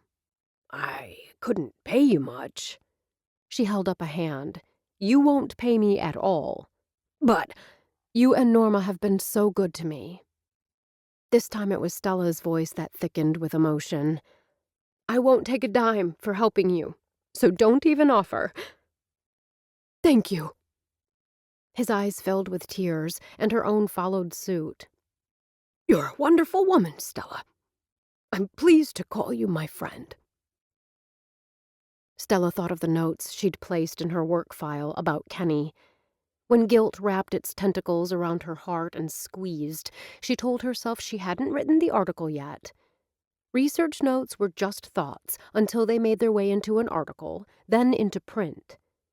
She wasn't a hack journalist out to bury anyone in innuendo and lies. That wasn't the kind of woman her parents had raised. And she wouldn't go down that path, even to regain her job. Chapter 13. "These are primo seats." Derek made the pronouncement as if he were in the front row at a major concert, instead of in a seat 5 rows back from a high school stage. As the auditorium was nearly full, and they had another 30 minutes before the program started, Sam guessed Derek must have arrived at some ungodly early hour to snag these seats. Thankfully, he'd saved one next to him for Sam. Sam fought to find a comfortable position in the unyielding wooden seat. He quickly discovered that comfort was nearly impossible for someone of his height. He'd had more legroom flying coach. Why didn't you pick the front row? At least there, Sam thought, no one would have been in front of them, and his knees wouldn't be up against his chest. "Too close." Derek spoke with the assurance of a seasoned parent.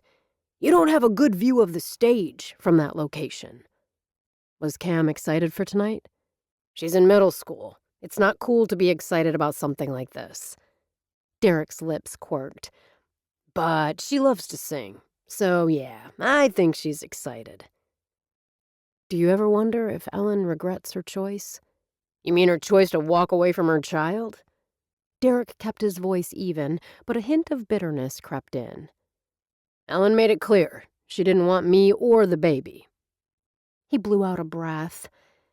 "It does no good to stay pissed about something that happened 13 years ago. She could have had an abortion, and I couldn't have stopped her. Instead, she chose to have the baby. I'm grateful for that." She planned to give the baby up for adoption. "Until I told her I wanted custody." Derek gave a humorless chuckle. She didn't see that coming. She tried to say the baby would be better off with two parents.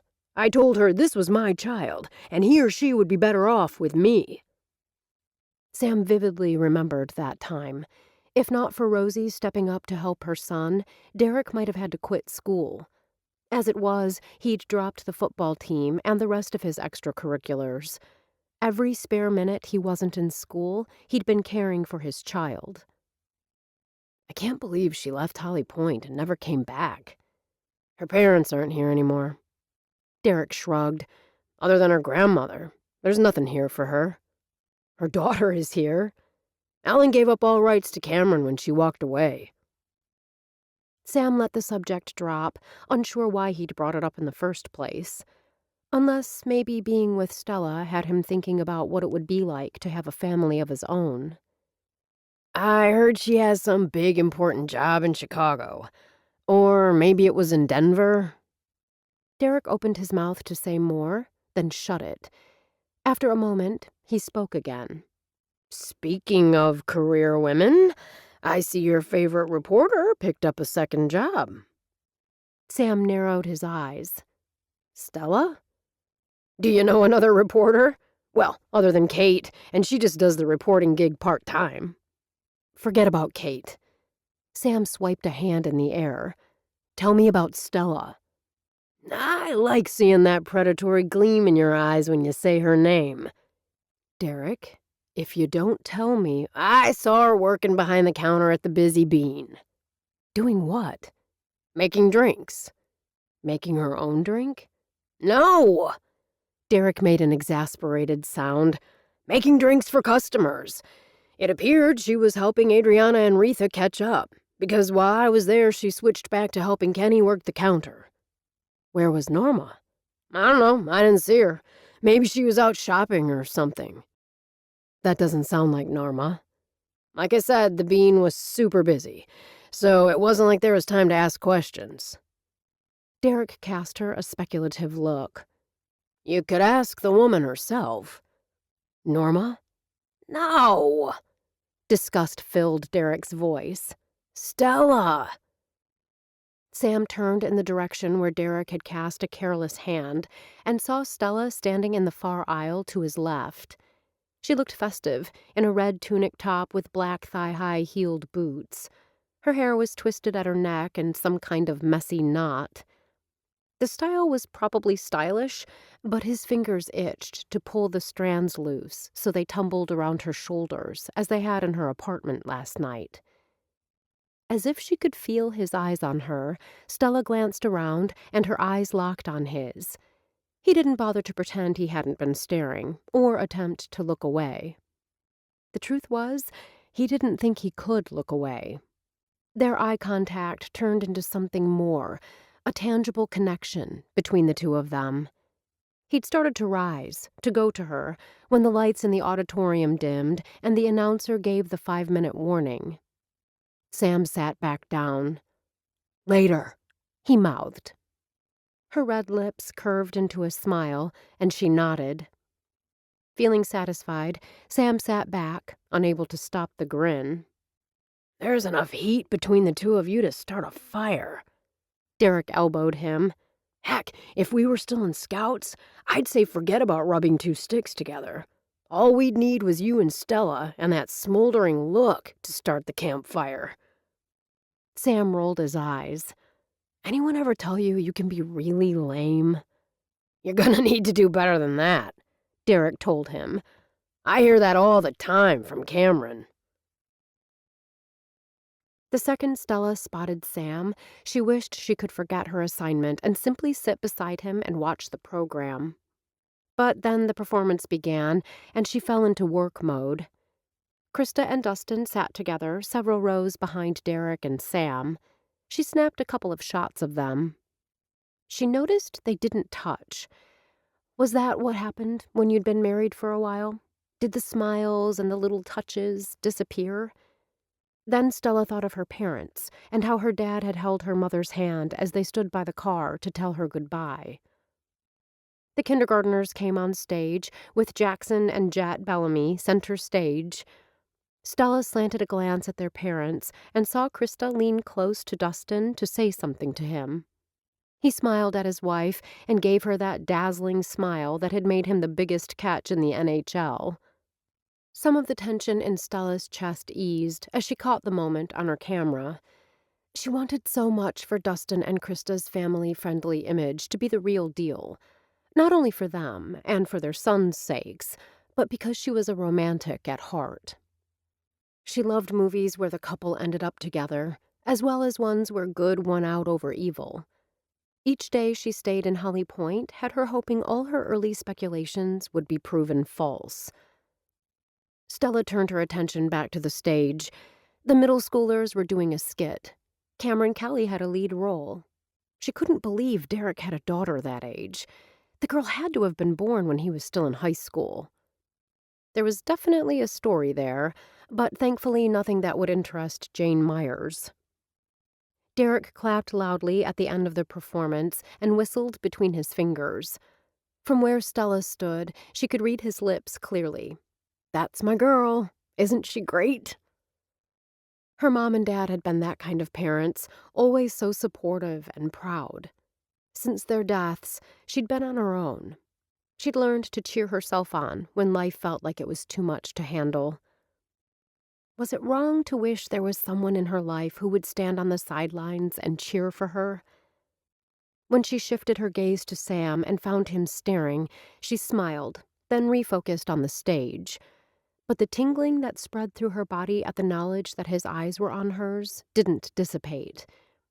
If anything, as the evening wore on, the tingling and the warmth only increased. Stella liked Christmas songs, truly she did, and the skits were well done. But 90 minutes later, she was ready for the program to be over. In order to get the best shots, she stood the entire time, moving closer to the stage and crouching down to get shots from a low vantage point, then going to the balcony and shooting downward. Just like at the lake, it didn't take her long to discover that there were only so many pictures of those in the audience and on stage that one could take. Stella slipped out into the hall when the show was nearing completion, or at least she hoped that having the entire group assembled on stage signaled that the end was near.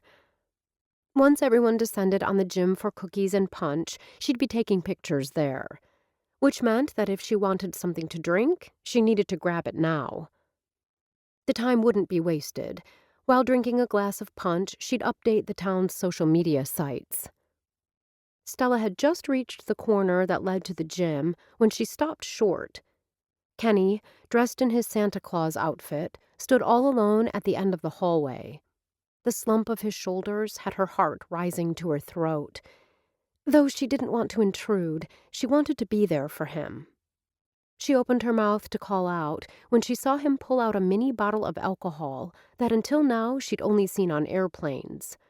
This bottle was colorless, so vodka would be her guess. Good choice, Stella thought, if you don't want liquor breath. One of the reporters she'd worked with at the Sun-Times had put vodka in water bottles. If he had a meeting, the guy would pop a stick or two of tropical fruit gum. Management never had a clue. As if on autopilot, Stella pulled out her phone. While Kenny tossed back his head and downed the entire bottle in one gulp, she got the shot. Her hands trembled as she shoved the phone back into her bag. Taking a couple of silent steps backward, she concentrated on making as much noise as possible as she rounded the corner. She forced a big smile as she strode down the hall, the smile plastered on her lips. "Kenny, it's good to see you." Before she reached him, he popped a stick of fruit-striped gum into his mouth.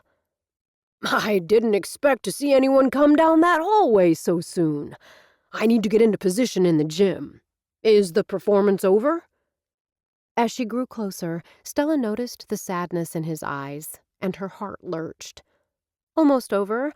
I thought I'd get a couple of shots in the gym before the hordes descend." "Good idea." He smiled. "We can walk together." "How is Norma doing this evening?" The smile that had never quite reached his eyes now disappeared from his lips as well. Not well at all. Kate wanted to help out, but she's overseeing everything in the gym this evening. Faith is staying with Norma while I'm here. That's nice of her. Faith is a good woman. Kenny gave a decisive nod. Norma calls her a kind soul. A kind soul who would never secretly gather data on a friend. An apt description. Stella kept her voice light. What smells so good? Are you chewing fruit stripe? Kenny's rouged cheeks turned even more red. Yes. It's a favorite of mine. I've loved it since I was a kid. I'd give you a piece, but I'm out.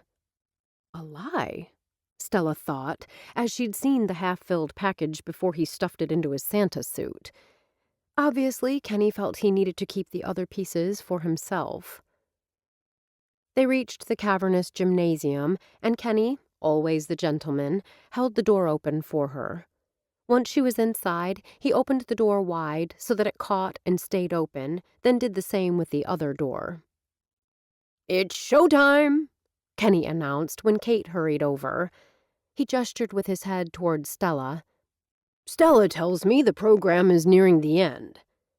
Kate glanced at the large clock caged in on the wall. They're getting through early, but we're ready for them. I'll get in the chair. Kenny squeezed his niece's shoulder, then crossed the room where a chair, or rather, a green and red tufted throne, sat on a large square of red carpet. A decorated tree sat to the right of the throne with huge painted boxes made to look like presents. Did the high school stage crew do those? Stella asked Kate, snapping a few pics. They did, and I think they did an excellent job. I agree. Stella hesitated just an instant, then went for it. Kenny seems worried about Norma. When Kate shot her a questioning glance, Stella explained. He told me about the cancer diagnosis. I would have told you myself, Kate assured Stella, but Kenny asked me to keep it quiet. I understand. Stella understood the need to come to grips with bad news in your own way and in your own time. I'm glad he's reaching out more. I think he needs the support. Kenny is devastated. He loves Norma so much and hates to see her going through all these tests and procedures. Right now, she's feeling pretty bad because of this infection, and that's been hard on him. Kate gave a decisive nod. But he's strong, and so is she. And they have a lot of support. Kate surprised Stella by taking her hands. Speaking of friends, thank you for caring about Kenny. I heard that you helped out at the Busy Bean. You'll never know how much that means to all of us who love him and Norma. I didn't do anything. Guilt rose like bile in her throat. Stella tried to pull back, but Kate held on for a moment longer. You stepped in, and you helped out. You were a friend in his hour of need. Kate released her hands. I see I've embarrassed you. That wasn't my intention. I'm proud of you, Stella. Proud to call you my friend. The night only careened downhill from there. Stella got a shot of Krista, her face flushed with anger, brushing off Dustin's hand. Stella wasn't close enough to see or hear what prompted the heated exchange. By the time she drew close, the couple had on their happy faces again. But she had the money shot, a photo that might sink any hopes they had of closing the deal on a family-friendly network show. Just as she had the picture of Santa guzzling down nearly 2 ounces of vodka mere minutes before greeting school children. The sick feeling in the pit of Stella's stomach had nothing to do with the fact that she'd skipped dinner. While she didn't know Dustin and Krista, the way Krista had showed such concern for Kenny said a lot. And Kenny? Well, Kate was right. The man had a kind soul. The month of December may have just started, but any day, Stella knew, she'd receive a text from Jane demanding an update. Not just an update, but one that included any dirt she'd been able to dig up. What would Stella tell her? That was the million-dollar question. Chapter 14. Sam wasn't sure how he'd lost track of Stella. One second she was taking shots of Santa with the kids, and the next she'd disappeared. Derek had disappeared too, but Sam had known that would happen. Tonight, his friend had more in common with the other parents than he did with his single, never-married friend. If things had gone differently, if he'd been more open to the possibility, Sam knew he could have been married by now. After Kevin's death, he and Britt had grown even closer. Sometimes he wondered how he could have gotten through those dark days after Kevin's death without her. Days when he'd been forced to face the fact that no matter what he did or how hard he pushed, he couldn't save his brother. Britt had remained in Holly Pointe even after his parents returned to New York, giving up a chance at trying out for a musical revival where she was said to be a shoo-in for a leading role. She hadn't pushed, but when she'd wanted to talk about the future, their future, he wasn't ready. When Britt finally left, he hadn't tried to stop her. Sam had always thought that his father had later written the lead in his play, especially for Britt, as a way of thanking her for being there for him. Whatever the reason, her stellar performance in that pivotal role had her winning the Tony. Shoving aside all thoughts of the past, Sam pulled out his phone to text Stella. It wasn't as if she couldn't go her way tonight and he go his, but she had nodded when he'd mouthed later in the auditorium. At least, that's what he'd thought. "Where are you?" He keyed, then hit send. The reply came immediately. "Home. Headache. Need anything?" Sam was ready to leave now, ready to bring her whatever she needed. "I'm good. Let's talk tomorrow." He almost called her, wanted to call her in the worst way, wanted to know whether she was simply being stubbornly independent. Perhaps there was something he could do to help.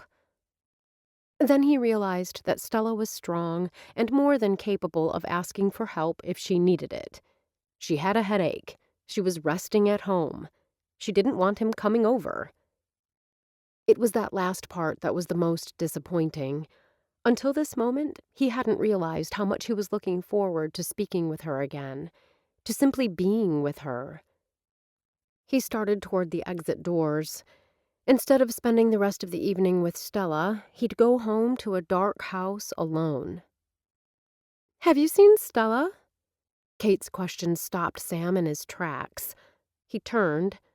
"I texted her. She's went home. She has a headache." "She did look a little pale earlier." Kate's brows drew together, and her eyes filled with worry. "I wonder if she needs anything." "I asked." Sam lifted a shoulder in a shrug. "She said no." Kate removed her phone from her purse. "I'll text and ask anyway." There was no reason for Sam to hang around. He'd given Kate the information she'd asked for, and she could take it from here. But he lingered, curious whether Stella would tell Kate she needed something. A ping announcing a return text came seconds later. Kate looked up after scanning the message. "She's going to bed." Sam wondered what it said about him that he was happy to hear that Stella had turned down Kate's offer of assistance. "Good job coordinating this event." Sam put his hand on Kate's arm. "Do you need any extra muscle?" "We're covered." Kate cocked her head and studied Sam for a long moment. "You and Stella are close, aren't you?" "I like her." Sam started to say more, then stopped himself. Kate was Stella's friend. In this case, the less said, the better. "Do you think she'll stay in Holly Pointe?" "I don't know." Sam had mulled over the possibility several times, but had come to no conclusion. "She's mentioned the possibility, but I believe she's still considering her options." "Have you told her you'd like her to stay?" Sam shook his head. Kate offered him a knowing smile. "You and I are a lot alike. I'm not really into commitment either. Sam wasn't sure why the comment rankled. Everyone in Holly Pointe was aware that Kate made sure her relationships never got too serious. Of course, if Sam had a mother like hers, he'd probably be a commitment phobe too. Stella and I are still getting acquainted. If she decides to stay, it needs to be because this town feels right to her, not because of me. Makes sense. Kate lifted a hand, palm out. And I don't mean any offense, but the way I see it, Stella shouldn't even consider settling down with one guy until she has time to see everything Holly Pointe has to offer. This conversation, Sam thought, had run its course. Again, great job coordinating all this. I'll see you in church tomorrow. As he pushed through the doors and breathed in the crisp outside air, Sam wondered what cynical Kate would have said if he'd been honest and told her the truth. The fact that he could so quickly care for someone he'd only recently met scared him. He liked Stella. He admired her. He found her incredibly sexy and appealing. All this in a little over a week's time. Kate was right. If Stella did stay in Holly Pointe, and right now that was still up in the air, she should take the time to see what other guys were out there. But the thought of her being with another guy was like a knife to his heart, which told him he was a lot farther down the falling in love road than he could have ever believed possible less than 2 weeks earlier. 3 texts from 3 different people in less than 10 minutes had to be some kind of record. The second text, this one from Sam, had been followed minutes later by one from Kate. Stella tossed her phone down on the table and leaned back against the sofa. She hadn't lied. She did have a headache. The kind that felt like someone had clamped a vice around the top of her head and was slowly squeezing. She knew the cause. Tension. Stella had experienced plenty of tension headaches prior to the layoff announcements. Funny, just like then, it was the newspaper industry at the bottom of this one. Stella had barely stepped over the threshold of her apartment when Jane had texted her. Need update. Short and sweet, but with an undercurrent of impatience. Or maybe Stella was reading too much into the words. She had yet to respond. The last thing Stella wanted was for Jane to think she was some docile dog that came running whenever Jane called. Of course, Jane was her boss, and it was to be expected that she'd want to see how the story was progressing. The trouble was, Stella wasn't sure how much to tell the managing editor. While it was true that Kenny, had been seen and photographed downing a small bottle of liquor wearing his Santa suit before a children's event, that was only part of the story. Kenny's beloved wife of nearly 50 years had been diagnosed with cancer. Kenny hadn't been drunk around the children. Yes, it looked bad. No, he shouldn't do it. But to include such information in an article about Holly Pointe purely for its salacious value didn't sit well with Stella. Perhaps Kenny had a drinking problem, in which case that issue needed to be addressed. The fact that he drank before a children's event should also be addressed. Blasting that information coast to coast and portraying him as a raging alcoholic? Well, that seemed wrong. Stella took a few minutes to upload the relevant pictures, including the ones of Kenny, as well as Dustin and Krista arguing and smiling at each other. She made her notes. Knowing this file was for her eyes only, she included her impressions as well as the facts. Then she went to get a cool washcloth to put on her head. Her phone rang less than 10 minutes later. "Jane!" Stella forced herself to smile, hoping that would make her sound as if she were pleased to hear from the woman. "I just got back from a Christmas event. I received your text and was getting ready to get an update drafted." "I realize I didn't give you much time to respond." Jane's voice sounded positively giddy. "I'm so excited about this story. Tell me everything." Stella hesitated. Had Jane been drinking? Was that what had brought on this bout of cheeriness? "I wanted to get my facts down before moving forward." This isn't a story that's going to press tonight, Stella. The cheer meter on Jane's voice had taken a severe dip. Though still pleasant, a slight chill underscored the words. I need to know what you've discovered. Well, Stella tried to figure out how to stall, but the pain in her head had turned her brain to mush. I'm still checking out Santa. Drunk Santa? A marvelous addition to the article. Jane trilled the last word. We don't know for certain he has a drinking problem. We don't know for sure he doesn't. Jane laughed when she made the comment, but Stella had the feeling she was serious. In terms of Dustin and Krista, sometimes they seem happy and other times, well, stressed.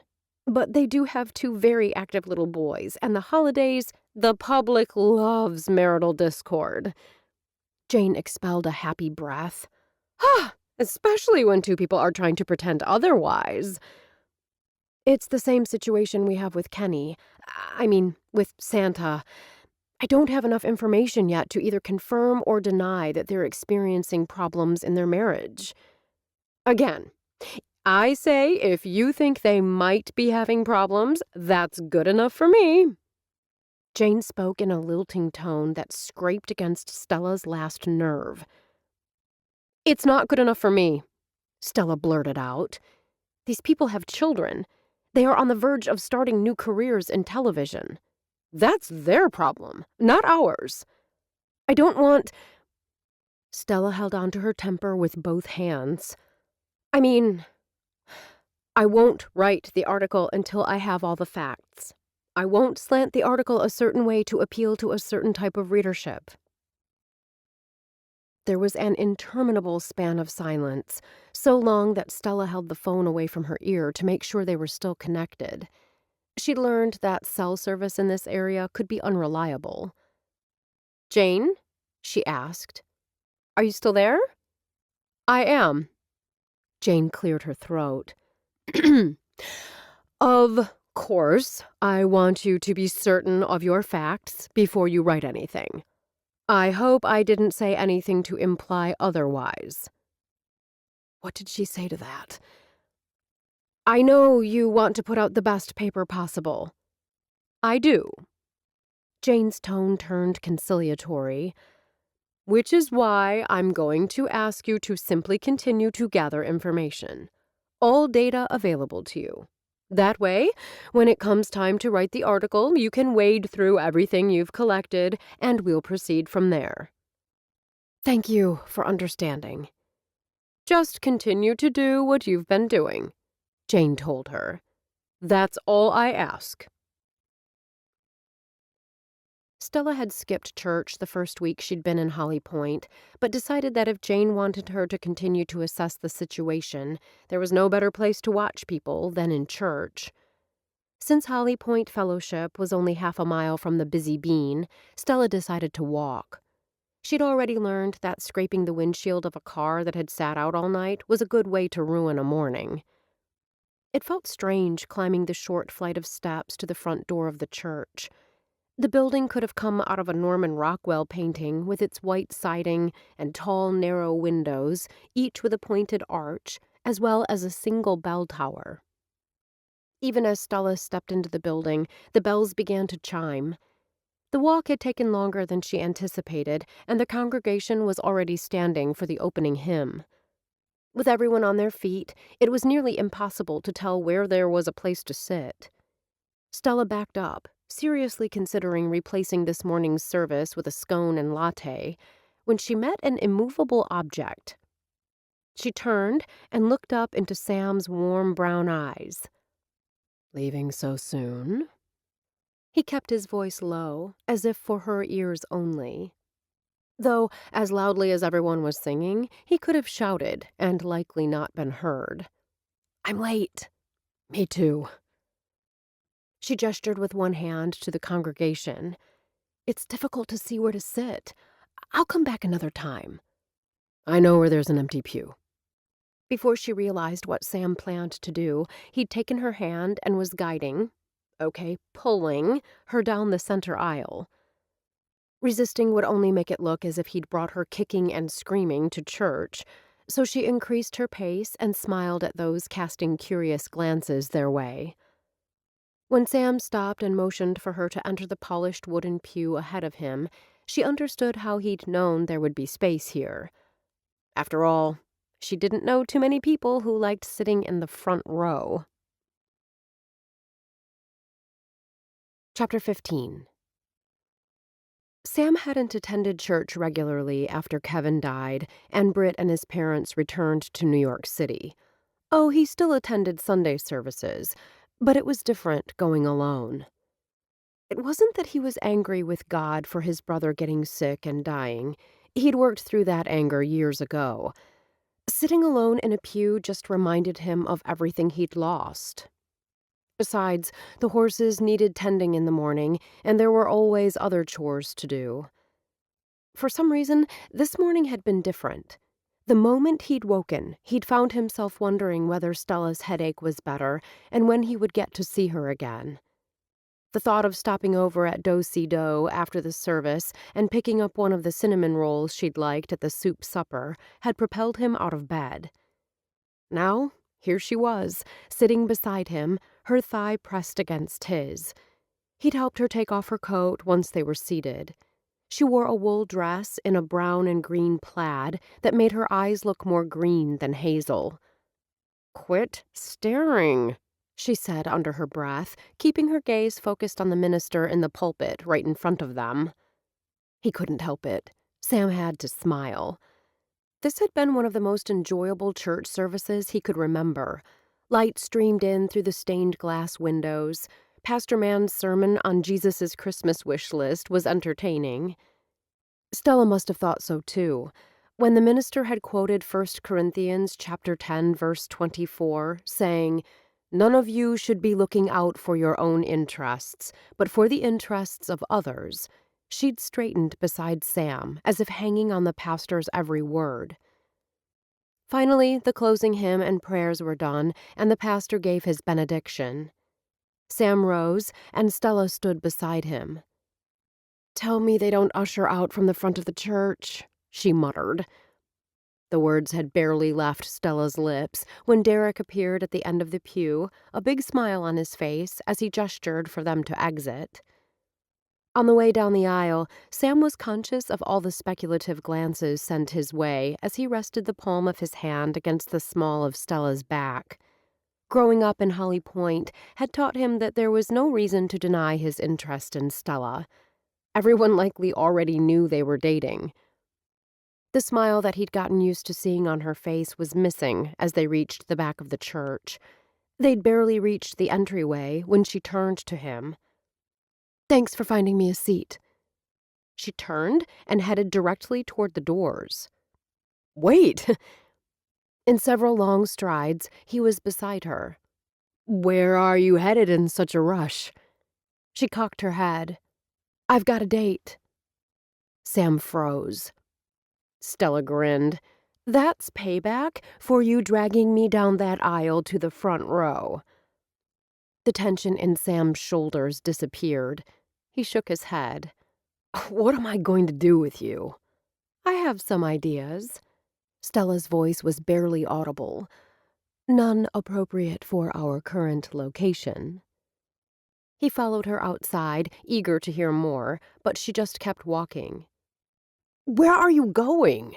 he asked in frustration when he caught up to her. "To the Busy Bean." Her smile flashed.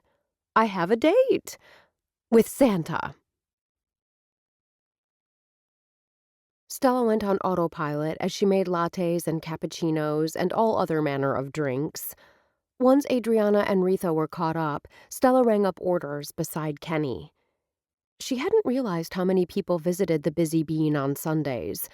She was thankful that Sam had given her a ride, because by the time she walked through the door, Kenny and his two baristas were struggling to keep up with the large crowd. After washing her hands and pulling on an apron, she'd gone immediately to work. She'd lost track of Sam and assumed he'd left, but she spotted him now at a table in the far corner. Their eyes met, and he smiled. It was nice seeing you and Sam in church this morning. Stella shifted her gaze to see Derek standing before her. Sam and I happened to arrive at the same time. He helped me find a seat. In the front row, Derek pointed out. I wouldn't do that to my worst enemy. I'll pay him back.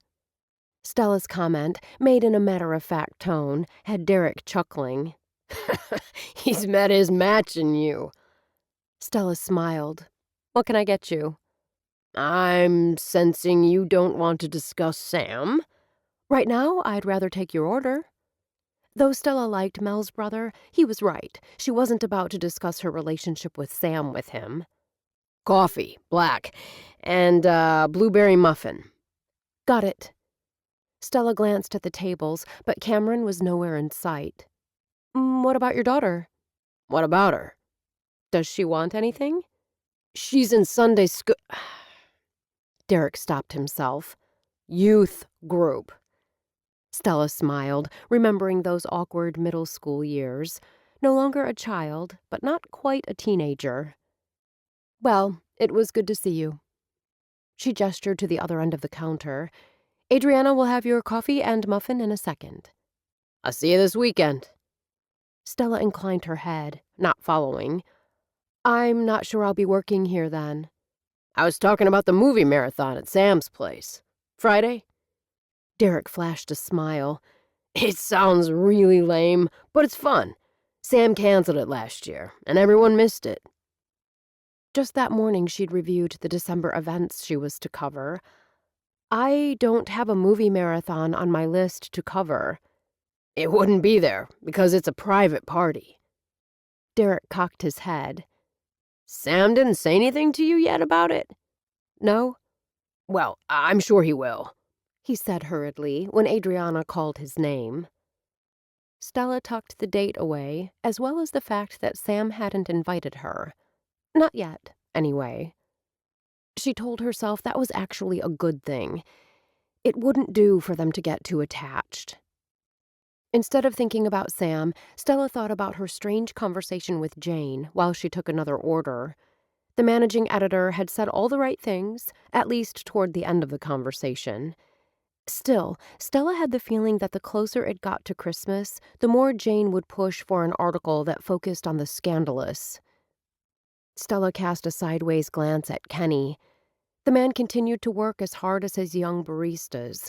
He hadn't left the counter since she'd arrived.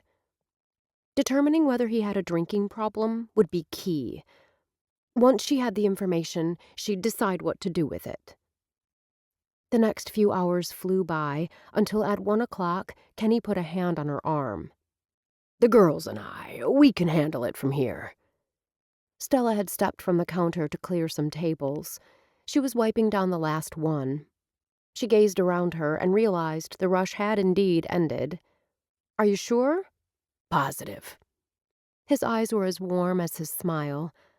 Thank you again for your help. Norma was worried about today, but I'll be able to tell her that with you here, we didn't even miss her. Stella widened her eyes. Don't tell her that. Kenny gave a ho-ho-ho belly laugh worthy of any Santa Claus. Only then did Stella realize he was teasing her. She chuckled. Okay, I'll go. But tell me when you need me next. I'll let you know. Kenny? She met his gaze as she drew out the syllables. I want to help. I know you do. You've done so much already. He paused, as if noticing the subtle lift of her chin. Seriously, Norma is planning to be back tomorrow. She's feeling much better. Mondays are always much more manageable. Okay, but you know where to find me. Still holding the cleaning rag, she gestured with one hand toward the ceiling. Yes. His eyes softened. I know where to find you.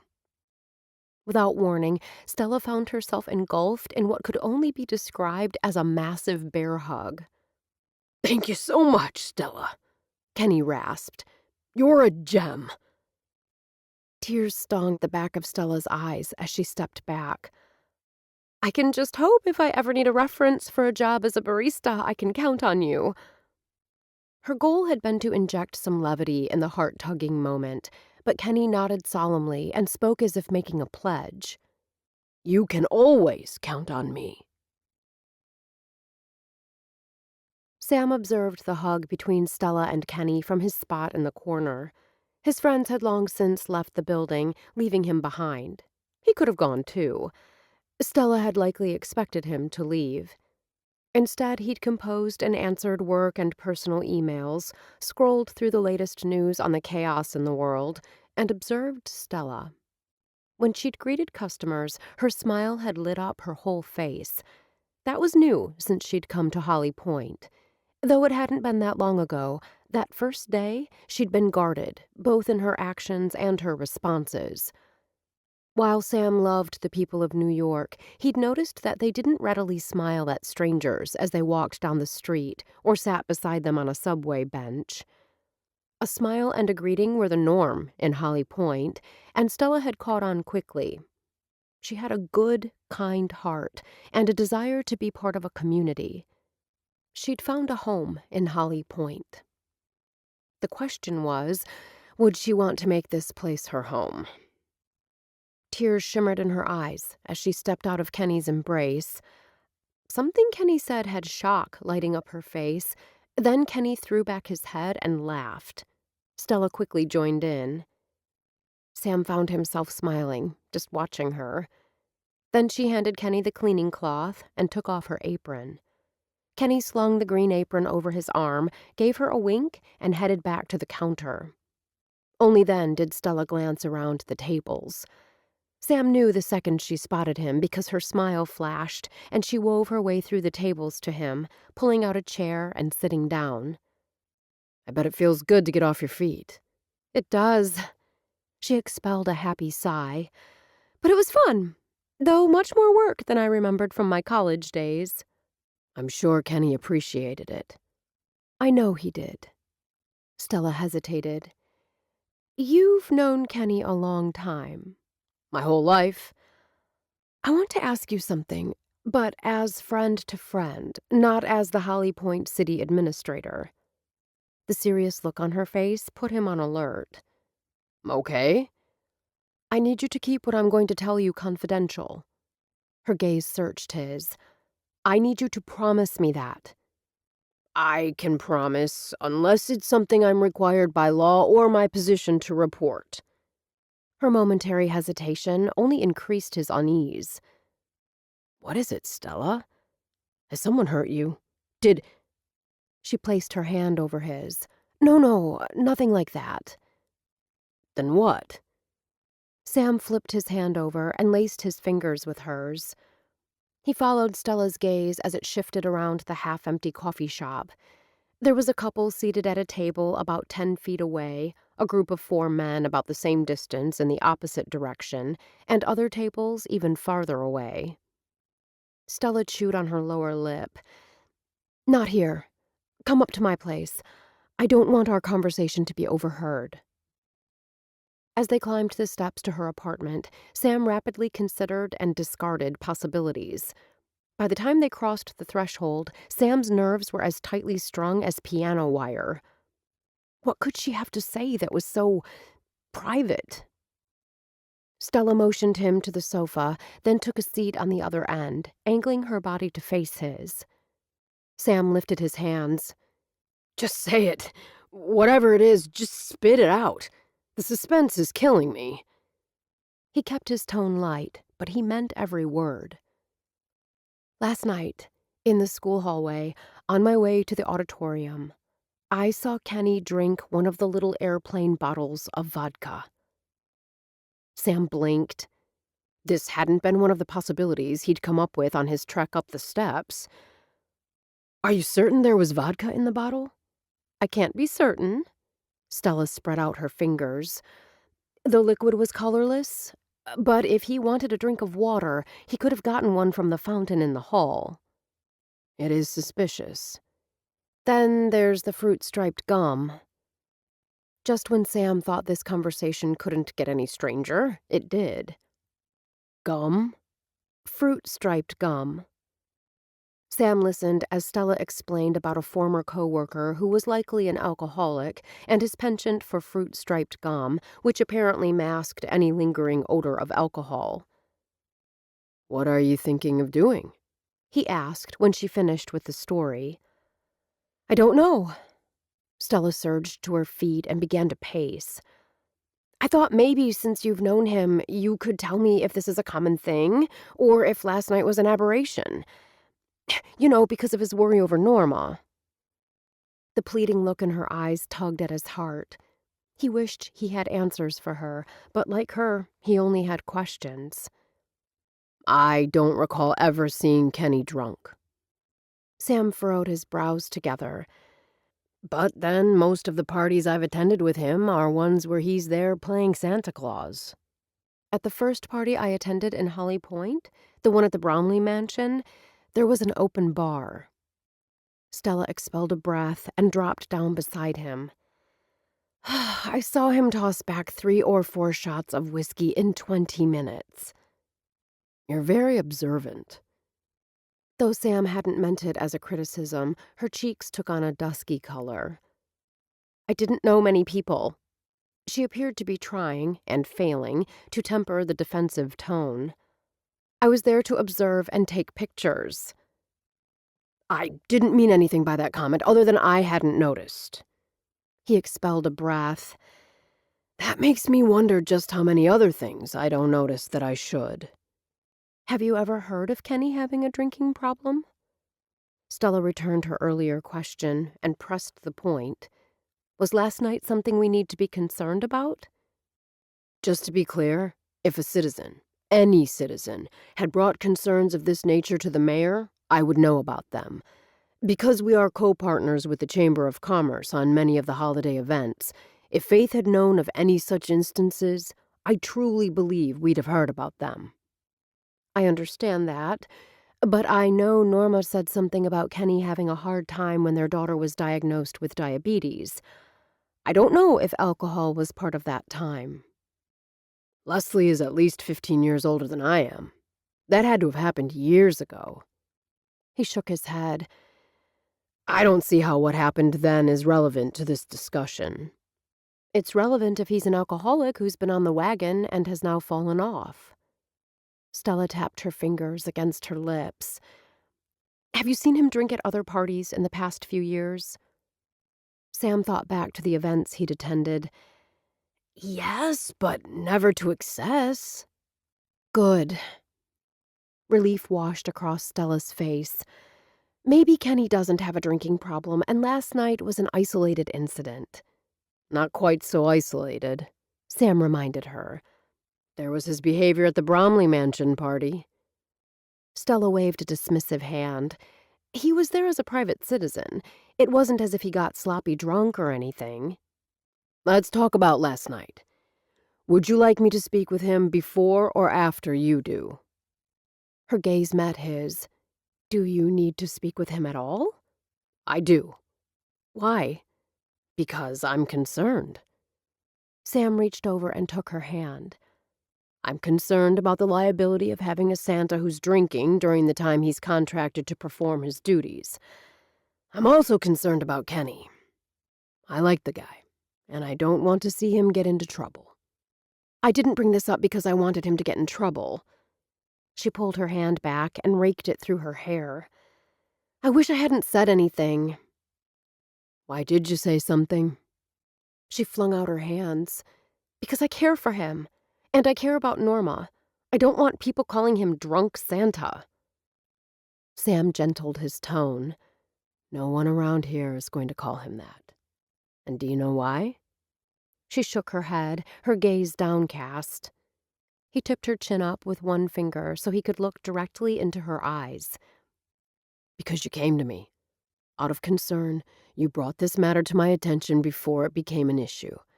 You did Kenny a favor. You did the city of Holly Pointe a favor. You have nothing to feel bad about. Tears welled in her eyes and slipped down her cheeks. Sam brushed the moisture away with the pads of his thumbs, his gaze still locked on hers. I don't need to bring up your name in my discussion with him. All he needs to know is that someone saw him drinking in the school. What if he denies it? He won't. Kenny is a stand-up guy. I think he'll be relieved. Relieved? Whatever pressure he's under that has caused him to go down this path needs to be addressed. Sam cupped her face with his hand. Trust me, we've got some excellent psychologists in this community that can help him find more appropriate and better ways to deal with his stress than alcohol. If you need to tell him who saw him, you can say it was me. Stella swallowed convulsively. If he hates me, that's how it will have to be. If he needs it, I want him to get help. I know you want to help him, because that's the kind of woman you are. Sam could no longer resist. He leaned close and covered her mouth with his. Chapter 16. By the time Friday rolled around, Stella's head was spinning. According to Faith, the first week in December was one of the busiest of the year in Holly Pointe.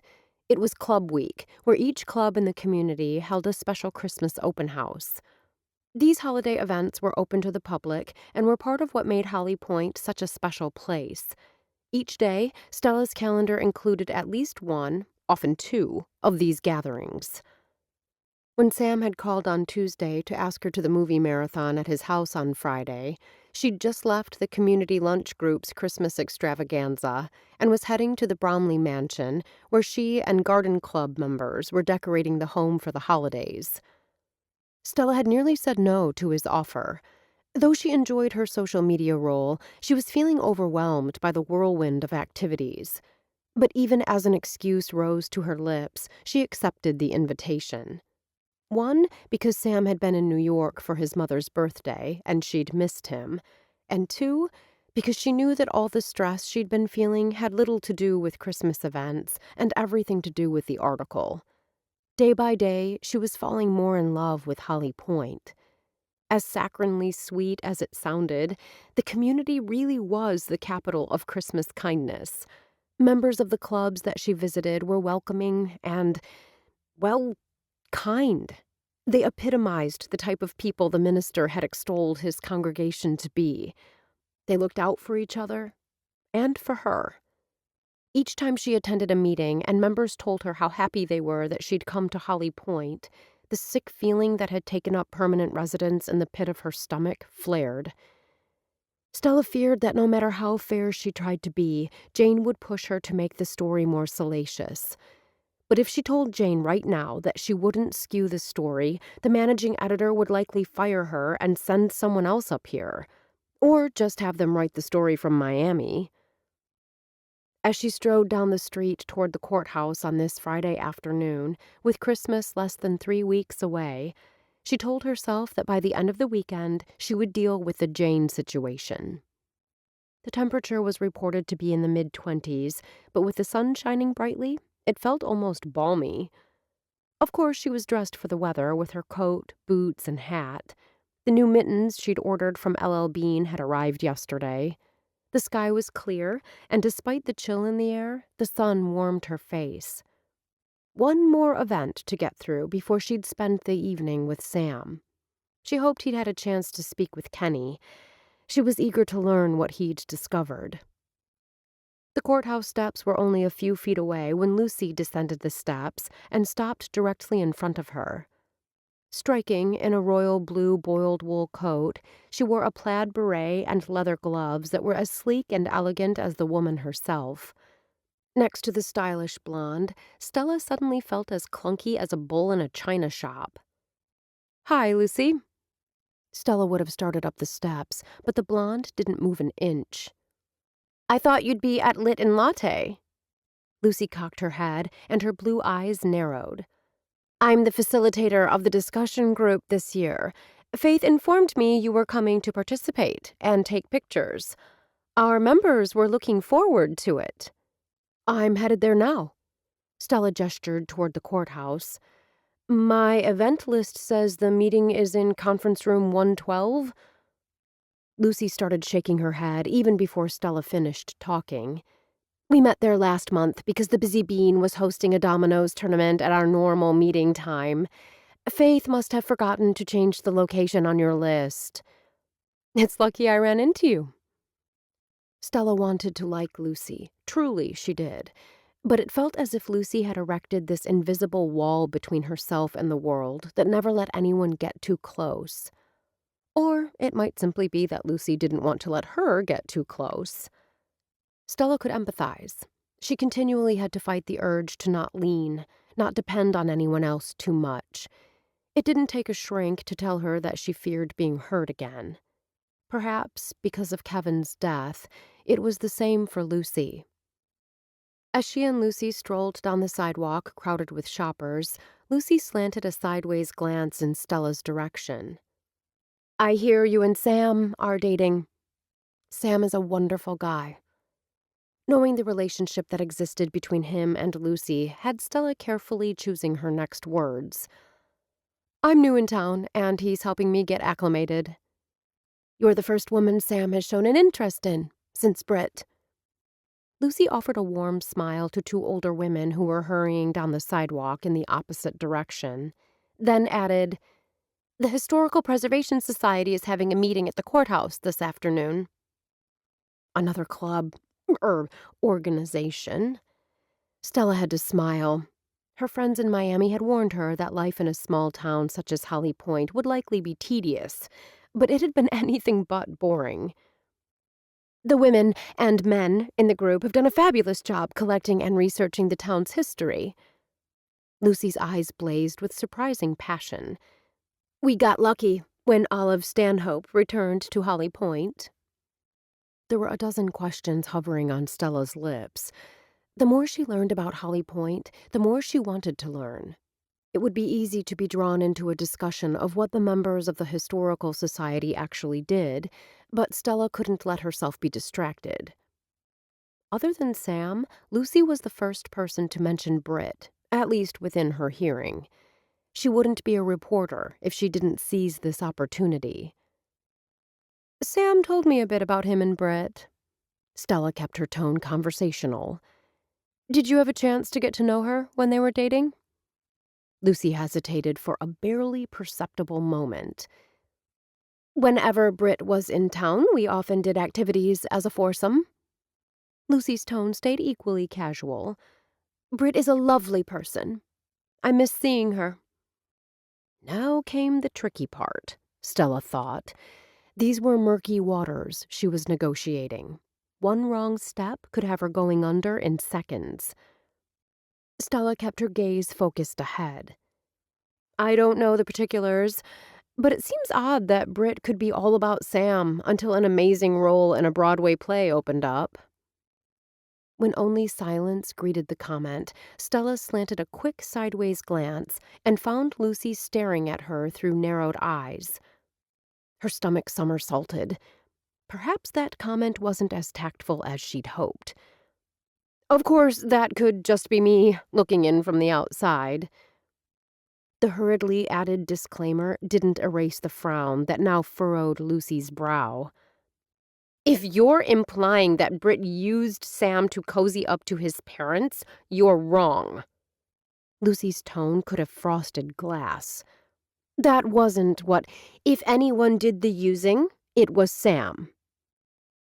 Lucy clamped her lips shut and picked up the pace. One thing you need to know about me, Stella. I don't gossip about my friends, especially to strangers. The last part held a bite and had Stella's cheeks burning as if she'd been slapped. Then again, she'd known the dangers in pushing for information from a woman she barely knew. What had she meant about Sam being the one who'd done the using? Stella couldn't imagine the man she was getting to know using anyone. Lucy had to be mistaken. The second they stepped into the busy bean, Stella heaved a sigh of relief, knowing the tense silence filling the space between her and Lucy would end. She let her gaze scan the room, noticing two things right off. Norma was back behind the counter, her cheeks a healthy color, and the entire back of the shop was taken over by women, ribbons, and children's books. There she is! Faith wove her way in between tables to greet Stella with a warm hug. I worried you'd forgotten. You gave her the wrong location. Lucy's tone was matter-of-fact, not at all censuring. "I found her wandering around the courthouse.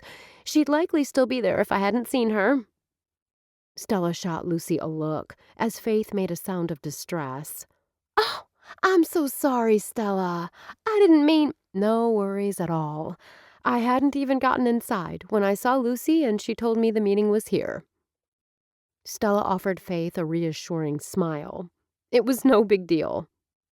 Without giving either woman a chance to say more, Stella took off her coat and tossed it on a nearby table with everyone else's.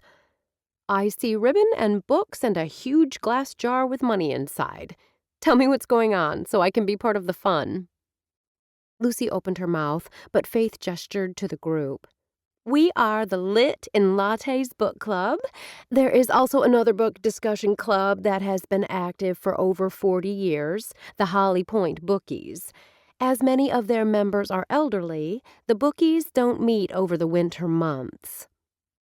Bookies and Lit in Lattes. Stella smiled. "I love the names." "Do you like to read?" Kate asked with barely concealed eagerness.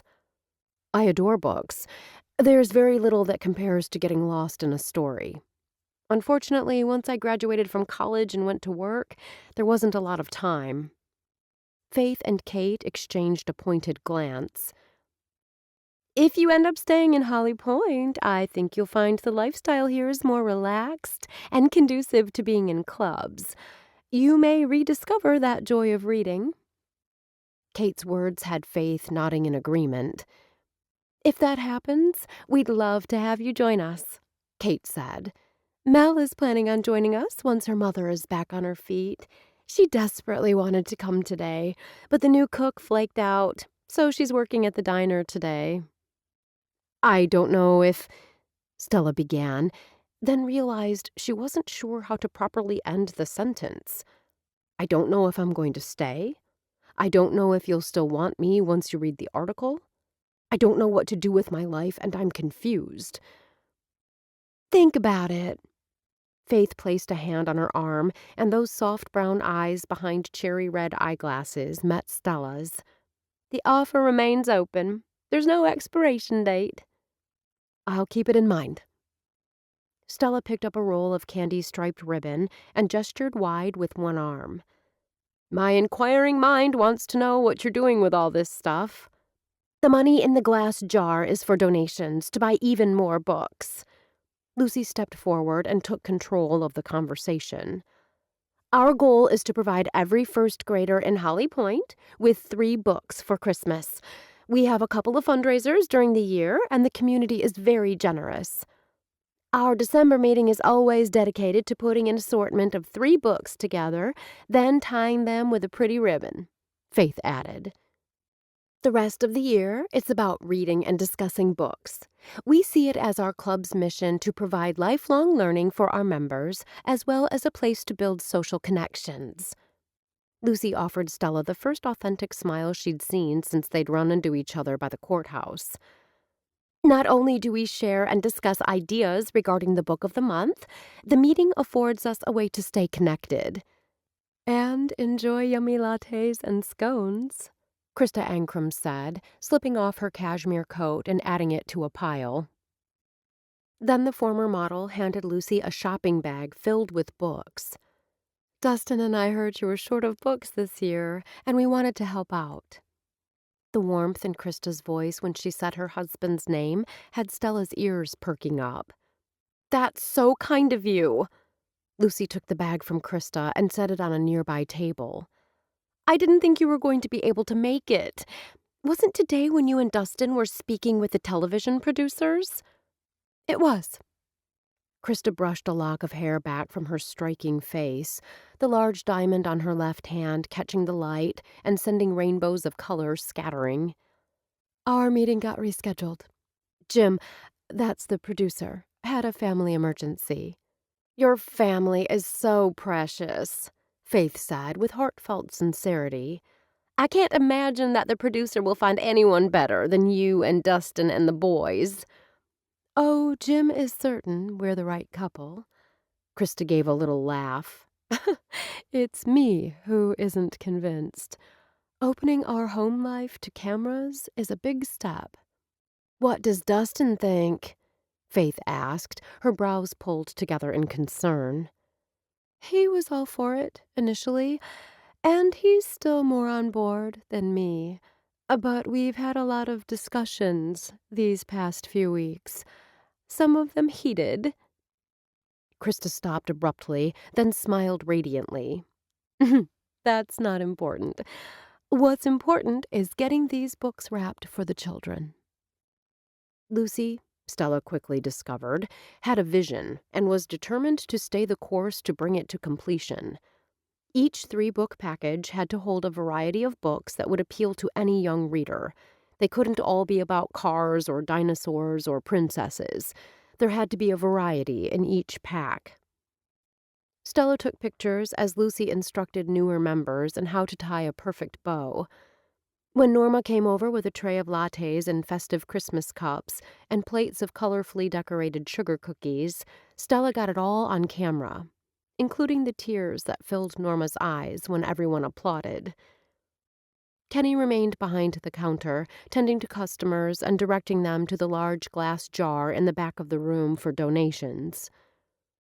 Once Stella felt she had enough pictures, she settled down beside Faith at the long rectangular table. Lucy had set up an assembly line, some members tasked with putting books together, others tying the ribbons, and still others placing them in boxes ready to go to the elementary schools.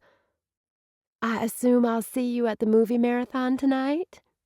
Faith kept her voice low as she tied a gingham ribbon in green, gold, and red around a stack of books. I am going, but I'm not sure what to expect. Stella had been pleased when Sam had called to invite her to the event at his house. Sam told me there would be a group of friends there, but he was still in New York, and we didn't have much time to talk. Faith grabbed another pre-cut ribbon, this one with a snowman pattern on only one side. It really is a movie marathon. It starts off with A Christmas Story. That's the one about the kid and the Red Ryder BB gun? Stella watched with interest as her friend gave the ribbon a double twist so the pattern faced up as she wrapped it around the other side. Faith brought the ribbon up, rather than down, as Stella often did, to make the bow. After it was tied prettily, Faith grabbed another ribbon and moved to the next stack of books. After Ralphie gets his BB gun, It's a Wonderful Life. Every time a bell rings, an angel gets his wings. Stella's delivery of the classic line had Faith chuckling. You're going to fit right in. Faith turned to Kate, who had apparently been assigned the task of picking up empty latte cups and dumping them in the trash. Stella is coming tonight. Kate paused, a cup in each hand. Do you need a ride? I've got 4-wheel drive and an empty seat. Snow is in the forecast. I really appreciate the offer. A thrill of excitement shot up her spine. But Sam insisted on picking me up. We haven't seen each other since Sunday, and ooh la la, the man is hot for you. Kate's voice took on a deliberately sultry edge before she lightened it by laughing.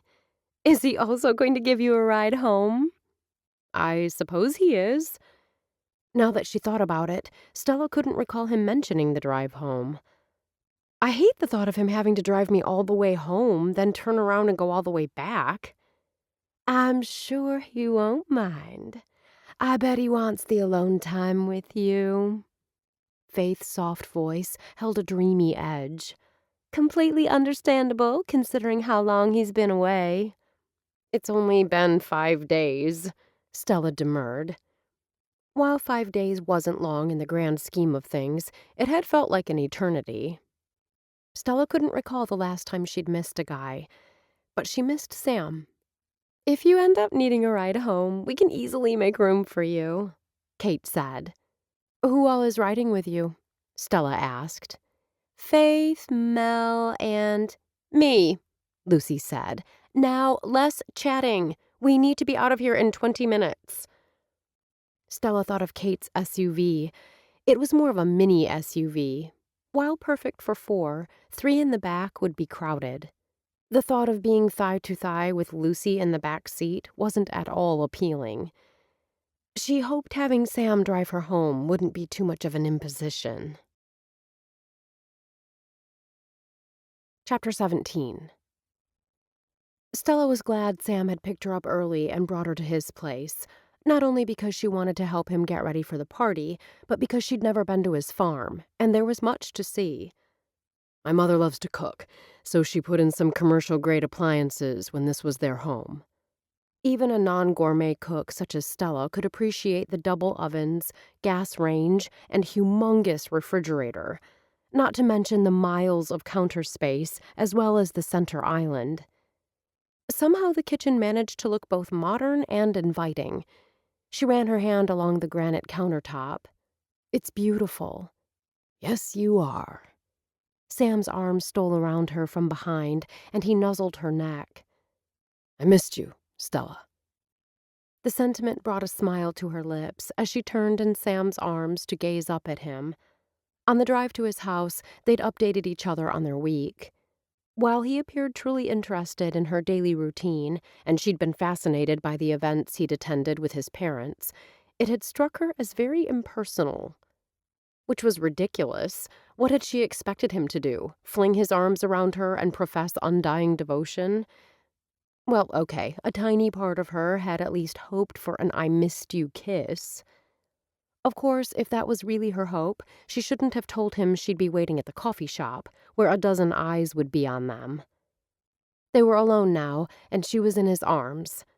His tongue found the sensitive spot behind her ear, and all thoughts fled in the rush of sensation. Did you miss me? He murmured as he scattered kisses down her neck. Yes. Yes? She fought to say more, but thinking became impossible when his hand cupped her bottom and he pressed her against his hard length. Desire, hot and intense, gushed through her, and she wondered what it would be like to make love on a kitchen floor. The ringing of the doorbell had them springing apart, and Sam muttering a curse under his breath. Who could that be? Stella asked, her breath uneven as she fought for composure. She could still feel his lips on her neck and his hand on her breast. Someone who has incredibly bad timing. He blew out a breath, his smoldering dark eyes meeting hers. Later. Will that later be before or after Ralphie gets his BB gun? Sam laughed.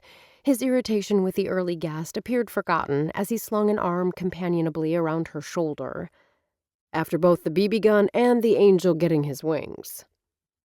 Stella liked it that Sam took her hand as they walked to the front door. As they strolled through the house, she turned her head from side to side as she tried to take it all in. I'll give you a personal tour. He bent to kiss her cheek, and she saw the promise in his eyes. Later. You seem to like that word, she teased. He chuckled as he opened the door. Derek grinned at the two of them. Took you long enough. Derek pushed his way inside, then pointed to Stella. You still haven't sent me pictures of Cameron sledding. That's because I don't have your email address. Let me get my purse. I left it in the kitchen. My phone is in it. We can do a quick airdrop of the photos. Moments later, the task was complete. These are amazing, Stella. Derek glanced up and shifted his attention to Sam. You should see the shots Stella got a cam. Amazing. Sam took a minute to study the pictures on the phone. These are good. Photography had been a hobby since Stella had been in grade school. She'd been told more times than she could count that she possessed the ability to capture what was important as well as a creative eye. While Stella wasn't sure that was true, she enjoyed photography immensely. That's why the social media position had been such a great fit. This is it? Sam held up the bag of chips that Derek had shoved at him while following Stella to the kitchen. What's wrong? Derek pulled off his coat and tossed it over a bar stool. You should have told me if you didn't like sour cream and onion. I could have picked up barbecue, or even the plain ones with the ridges. I asked you to pick up snacks for this evening since I was getting into town so late. Sam let the bag dangle between his fingers. Do you really think one bag of chips is enough to feed everyone? The other guests will bring stuff. Derek waved a dismissive hand, appearing not at all concerned. Even when you tell them not to, they do. Stella realized with sudden horror that she should have brought something, or at least asked if there was something she could contribute. I'm sorry. Stricken, Stella looked up at Sam. I should have brought something. Sam offered a reassuring smile that didn't reassure. You didn't have to bring anything except yourself. I know I didn't have to, but I could have easily made up some stuffed pinwheels. Anytime I've brought them to a party, they've gotten rave reviews. And trust me when I say that my salted caramel and chocolate stack bars are to die for. Pinwheels are a personal favorite. Derek casually removed the potato chip bag from Sam's hands and wandered to a cabinet. Pulling out a large glass bowl, he dumped in the chips. Bring 'em next time. Okay. As she said the word, Stella felt a sharp pain in the area of her heart. It was highly probable that the next time this group of friends got together, she'd be long gone. The doorbell rang, and when Sam turned, Derek brushed past him. I'll get it. Once he'd left the room, Stella turned to Sam. I didn't even think to bring anything. As if sensing her distress, Sam stepped toward her and enfolded her in his strong arms. Don't give it a second thought. You brought what was most important. She cocked her head, not following. You. He kissed her softly on the lips. You being here is what matters. Anything else is just sour cream and onion chips. Derek was right, Stella thought. Each woman had brought a dish. There was enough food to feed an army platoon. Lucy brought a bag of tortilla chips, which Stella discovered was Sam's favorite, along with a big bowl of something called tequila-spiked queso fundido. Stella wasn't certain of every ingredient in the dip, but it packed a punch. Zach and Nate arrived with a six-pack of Coronas and bottles of pale ale that were added to the Coors in Sam's refrigerator. Somehow, when it was time for the movies to begin, Stella ended up on the sofa beside Sam. His arm was around her shoulders, and his fingers played with her hair as they talked and laughed their way through 2 complete movies. They were nearly to the end of Elf when everyone started to get antsy. I hate to rush off. A regretful sigh escaped Kate's lips when she returned from her trek to the front door to check the weather outside. She turned to Sam. The snow is really piling up out there, but it's the wind that has me worried. I'm afraid if we don't leave now, you're going to have a house full of company tonight. We weren't supposed to get wind. Zach's comment earned him a pointed glance from Kate. Open that door and tell me what you think of the wind that we weren't supposed to get. With an exaggerated breath, Zach clambered to his feet and headed for the door. He returned seconds later, a chagrined look on his face. She's right. It's dumping snow, and the wind is bad. Zach glanced at Nate, whose feet were comfortably perched on a hassock. Since you're on call for pushing snow for the city, we better... His words were interrupted by a buzzing from Nate's phone. Pulling it out, Nate glanced down and pulled himself to his feet. You called that one. George wants us out and clearing the parking lots by 5 a.m. What about the streets? Stella frowned. I would think the roads would be a higher priority than parking lots. There's a whole crew that deals with nothing but roads, Nate explained. The head of public works is over that department, and they have the big plows. My department helps out by covering the off-street lots owned by the city. We use trucks with blades. Which is his long-winded way of saying... Zach clamped a hand on Nate's shoulder. We won't be able to stay this year to see Buddy and Jovi get together. I understand if you feel you need to go, although you're all welcome to spend the night. This old house has enough beds. Sam was also on his feet now. We'll be fine. Faith shot him a smile that radiated warmth. But I appreciate the offer. After grabbing coats and other winter gear, everyone headed en masse for the front door. Drive safe. Sam's brows furrowed in a worried frown. The roads out here get treacherous, especially when there's drifting. Kate shot Stella a questioning look, making it clear that the offer of a ride home was still on the table. The fact was, if Stella planned on leaving, it made sense for her to ride with Kate and the others. There was no reason to make Sam drive her into town, then have to drive back in an ever-worsening storm. Stella gave Kate an imperceptible shake of her head, and the brunette's eyes took on a knowing gleam. If Sam chose to drive her back to Holly Pointe, Stella would insist he spend the night. If he didn't want to spend it with her, she'd press him to stay with any number of friends he had in town. Heck, if he didn't want to impose on anyone, there was always his office. But if he decided that he didn't want to navigate the treacherous roads at all, she'd take him up on his offer to stay here all night. While it was comforting to know there were any number of beds available for her to choose from, there was only one bed Stella wanted to be in tonight. I'm going to help clean off vehicles. Sam gave her shoulder a squeeze and quickly pulled on his coat and boots. Stella watched him and her other friends, yes, that's how she thought of them all now, step into the swirling whiteness, and a feeling of belonging settled over her. It was suddenly clear what must be done. While Sam was cleaning off the vehicles, she needed to do her own cleaning and remove this heavy weight from her shoulders. Her desperate straits had blinded her to moral implications of what she'd agreed to do. In her heart, she knew that sensationalizing a story to sell more papers was wrong. Not only that, writing the article would be a betrayal of the friendships that had been extended to her since arriving in Holly Pointe. Even if Stella tried to be objective, Jane would do whatever she could to skew the article toward the salacious. Sensationalized news sells papers.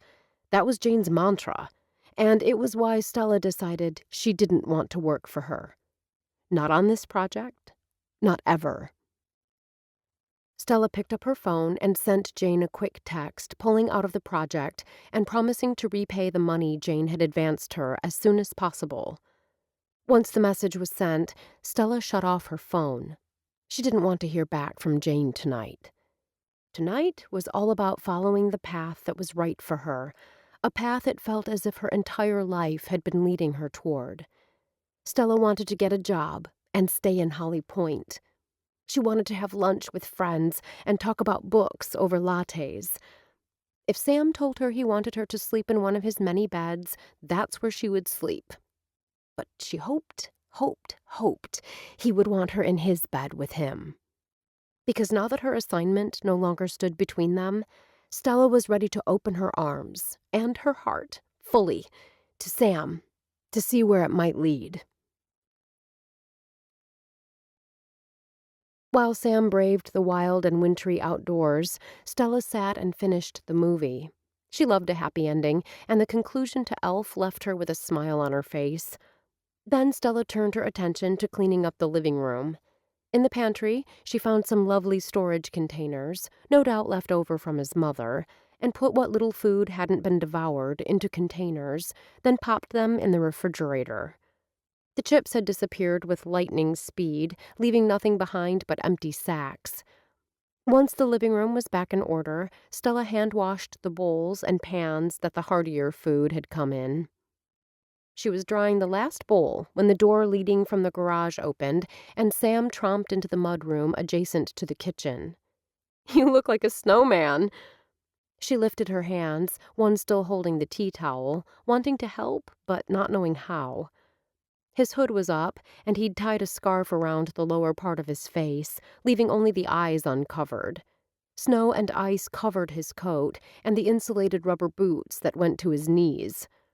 It's really coming down now, but it's the wind that's making it so much worse. It took you all this time to clean off their cars? It seemed like forever ago that Stella had heard the engines roar to life. When Sam hadn't come in, she'd kept busy and tried not to worry.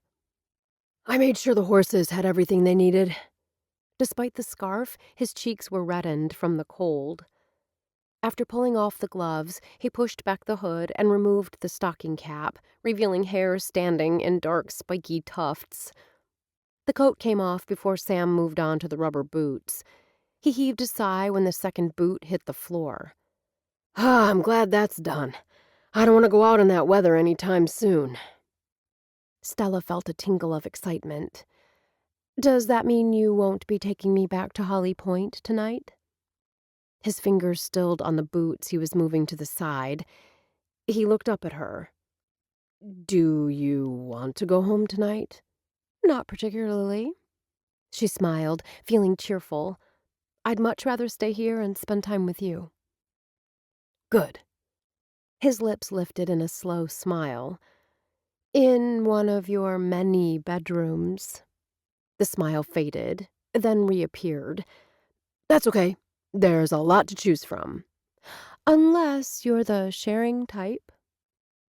He inclined his head, a look of watchful waiting on his face. I mean, there's no need to mess up another bed if you're willing to share yours. Light flared in his dark eyes. But first, she stepped to him and began to unbutton his shirt, her gaze never leaving his.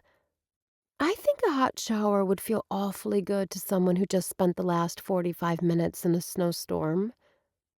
There's just one thing. His eyes never left hers as he pulled her to him. Fighting a smile, Stella gazed up at him through lowered lashes. What is that? I'd not only like to share my bed. He brushed her lips with his, a tantalizing promise in the touch. I'd like to share my shower. With you.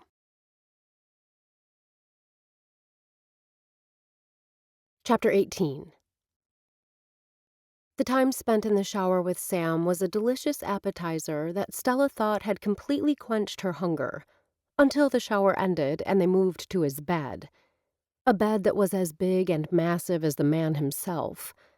The snow continued to fall outside, but Stella didn't care, as Sam lay beside her and kissed her until the heat she had been convinced was sated in the shower began to stir again. Are you sure you have enough condoms? She murmured as his lips moved down her neck. When he stopped kissing her, Stella worried she'd killed the mood with her practical question. But the pill had never agreed with her system, and she needed to know they were safe. Safe in the shower, now safe here in bed. He brushed a lock of hair back from her face. Thanks to a Duane Reade near my parents' apartment and my forethought, we don't need to worry about running out. If I'd been thinking ahead, I'd have brought along the package I purchased in Jay this week. You bought condoms? Amusement laced his voice. After our, close encounter last Saturday, I could see where this train was headed. She met his gaze, feeling defensive. I wanted to be prepared. I like that about you. He kissed the tip of her nose, and she relaxed back against the pillow. You like that I'm prepared. Actually, I like everything about you. You don't know everything. When he looked at her with a puzzled expression, she backpedaled. I mean, we've only known each other a couple of weeks. Not nearly enough time to know everything. I know the important stuff. His lips curved. I feel closer to you in the short time we've been together than I do to people I've known for years. It's the same with me. Stella was doubly glad she'd told Jane earlier that she wouldn't be doing the story. Now no one would know she'd once been set to destroy this wonderful town with an article touting a drunk Santa and... Stella abruptly pushed to one elbow, nearly clipping Sam in the jaw. I forgot to ask if you've had a chance to speak with Kenny. Sam hesitated. As it's a personnel matter, I really shouldn't be discussing the situation with anyone other than the head of human relations, and perhaps the mayor. Personnel matter. A knot formed in the pit of Stella's stomach. Did you fire him? No. Sam spoke quickly. Okay, I spoke with Kenny privately and mentioned that someone had observed him drinking alcohol while in his Santa suit. Sam paused, as if unsure how much more to reveal. You don't have to tell me what he said. Stella rested her fingers on Sam's arms, finding the warmth of his skin comforting. Just reassure me that everything is going to be okay for Kenny. Everything is going to be okay. Stella closed her eyes and expelled a ragged breath. Oh, I was so worried. I found myself second-guessing my decision to come to you all week. You did the right thing in coming to me before Kenny did something where we'd have no choice but to fire him. Sam's eyes were dark and intense. I want you to know that there isn't anything you can't tell me. Whatever problem or concern you have, we'll work through it together. It's the secrets and lies that kill a relationship. This would be the time, Stella decided, to tell Sam the real reason she'd come to Holly Pointe. She opened her mouth, but instead of a confession, she heard herself ask, "Is that what happened between you and Britt?" A startled look crossed his face. Why would you think that? She lifted a shoulder in a slight shrug.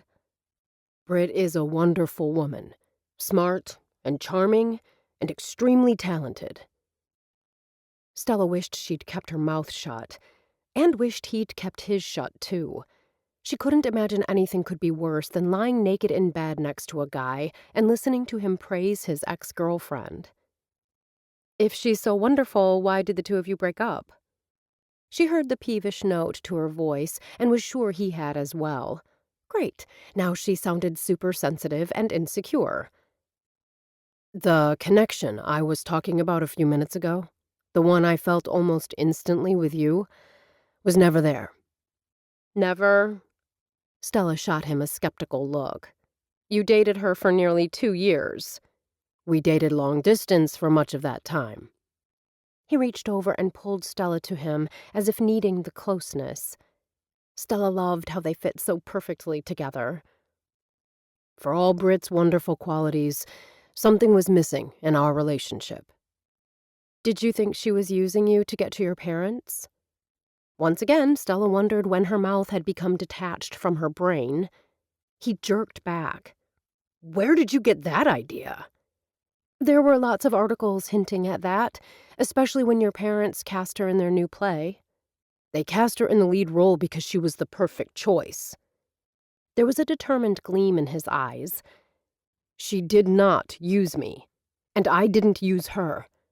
It was just one of those relationships not meant to go the distance. I'm sure you've had a few of those. I dated a guy who was married. Yep, her brain was detached. Sam stilled. I didn't know Tony was married. He didn't wear a ring, and he said he was single. Stella's chuckle held little humor. The idea that she could have been so ignorant still rankled. Even though, looking back, there were signs I missed, or ignored, I was seriously shocked when I discovered the truth. When you say you discovered the truth, I take it that he didn't come clean and be honest? No. She couldn't meet Sam's gaze. It was last summer, and I was house-sitting for a coworker for a weekend. Tony was supposedly out of town on business. When I went to pick up a few necessities, I ran into him and his wife shopping at a nearby grocery store. I can't imagine how you must have felt. He reached down and took her hand, bringing it to his lips. What did you do? I thought about confronting him right then and there, but I didn't. Stella found herself gripping Sam's hand. I blocked his number, and when he knocked on my door, I didn't answer. We never spoke again. Never? She shook her head, which was a relief, but as I realized too late, that meant there was no closure either. But I certainly wasn't about to contact him just to tell him that he was a creep and a cheat. He didn't deserve you. Sam tugged her even closer. This might sound strange, but I'm glad he was married.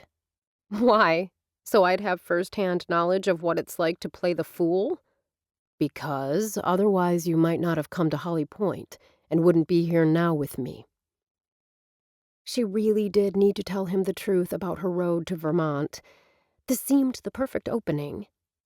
About that, I think you and I have done enough talking about Kenny and past relationships. Right now, I'd like to focus on us." Stella swallowed past the sudden lump in her throat and choked out the word, us? More specifically, on making the most of this warm, comfortable bed with a woman I can't seem to get enough of. He gave her a scorching kiss that reverberated all the way to her toes. When his lips left hers, he smiled. How does that sound to you?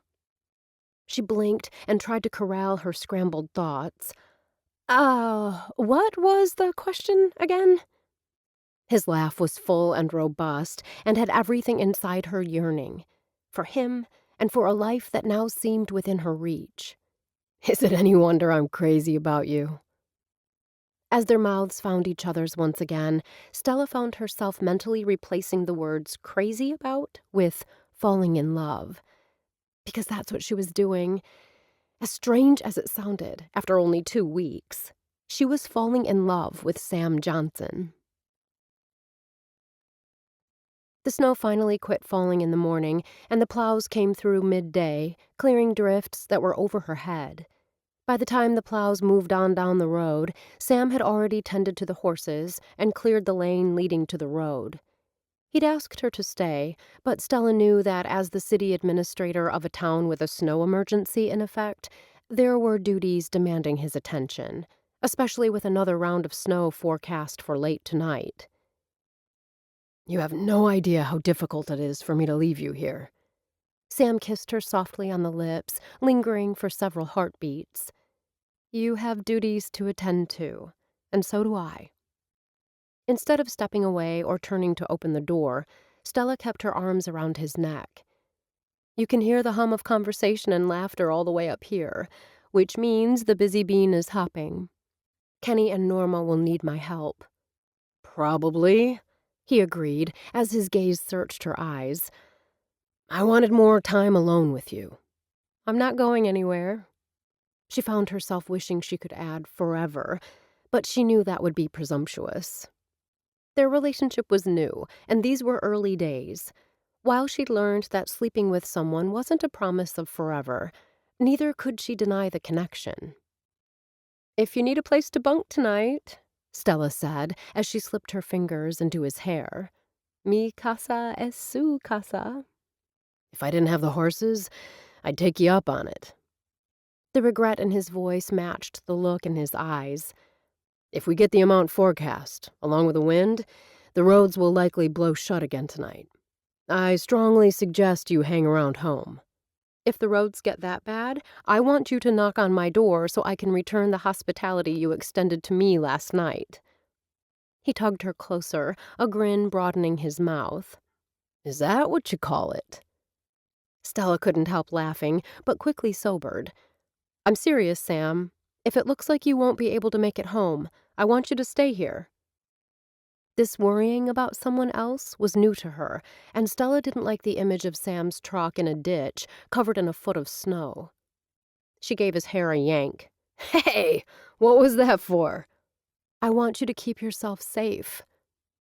Her voice trembled for just a second before she brought it under control. I don't want anything happening to you. When Sam's eyes filled with understanding, Stella knew he understood the war that raged inside her. A part of her wanted to keep her heart safe so she wouldn't be hurt again. The other part, the part that had already fallen for him, worried for his safety on dangerous roads. The memory of hugging her mom and dad goodbye that one last time and never seeing them again was never far from her thoughts. Stella leaned her head forward so it rested against the front of his coat. Don't take any chances. I won't. He kissed the top of her head. I promise.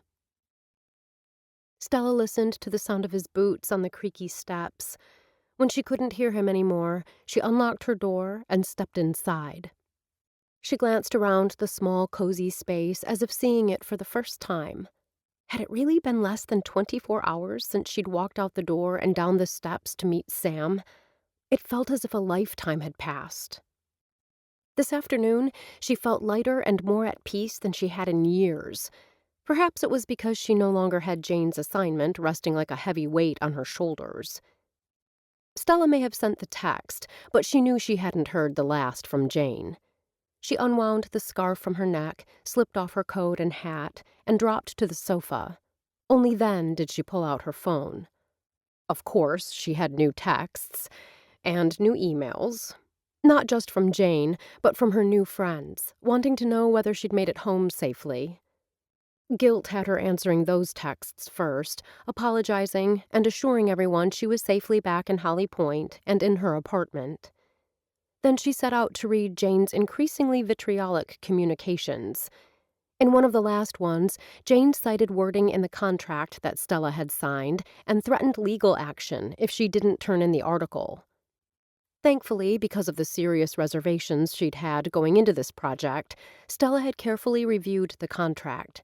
She'd paid special attention to the section regarding article specifications. Nowhere in that entire section was there any wording that would require Stella to skew the article in a certain direction, which was the reason Stella had felt comfortable signing it. She knew, of course, the kind of article that Jane wanted and was demanding, but legally, Stella was only required to give the newspaper an article on Christmas in Holly Pointe within the specified word count. If the article she submitted wasn't deemed satisfactory, she would be given the opportunity to rewrite. If she couldn't give the newspaper an article they deemed publishable, Stella wouldn't be paid. At this point, she didn't care about the money or the job that had been dangled like a particularly juicy carrot in front of her. All she cared about was that she was now free of Jane. Well, nearly free of Jane. For a long 5 seconds, Stella was tempted to take the coward's way out and let her fingers, or her thumbs, respond. But she hadn't been raised to take the easy way out. Her mother and father had taught her to be responsible for her actions and do the right thing. Agreeing to the article had been a mistake. Her decision to step away from it had been the right move, but doing it via a text was wrong. Stella owed Jane the courtesy of a phone conversation. As she dialed the managing editor's cell number, Stella found herself wondering whether Jane would answer. It was, after all, a Saturday night, and Jane had a very active social life. Not necessarily with people she liked, but rather with those she felt she could use in some way. Stella wondered whether that would have been her destiny if she'd stayed in Miami. Would she have become as jaded and cynical as Jane? She couldn't see that happening here in Holly Pointe. "Hello?" There was a coolness to the greeting that had Stella's stomach churning. "Jane? This is Stella." Her fingers felt suddenly slick around her phone. She shifted the phone to her other hand and wiped her sweaty palm against her shirt. "If this isn't a good time, This is an excellent time. Give me a minute." Instead of muting the call, Jane must have turned to her companion. "Tom, I need to take this call. It's business. Be a dear and get me a glass of champagne." Then she was back, and her tone was all business. "I admit I was stunned when I received your text. It caught me completely off guard. I had to read it twice. I don't believe—" Stella stopped herself and rephrased. "I'm not able to write the article you want. I wanted to let you know that now and not wait until the last minute. I'm confused. You and I discussed the various issues you'd be including in your article, and I wholeheartedly concurred with the avenues you were exploring." Jane paused. "In fact, I was excited and couldn't wait to receive the article and pictures. I thought you were excited as well. Then, out of the blue, I get your text. What changed?" Stella closed her eyes and realized she'd done Jane even more of a disservice than she imagined. Not only had she accepted the assignment, she'd led Jane on. Never once, other than to reiterate that she would need to have facts to back up anything she wrote, had she mentioned just how uncomfortable she was slanting the article toward the sensational. "I've never been comfortable with sensationalized journalism." Stella hurried on before Jane could jump in and defend the track that she had sent the paper down. I realize it's a tough market for newspapers nowadays, and I also understand you were brought in to shore up the bottom line. Lots of people prefer sensationalized news, and many reporters love to do the spin. I've come to realize that I'm just not one of them. I see. There was a wealth of feeling behind those two words, and Stella's heart rate took a jump, but she forced a calm that she didn't feel as she responded. I will fulfill the terms of the contract by submitting the article to you by the specified date. If there are changes that I feel comfortable making that will make the article more agreeable to you, I'll do that. But I will not be including anything about Drunk Santa, Dustin Bellamy and Krista Ankrum, or Britt Elliott. You're planning on giving me a fluff piece. A hard edge had crept into Jane's tone. If Stella were in Jane's office now, she knew the editor's eyes would hold a steely gleam. I'm planning on giving you a well-written piece about Holly Pointe and what makes it special. Stella fought to keep her tone matter-of-fact and professional. I believe readers who are looking for uplifting articles around the holidays will love it. I'll expect to see it in on time. We'll go from there. Yes, I'll... Stella paused, then held out her phone at the silence on the other end. She frowned. Jane had hung up on her. Well, that could have gone better. Stella spoke to the empty apartment as she began to pace. Of course, it could have gone worse. Had she really expected Jane to applaud her for standing up for her convictions? Her father would have. Stella stopped before the framed photo of her parents. She picked it up and held it at eye level, gazing at the smiling faces. You didn't raise me to be the type of person to betray a friend. You raised me to care about others. Even if these people weren't my friends, I'm not a gossip columnist.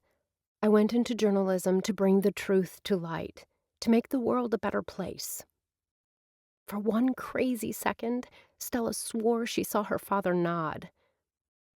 This wasn't about doing what her parents thought was right, or what Sam or her other friends in Holly Pointe thought was right. This was about her following her own conscience. She would give the managing editor the best article she could write and do justice to this community that had stolen her heart. Only then would she be able to enjoy Christmas and the upcoming Mistletoe ball with the man she loved, without a dark cloud hanging overhead. Chapter 19.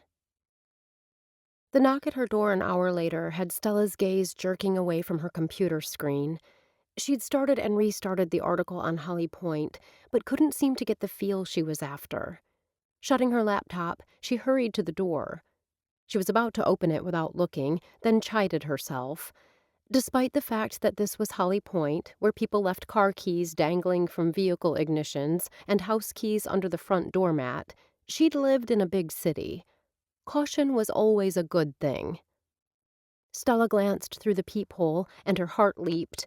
She eagerly unlocked the door, pulled it open, and smiled at Sam. Couldn't stay away? He glanced at the pink flannel pajamas covered in penguins that she'd donned after he'd left, and lifted his hands. What can I say? I'm a sucker for a pretty woman in penguins. She laughed and stepped aside, motioning him through the doorway. I take it the roads are bad? He nodded and lifted a questioning brow. Does the offer of a place to stay still stand? Absolutely. She held out her hands and took his hat and scarf, watching him shrug out of the heavy winter coat. Would you like some hot cocoa? Surprise skittered across his face. You have some? Actually, once you left, I had this craving for the real stuff, so I made some in the crock pot. Sounds fabulous. She felt Sam's eyes on her as she moved to the tiny kitchenette and removed 2 cups from the cupboard. Is there anything I can do? Stella turned to smile at him. You can have a seat on the sofa and tell me if you'd like a dash of peppermint schnapps added to your cup. At his look of surprise, she continued. When I was at the store, I saw the bottle and thought of my grandpa. Stella set the mugs on the counter, her lips curving up at the memory of her somewhat stern German grandfather and his love of schnapps. I had to buy it. I did the same recently with spearmint candy canes. Sam dropped down on the overstuffed couch. Kevin loved them. Me, not so much. But when I saw a package at the market, I had to pick them up. Their eyes met, and Stella savored the moment of shared understanding. She lifted the festive red mug, now filled with cocoa. It's decision time. Schnapps? Whipped cream? Both? Both. He heaved an exaggerated breath. This is much better than being stuck in some snowdrift. That's a pretty low bar you've set, Mr. Johnson. Stella chuckled as she handed him the mug, then took a seat beside him on the sofa. How bad were the roads? Sam took a sip of the hot cocoa and sighed. This tastes amazing. She sipped her own and had to agree. The roads are horrible. The snow is coming down at a good clip, but it's the winds that make travel treacherous. There was no way I could make it. What about the horses? Stella settled comfortably against the back of the sofa, her fingers wrapped around the warm cup. Will they be okay? I don't like the fact that they'll have to stay in their stalls, but the ones they're in are large enough for them to move and turn around and even lie down in. Then, as if anticipating her next question, he added, when I took over their care, I installed automatic feeders and waterers in their stalls. While I like to monitor their intake and let them out for periods of time, even in this type of weather, they'll be okay. That has to be a load off your mind. As you've already observed, the weather here can be unpredictable. You have to be prepared for any eventuality. Sam slanted a sideways glance in her direction. I'm sure it seems like a rugged existence to a big city Florida gal. Not really. At his skeptical look, she smiled and continued. It's different, but I've discovered I prefer this to the muggy heat of Miami. As long as I'm dressed properly, the cold doesn't bother me. She shifted in her seat to more fully face him, slipping a leg under herself on the sofa. When it's stifling hot, there's only so many clothes you can take off. Here, if you feel chilled, you just add another layer. His gaze traveled lazily over her, and her entire body began to vibrate. Do you expect me to believe you could actually see yourself living in Holly Pointe? Her lips curved over the rim of her mug. What? Is that so difficult? Well, aside from the climate, it's not exactly the mecca of culture. Stella bolted upright, her cocoa sloshing precariously close to the rim of her cup. Don't talk about your community that way. Surprise flickered in his brown eyes. What do you mean? The intensity of the emotion coursing through her shocked Stella. It was as if someone had called her baby ugly. Holly Pointe is a wonderful town. When that publication called it the capital of Christmas kindness, they were on target. I've never been in a community where people so readily accept a stranger. Not only accept, they go out of their way to help and make that person feel welcome. As far as culture, there's more to do here than in most larger towns. And if a person wants to listen to a symphony or watch a touring Broadway show, you can drive an hour and a half to Burlington and make a night of it. By the time Stella paused for breath, her voice shaking with conviction, Sam was grinning. What are you smiling about? She snapped. I think you'd be a fabulous PR person for Holly Pointe. A softness settled over his expression. You convinced me. You didn't need much convincing. Stella felt her cheeks warm, embarrassed by her spirited defense of a town that wasn't even her own. Let's just say I'm enjoying my time here. Like a hunting dog that has spotted a bird, Sam's gaze turned razor sharp. When you say your time here, it makes it sound like this is a stopover, and you're planning to leave. Stella supposed she could return to Miami, but other than a handful of casual friends, there was nothing there for her anymore. And since the incident with Jane, not even the possibility of a job. She could go to Minnesota and perhaps find something near the retirement community where her grandparents lived, but she knew they already had a very active life. While she was certain they would be excited to have her close, she would, in essence, be starting a new life from scratch there. But in Holly Pointe, she already had a place to stay. She had friends, and she had Sam. "Stella?" She blinked as a yearning washed over her. "What?"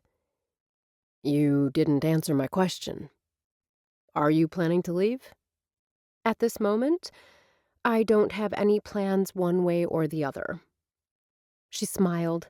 "Besides, you promised to take me ski-joring. I'm not leaving until that happens." He laughed.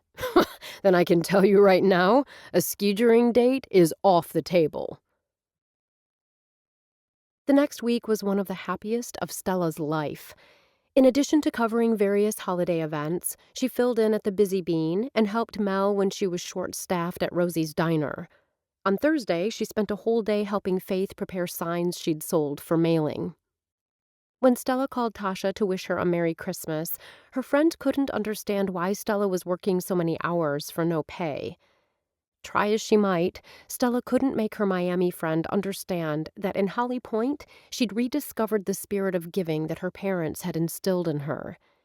It wasn't as if it was all work and no play. She saw Sam several nights that week and on the weekend. Like this afternoon. They were attending the Dickens Village Festival. In addition to a craft show complete with food booths in the courthouse and a performance this evening at the local playhouse of A Christmas Carol, there would be a fruitcake relay. "I thought you said National Fruitcake Day is December 27th. Stella paused in front of Memory Lane on their way to the courthouse. "So why is the toss part of today's events?" "Lots of people in the area come to town for the Dickens Festival. Having the competition at the same time bolsters attendance for both events." Sam's gaze traveled over her. "You look nice." "The plaid trapper hat is new." She kept her expression serious. "Isn't it lovely?" He touched the ear flaps, deliberately brushing his knuckles against her cheeks. "Very stylish. It's also very warm. I like having a practical girlfriend." Sam brushed his lips against hers, paying no attention to those passing by. His public displays of affection, holding her hand, placing an arm around her shoulders, and light kisses, had increased over the past week. Each time he touched her, Stella found herself wondering whether his feelings for her were as deep as hers for him. She didn't ask. She knew it was too early to get serious, but she couldn't stop herself from wondering and hoping. "I have some good news." Though something in his tone put her on alert, she smiled and inclined her head. "What news?" "My parents are flying in this week for the Mistletoe ball." Eagerly anticipated by everyone, the ball would be held next Saturday, December 23rd. Faith had already asked Stella to help with decorations. "That's wonderful. I bet you can't wait to see them." A knot formed in the pit of Stella's stomach. When Sam had said he was spending the holidays in Holly Pointe, she hadn't considered that his parents would come here. "I want you to meet them." He took her arm, and they continued their stroll past cheerfully decorated windows. "I want them to meet you." "I'd love to meet them." Stella hid her disappointment behind a bright smile. She'd been looking forward to enjoying the holidays with Sam. "2 more new friends to add to my growing list." Sam smiled. "Actually, 3 new friends." Stella inclined her head. "They're bringing Britt with them." Sam watched Stella across the giant ballroom, laughing with Mel, Kate, and Faith. Her 3 friends had convinced her to join their fruitcake relay team. He assumed by their gestures that they were utilizing the time before their event began to instruct her in how to toss a fruitcake through a basketball hoop. From watching many of these relays through the years, Sam knew the basketball hoop toss was one of the most difficult obstacles that a team member needed to conquer on the way to the finish line. "We should have signed up." Derek stood beside Sam, his eyes on Zach, as the man army-crawled under a rope stretched between 2 chairs with a fruitcake balanced on his back. It was the last obstacle in the course. When Zach made it through, he scrambled to his feet, tucked the fruitcake under his arm like a football, and sprinted across the finish line. Onlookers, including Derek and Sam, cheered and whistled. Maybe next year. Sam's gaze returned to Stella. Did you tell her? Sam nodded. How'd she take the news? Pulling his gaze from Stella, he faced Derek. She didn't have a chance to say much. We ran into your sister on the street when we were coming here, and she asked Stella to join their team. Apparently, there was some last-minute catering crisis that Lucy had to handle. But you did tell her Britt was coming. Sam frowned. I just told you I did. Most women would be jealous. Stella isn't most women. Though she'd done a good job of hiding any reservations, the hint of uncertainty that had flickered in her eye for just a second troubled him. Sam wasn't going to worry about that now. He had all evening to pull out the stops and convince her she was the only woman he wanted. Chapter 20. Stella considered the Thursday morning coffee clatch with friends to be a private celebration of sorts. Last night, she'd turned in the draft of her article on Holly Pointe, advising Jane in her email that she'd send pictures of the Mistletoe ball on Sunday. Although Jane had yet to respond, Stella considered the assignment completed. Or it would be once she sent the final photos. Now the only thing she had to worry about was meeting Sam's parents. And Britt. Being with all of you like this is oh so lovely. Mel lifted the cup of frothy cappuccino to her lips. I didn't realize until I moved back just how much I missed living in Holly Pointe. You've decided to stay. Pleasure rippled through Faith's words like a pretty Christmas ribbon. Like Kate and Faith, Stella held her breath, awaiting Mel's reply. The four women had decided to meet at the Busy Bean for coffee and scones before heading out to Grace Hollow. Stella had been informed by her new friends that assisting Lucy's crew with the decorations for the Mistletoe ball was an annual tradition. Would she be here next year to continue the tradition, Stella wondered.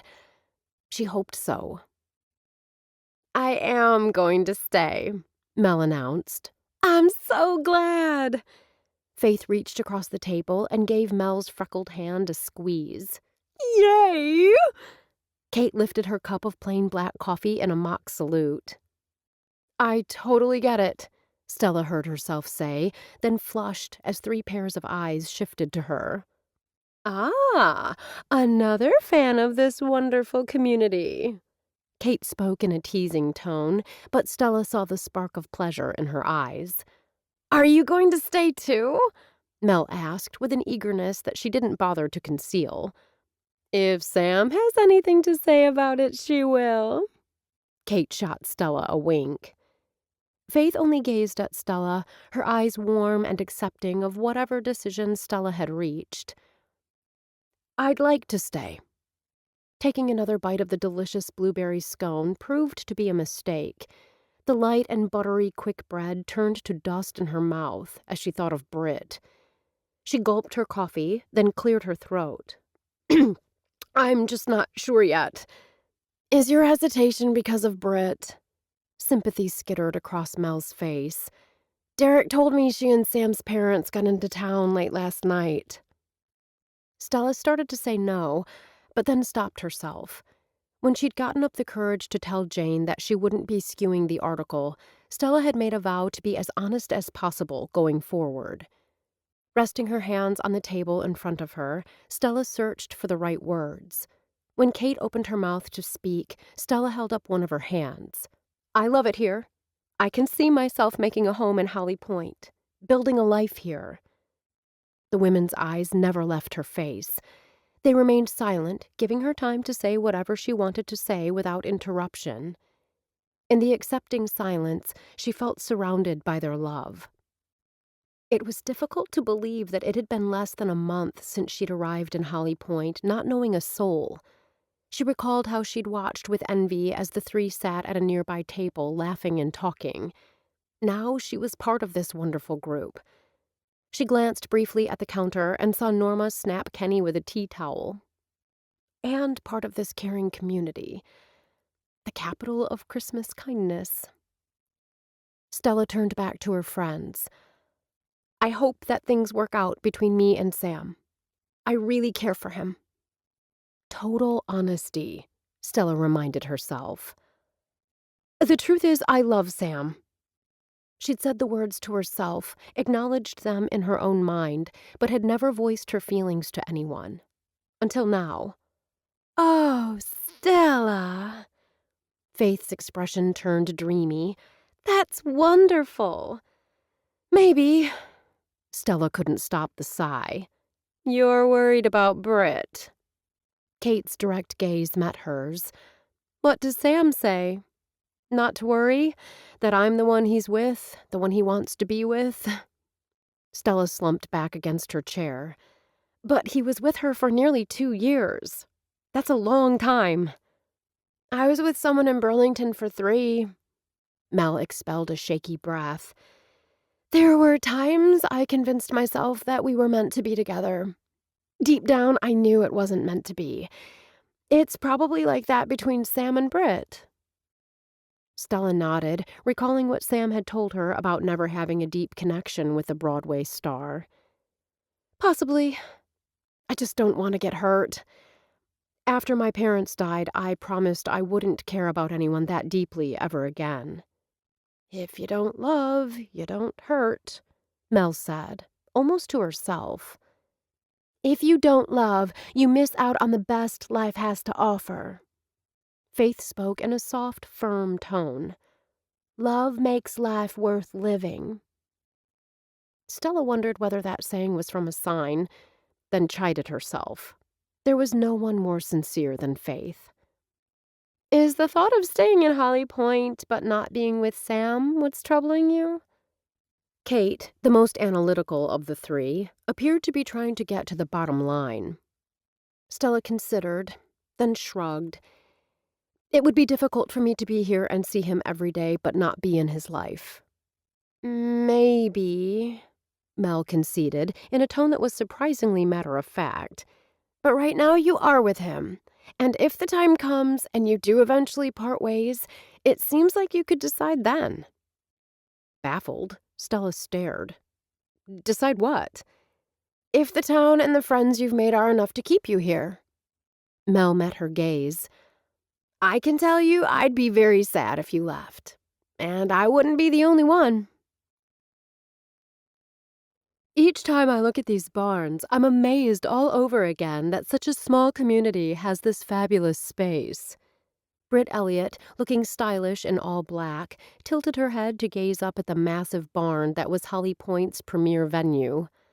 Constructed of reclaimed lumber, stone, and steel, the barn had been modeled after the Big Sky Barn in Texas. Like that venue, the barns at Grace Hollow were 2 barns. One was a chapel where wedding ceremonies were held, and the larger one was an event barn where receptions and other events were held year-round. Sam didn't know why the comment rankled, especially since there was only admiration in the pretty blonde's tone. Maybe it was the use of the word amazed, as if they were in the boonies and she was shocked that something so nice could be found here. He knew he wasn't being fair to Britt. It was unusual to have such a first-class structure in a rural part of Vermont. Lucy's mother had had the barns built using money she'd gotten from the dissolution of her 4th marriage. After a year or so, Paula Franks had lost interest in Holly Pointe and turned the operations of the venue over to Lucy. That changeover had occurred shortly before Kevin's death. Lucy had thrown herself into the business after Kevin's death and hadn't come up for air since. I'm so happy we could make it to the ball this year. His mother slipped her arm through Sam's and smiled up at him. Emily Danforth was a slim, petite woman, barely 5'2". Sam's father affectionately called her his little firecracker. Her hair was blonde, like Britt's, only his mom's strands were more gold than platinum. Sam always thought his mother's eyes were her best feature, not only because they were such a vivid blue, but because of the intelligence and good humor always lurking there. Seeing her brought back memories of Kevin. Same light coloring, same laughing blue eyes. Sam. His father's voice held an insistent edge. Sam focused on his father and found the man's gaze fixed firmly on him. If looking at his mother was like seeing his brother, For Sam, gazing at Jeff Johnson, talented playwright and all-around good guy, was like looking at himself in 25 years. Tall with dark hair and brown eyes, his father's face might hold a few more lines and his hair some strands of gray, but it was still like looking in a mirror. Sam inclined his head. "I asked if your new girlfriend will be able to join us tonight for dinner." His mother and Britt turned curious eyes in his direction. If this was what it felt like to be center stage with the spotlight on you, it was no wonder he'd never pursued a career in the theater. "I haven't been able to reach Stella since I let her know last night that you had arrived." Sam kept his voice free of the irritation he'd felt over his texts being ignored and his calls going straight to voicemail. He wasn't worried, knowing she often turned off her phone when she was involved with something, but he'd really wanted to nail down plans for tonight. "Dinner at Rosie's Diner isn't much of an incentive." Britt flashed him a teasing smile. "I happen to like the food at the diner." Stella's voice came from behind them. Sam turned, a smile already on his lips. Her arms were wrapped around a box marked table linens. She'd been working today, he realized. "Rosie's hamburgers are to die for. I've never had better," Emily confided. "Whenever we're in Holly Pointe, Jeff knows we need to have at least one meal there." "Let me help you with that." Without waiting for a response, Sam lifted the box from Stella's arms. "Stella Carpenter, these are my parents, Emily Danforth and Jeff Johnson. And our family friend, Britt Elliott." For all her initial hesitation about meeting his parents, Stella appeared surprisingly relaxed, shooting the group a warm smile. "It's a pleasure to meet you all." She turned to Sam. "I'm so sorry. I just realized 5 minutes ago that I had my phone turned off. I saw your messages, and I was planning to call once I finished bringing these boxes in." "I understand." Sam wished he could touch her, even just a hand on the arm, to reassure himself that all was indeed okay between them. Unfortunately, right now, his hands were full, but that could be easily remedied. "Where should I put these?" Stella pointed to a work table against a wall to the right, where several more boxes had been placed. "Is there anything else you need to bring in?" Jeff asked Stella. "There are 2 more, about the same size as these." She gestured to his cashmere topcoat. "But you have a nice coat on, and the outsides of the boxes are dusty." "A little dust never hurt anyone." His father flashed a smile. "Where can I find these dusty boxes?" "They're in the back of a white maxi van. The vehicle is unlocked, and there's only 2 boxes left, so you can't miss them." "I'll see you in a few." Jeff took off, whistling. "I'll hold the door open for Jeff." Britt scurried after him, appearing oblivious to the wind whipping at her blonde strands as she pushed open the door. Once Sam set the box down, he glanced around the cavernous hall. He'd been to a lot of mistletoe balls, and to his critical eyes, it appeared the setup was nearly complete. "It's beautiful, isn't it?" Stella dropped her coat on a chair. She stood, hands on slender hips, surveying the large chandeliers decorated with evergreen, ribbon, and holly. "Lucy outdid herself again." Emily's expression softened when she turned to Sam. "How is she doing? I forgot to ask if she's dating anyone." "Work keeps her very busy." Sam kept the answer deliberately vague. His mother worried about Lucy and wanted her to be happy. The 2 women had grown close during the time when Lucy and Kevin were together and had shared a special bond during Kevin's illness. Emily's brows puckered in a worried frown. "I hope she and I can find some time to talk while I'm in Holly Pointe. Text and email just aren't the same." Sam slid an arm around his mother's shoulders. "If she can possibly swing it, I know she'll make time for you." Emily gave a nod, then focused on Stella. "I understand you're new to Holly Pointe. Have you been enjoying your time here?" Stella smiled. "I have, very much." "Will you be staying?" Emily cocked her head. "Or returning to Miami?" Sam nearly groaned aloud. His mother made it sound as if he'd told her everything about Stella's background. Before Stella could reply, Lucy strolled up, hands outstretched. "Emily, it's wonderful to see you!" His mother and Lucy hugged for several long moments, as if drawing strength from each other. While the pain had lessened after 4 years, this time of year remained difficult for everyone who'd loved Kevin. Britt appeared just as his mother released her hold on Lucy. Britt and Lucy squealed their welcome and hugged. Over their embrace, Sam saw Stella eyeing them with a pleasant but inscrutable expression. Though he couldn't be absolutely positive what she was thinking, he worried that she felt like an outsider. Sam slipped around the women to stand at Stella's side. "Hey, you." Something in his voice had a smile lifting those luscious red lips. "Hey, you back?" At that moment, Sam wanted nothing more than to take her in his arms and spirit her away. They'd both been busy this past week, and even though they'd texted every day and spoken on the phone every night, it wasn't the same as being with her. "Come to dinner with us tonight." He lowered his voice for her ears only. "I want you to get to know my parents." Stella's gaze turned watchful when his mother moved to them. "You'd better be solidifying dinner plans," Emily said to Sam before her gaze shifted to Stella and turned pleading. "Please tell me you're joining us tonight." Stella slanted a glance at him before refocusing on his mother. "I'd love to have dinner with you. Thank you for the invitation." Sam smiled. It appeared he wasn't the only one who couldn't say no to his mother. Chapter 21. "I hope you don't mind that my mother invited Lucy to join us." Sam glanced at Stella as they descended the stairs from her apartment. "Of course I don't mind." Stella was actually happy Lucy had been added to the group. The more people at the table, the less pressure there would be on her. "I'm surprised your parents and Britt were able to come to the ball." "They'll fly back to New York on Monday. Britt's standby will be on stage tonight and tomorrow. Broadway is dark on Monday, so this is a perfect time for a getaway."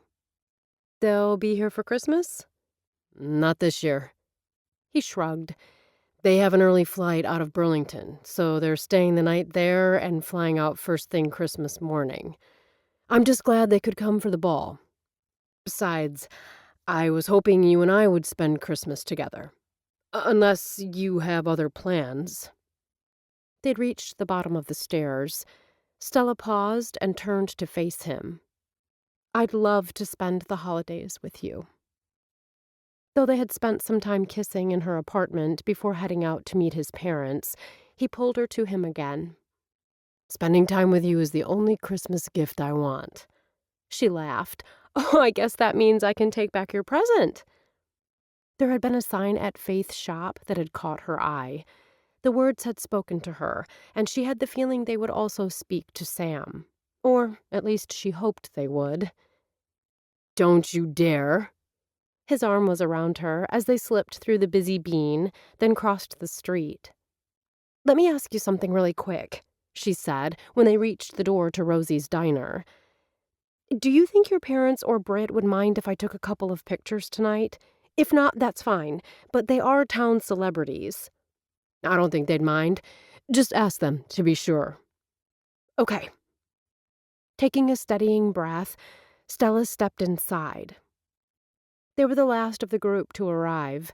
Emily and Jeff, along with Lucy and Britt, sat at a large round corner table. Jeff rose to his feet when she approached the table and pulled out her chair. "You're a gentleman, just like your son."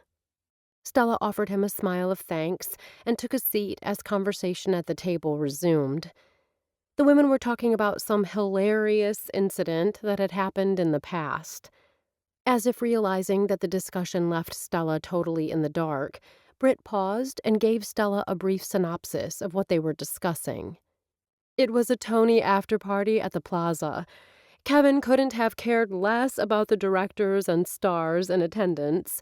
All he wanted to talk about were the horses he'd just purchased." Britt's eyes grew soft. "He was like a little boy at Christmas." Sam nodded his agreement, a smile tugging at the corners of his lips, as if the memory brought him pleasure. He couldn't stop talking about them. I had a calendar hanging on the wall in my office. Kevin had their arrival date circled in red. Lucy shook her head, as if any of us could forget. Did you share his love of horses? Stella asked. I did. Lucy glanced at Sam. I was as excited as Kevin. After he passed, I really wanted to keep them, but I didn't have the time or the facilities to care for them properly. I don't live on the other side of the country. Sam met her gaze. You know you have an open invitation to come out and ride any time you want. I know. She offered him a wan smile. Well, anyway, we're at this party. Britt jerked a thumb in Jeff and Emily's direction. These two were schmoozing on the other side of the room. This older woman, who is considered the grande dame of the Broadway stage, strolls up just in time to hear Kevin say, Ask Lucy. She'll tell you. There's nothing like 15 hands between your legs. Britt held up her hands. Oh my God, you should have seen Lucy's face. It turned bright red. I thought the older woman was going to bust a gut laughing. Stella laughed, and the last of the tension gripping her disappeared. Britt's generosity in letting her be a part of this inside joke had her liking the woman, and while she smiled and included Sam in the conversation, if there had been an attraction between the two of them at one time, it was clear that was over. No one objected to her taking pictures, although Lucy and Britt both insisted on freshening their lipstick first. Emily let Stella take a picture of her with her hands wrapped around a monster burger. Stella waited for the interrogation, but it never came. By the end of the meal, Stella felt comfortable with everyone at the table, including Britt. They were all sharing one giant piece of sour cream chocolate cake when Lucy brought up Britt's standby. I hear she's a bit of a conniver. Lucy's single bite of cake, all she would allow herself, had long ago disappeared. She leaned forward, resting her forearms on the table. I hear she'd love to take the role away from you. Stella glanced at Jeff and Emily, who appeared dismayed at the turn the conversation had taken. Yet something in their eyes told her that whatever gossip Lucy had heard was accurate. I believe, Britt spoke carefully, as if negotiating her way through a potential minefield, that it's the dream of most standbys, alternates, or swings to perform in a principal role. It's difficult for them to wait in the wings for that opportunity. It seems to me that theater would be a dog-eat-dog business. For some reason, Lucy didn't appear interested in letting the subject drop. Most in the industry learn that generosity and kindness go a long way. Britt glanced at Emily, who nodded. Temperament and arrogance can sink a career. Thankfully, we don't have many people in Holly Pointe who think of themselves before others. Sam stabbed the last bite of cake, then offered it to Stella. She shook her head as a hard knot formed in the pit of her stomach. Was that what he'd think of her when he found out about the deal she'd made with Jane? Sometimes you have to think of yourself first, his father said, apparently unwilling to let his son's statement go unchallenged. Putting yourself first is often necessary to achieve your goals. Sam shook his head. You've always been a team player. I pride myself on that fact, Jeff admitted. But to succeed in almost any business, you can't always be the good guy. Do you really expect me to believe that you're a cutthroat, get-ahead-at-all-costs type of guy? Sam chuckled. When have you ever put yourself first? Well, when I was young and making my way in the theater, I had a roommate that mentioned a theater company was looking for the type of plays he and I both wrote. Jeff's eyes took on a distant look. I submitted mine right away, but Nick wanted to fine-tune his a little more. He missed the submission window. They chose to produce mine. Okay, sure, but you didn't try and sink your roommate to get ahead. You let your work speak for itself. That's competition, not betrayal. There's nothing selfish or dishonest about that. Stella sat back and sipped her coffee. She needed to tell Sam the real reason she'd come to Holly Pointe. It wasn't that she hadn't wanted to tell him. The time just never seemed right.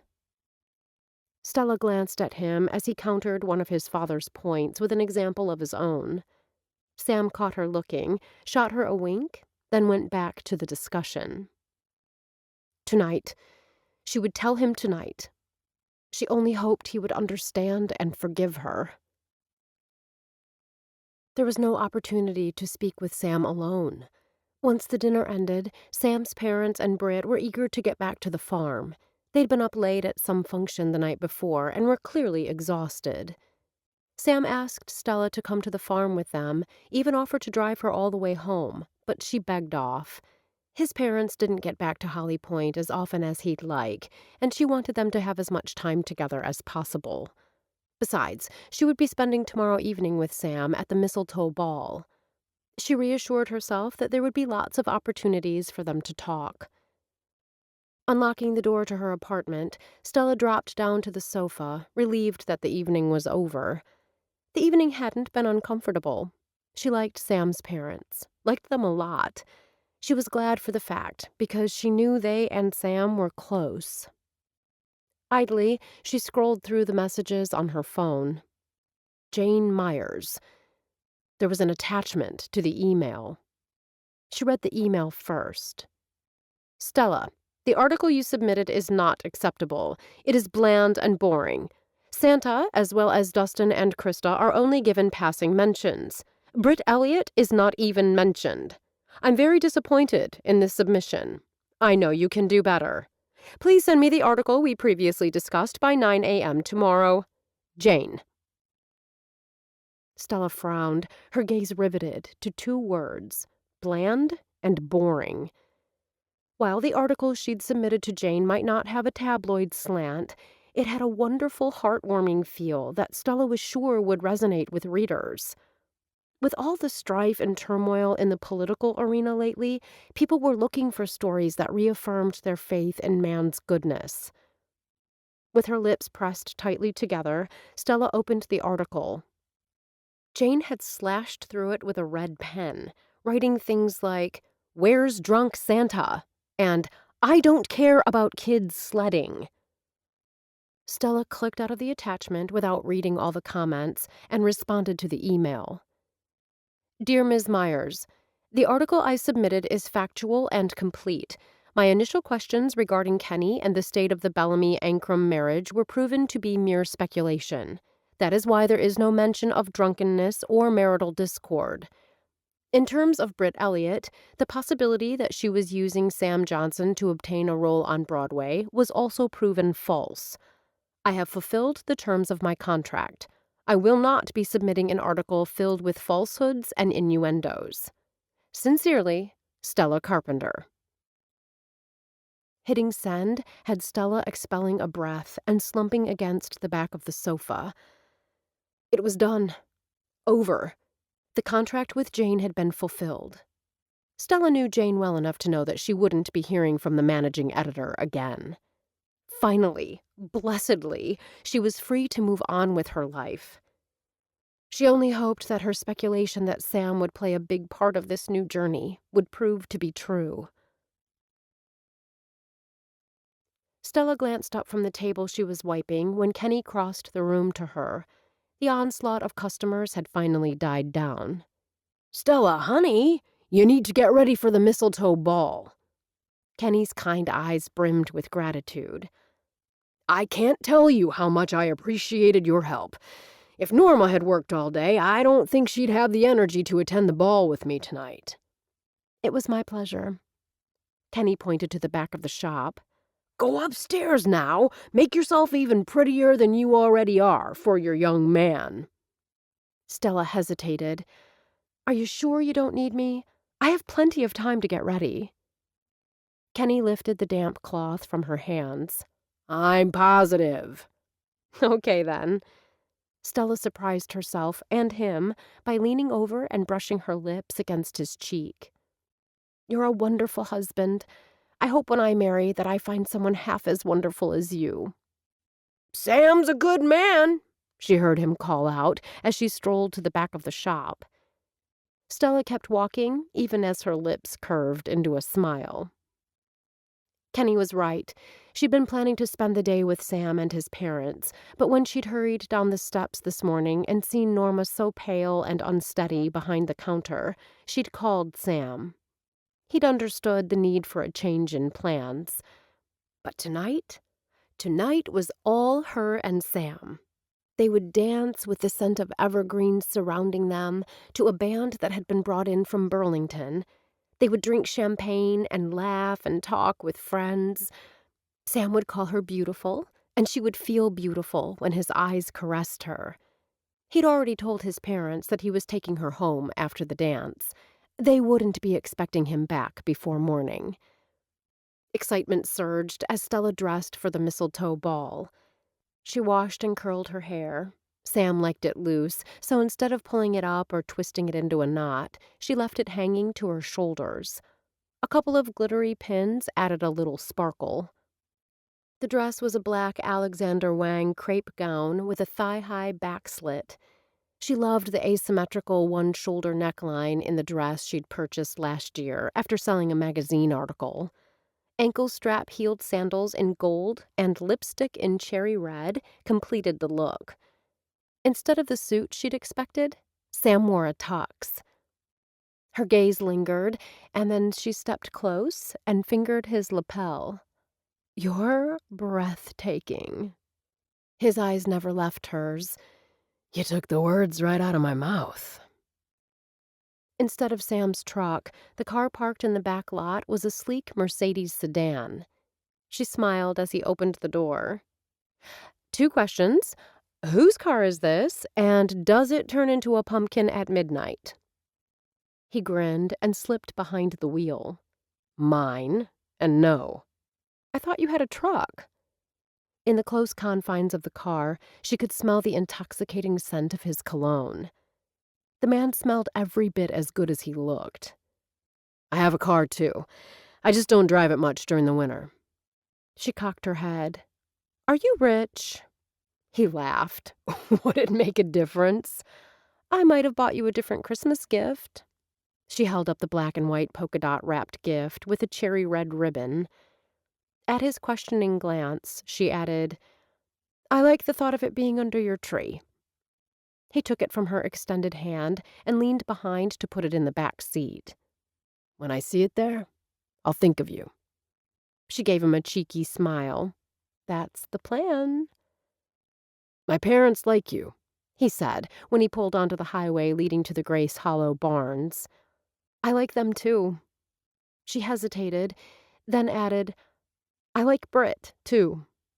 She saw his hands tighten on the steering wheel. "There isn't anything between us. Not anymore." "I know." He cast a sharp glance in her direction at her matter-of-fact tone. "I trust you, Sam," she said simply. "You wouldn't be dating or sleeping with me if you had feelings for another woman." His fingers relaxed their hold on the wheel.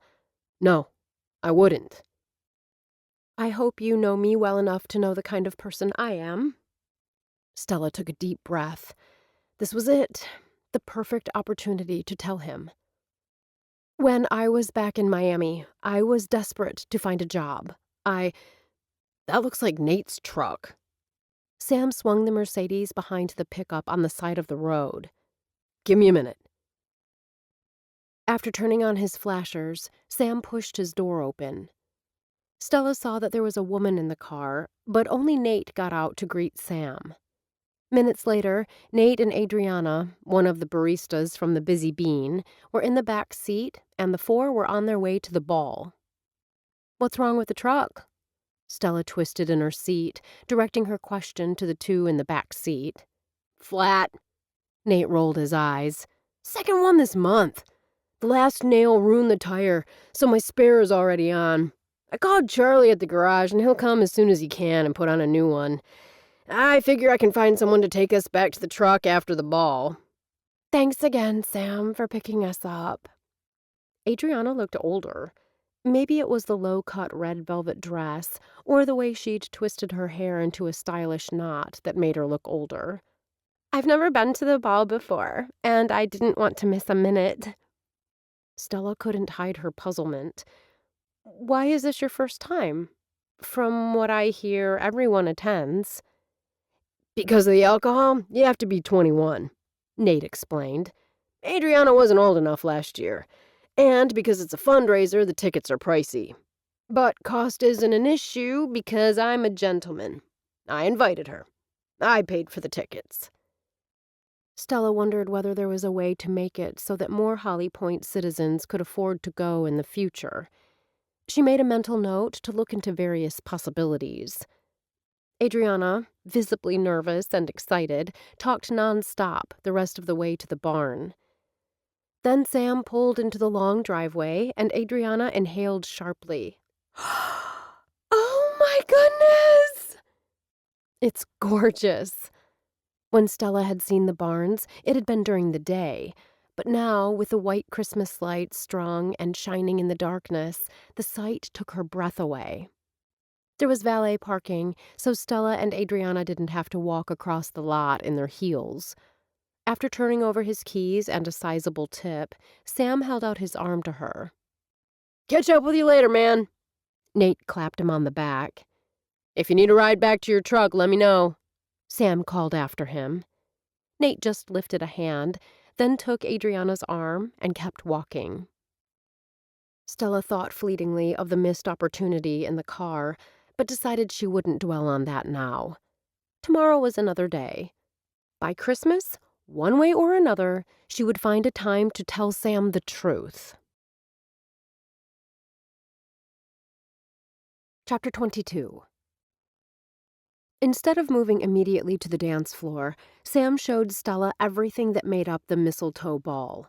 In a beautifully decorated side room of blue and silver were item after item up for bid in the silent auction. There was everything from an autographed copy of a popular author's first novel to a week in Steamboat Springs, complete with ski lift tickets and airfare. Sam smiled as he caught Stella studying a ruby necklace set in an elegant modern design. He put in a bid when she wasn't looking. After leaving the silent auction items behind, they grabbed a glass of champagne from a passing waiter, then familiarized themselves with all the food stations. "All of this is included in the ticket you purchased?" Stella stared wide-eyed at an artfully displayed mountain of shrimp surrounded by baked crab poppers. Everything is included. He cupped her elbow as they moved to another station that focused on desserts. All the food is donated so that 100% of the money raised goes to either cancer research or local health programs.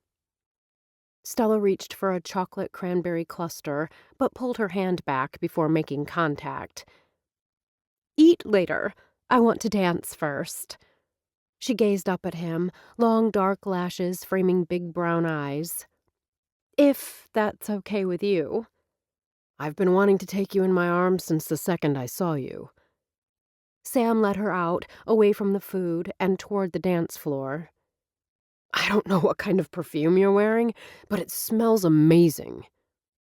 Her sexy red lips curved as they stepped onto the hardwood floor. He took her hand in his, then pulled her close. Sam wasn't inclined to be fanciful, but tonight felt magical. The lights overhead, the laughter and hum of conversation around them, and the romantic melody drifting in the air. He was acutely aware of the giant mistletoe ball hanging over the center of the dance floor. Yet Sam knew it wasn't any of those things that made this evening magical. He'd been coming to the ball since he'd turned 21 and had been old enough to buy a ticket, but the feelings it stirred had never been like this before. Stella was the reason. His arms tightened around her. Until he'd met her, Sam had scoffed at the idea of love at first sight. When he'd heard stories of guys marrying someone they'd met only 6 weeks earlier, he'd mentally thought them fools. To his way of thinking, it took years to really know someone. Take Lucy and Kevin. They'd been friends and dated for years before falling in love. Okay, so maybe his own parents had married quickly and were still happy, They were the exception to the rule. But Stella? It was as if she was the woman he'd been waiting for his entire life. Now that he'd found her, he wasn't going to let anything. Lucy appeared and jerked Stella from Sam's arms. Her blue eyes flashed fire. "How could you betray us?" Lucy spat the words. "We trusted you!" Stella's eyes widened. She appeared as confused as he was by Lucy's rant. "What are you talking about?" Sam put his hand on Lucy's arm, aware of the curious stares being cast their way. "Lucy, calm down. What's got you so riled?" The blonde shoved her phone at Sam. "Read for yourself." "Let's get off the dance floor." Without glancing at the phone's display, Sam took it and ushered the two women to a quiet corner. "Read it!" Lucy insisted, tossing her head back and glaring at Stella. "See for yourself what your new girlfriend is really like." Sam lifted the phone and began to read. For a second, he had to pause as a tightness squeezed his chest and his vision blurred. "What does it say?" Stella asked, trying to read over his shoulder. He ignored her.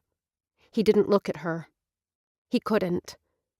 The words swam before him for a second, but he bore down and forced himself to concentrate. This time he read until he got to the end. His hand holding the phone dropped to his side. He barely felt Lucy leaning over to pry it from his grasp. Sam lifted his gaze to Lucy. "How did you see this?" "I have an alert on my phone for anything to do with marriage or weddings in the area, so I don't miss any reviews of my work." Lucy shifted her gaze to level those now piercing blue eyes on Stella. "Because of Krista and Dustin, a link to the article popped up." Stella held out her hand. "May I read it?" Without a word, Lucy slapped the phone in Stella's hand. "Is everything okay here?" Faith's worried gaze circled the threesome. Sam didn't answer. He couldn't. And even if he were able to find words amid the roaring in his brain, he wasn't sure what he'd say. Stella quickly read the article. She closed her eyes briefly when she reached the end. Lucy snatched back her phone, her expression one of controlled fury. By this time, the roar inside Sam's head had been replaced with a hurt that went bone deep. But it was the anger that resonated when he finally found his voice. "How could you do it, Stella? How could you betray all of us?" "It wasn't my story, I swear." Stella held up her hands. "I didn't write it." Lucy opened her mouth, but shut it without speaking when Sam shot her a pointed glance. "Your name is on the byline." Sam jabbed a finger at the phone now resting in Lucy's hand. "Are you going to deny those are pictures you took?" "No, they are my pictures, but I didn't give Jane permission to run them." "Jane?" "The managing editor of the Sun-Times." Stella swallowed convulsively, but her gaze remained firmly fixed on his. "She sent me here to do a story on Holly Pointe. I wanted it to be a heartwarming piece, but Jane was hoping for some dirt." "You gave it to her." Sam shook his head in disgust. "Kenny? Dustin and Krista? Even Britt? You sold them out for 30 pieces of silver, or however much you got for writing this trash." "I didn't write that article." Stella took a step toward him, her tone pleading, but Sam held up a hand. "Do you deny that you came here to dig up dirt?" His gaze pinned her. "I told Jane I would not include anything in the article that I hadn't fully verified." "I'll take that as a yes." Stella blew out a frustrated breath, raking a hand through her hair and dislodging one of the glittery pins. It fell to the floor, but she paid it no mind. "I didn't write that story. I made private notes, wrote down speculations, but none of those things made it into the article I submitted." "I don't believe you." Her cheeks blazed red, as if she'd been slapped. "You never said a word to me about your real reason for being here." Sam clenched his jaw as emotion rose to clog his throat. "As close as we got. You never told me. Guilt skittered across her face. I tried to tell you several times, but... She took a deep breath. Yes, I should have told you. Sam didn't know what else there was to say. She'd lied and deceived him. It was over. The relationship they'd been building, the one he'd thought would last a lifetime, had been built on lies and deceit. Stella pulled her phone from her bag. Let me pull up the article I sent. You'll see it's nothing like... I don't need to hear any more. Hurt and disbelief flashed in her eyes. You'd condemn me without all the facts? Do I mean so little to you? Sam pushed down the stirrings of sympathy. He'd already played the fool. I don't know who you are. You know who I am! Anger had her dark eyes turning to obsidian. You're just too scared to take a chance. Too scared to put yourself out there. Don't turn this on me. You stabbed me and everyone else in Holly Pointe in the back. No, I did not. I've told you I didn't write that article. Jane may have put my name on it, but those are not my words. Stella drew a shuddering breath and paused as if needing a moment to collect herself. Sam looked away, needing a moment himself. When he finally glanced back at her, he saw the slightest shift come over her. Perhaps it's good this happened. Good that I'm able to see the kind of man you really are. Stella drew herself up tall. I don't want a man who won't fight for our love. Maybe I'm not that important. Or maybe you're scared you might lose me just like you lost Kevin, so it's easier to cut your losses now. You're talking crazy. Am I?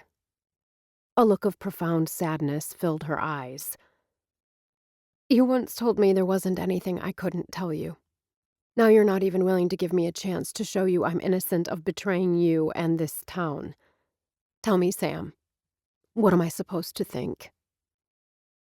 Sam turned away from Stella then, her words hitting uncomfortably close to home. But he refused to feel guilty when she was the one in the wrong.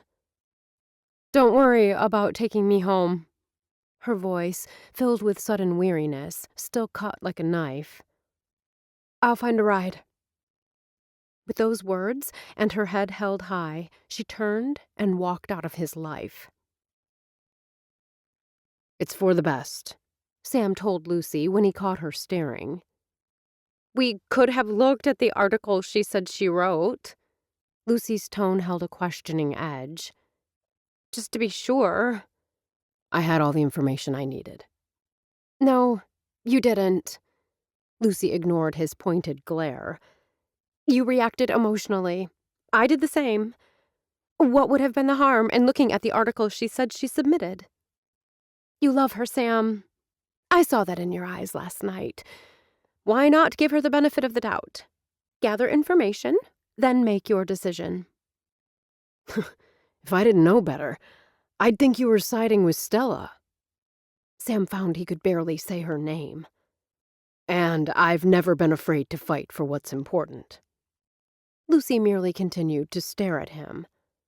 But I won't fight for a woman who betrayed me and those I love. Faith offered Stella a ride home, and they left immediately. Only once they were inside the car and cruising down the highway toward Holly Pointe did Stella let the tears of frustration and anger fall.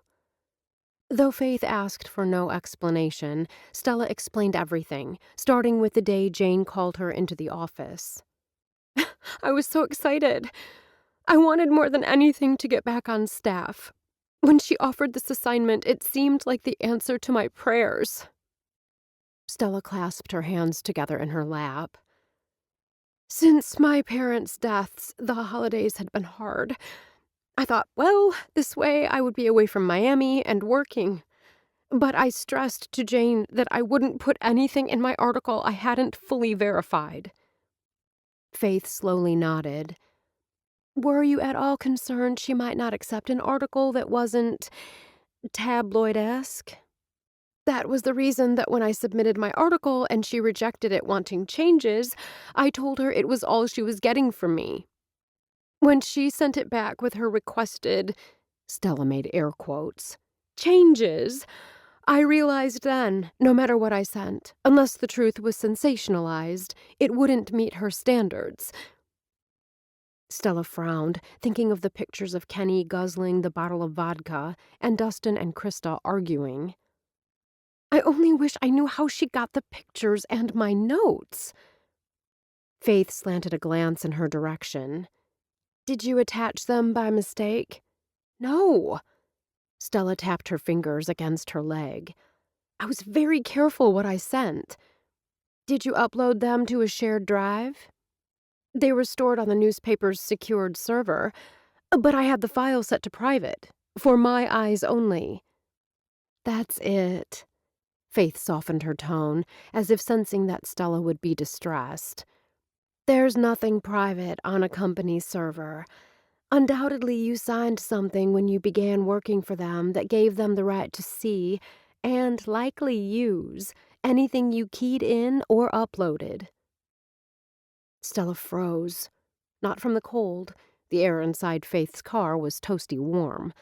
But from the realization that she'd been culpable. Her carelessness had played a part in what had occurred. It didn't matter that she hadn't intended for this to happen. Oh, Faith. Sam was right. This is really all my fault. As tears threatened, Faith reached over and took her hand. The love and acceptance in her friend's touch had tears slipping down her cheeks. How could such a wonderful night have gone so horribly wrong? Chapter 23. The first thing Stella did when she got up on Sunday morning was to check her phone, hoping for a message from Sam. The article had caught him off guard, but she hoped that after a night's rest, he'd be willing to listen to her side of the story. Even if he couldn't forgive her, she wanted him to know that she hadn't betrayed him. She set down the phone with a heavy sigh. No texts, no emails, no voicemail. Stella distracted herself by brewing coffee. She needed the jolt of caffeine before she made the trek downstairs to face Kenny and Norma. As Stella watched coffee drip into the cup, tears slipped down her cheeks. Her heart coiled and uncoiled like a snake, squeezing so tightly that she could barely breathe. She'd hurt and lost those she loved, not because of fate or a drunk driver. This mess was of her own making. She closed her eyes against the pain, then opened them and drew a shuddering breath. Sure, she'd screwed up. Big time. But that didn't mean she couldn't do whatever possible to try and make amends. Maybe they'd understand and forgive, and maybe not. But Stella wouldn't let fear keep her from doing what she believed was right. If being in Holly Pointe had taught her anything, it was the importance of letting the people you care for know it. Today she'd let them know it by telling the truth. First things first. Squaring her shoulders, Stella called Jane. To her surprise, the managing editor answered on the third ring. That was quick, Jane said in lieu of greeting. I take it you saw the article? My file was set to private. Those pictures and notes were from my eyes, not yours. Jane emitted a gusty laugh. Oh, you are naive. I have total access to any file on the server. I've been monitoring your notes ever since you arrived in that Christmas town. Stella closed her eyes for a second and took a breath. Jane was right. She had been naive.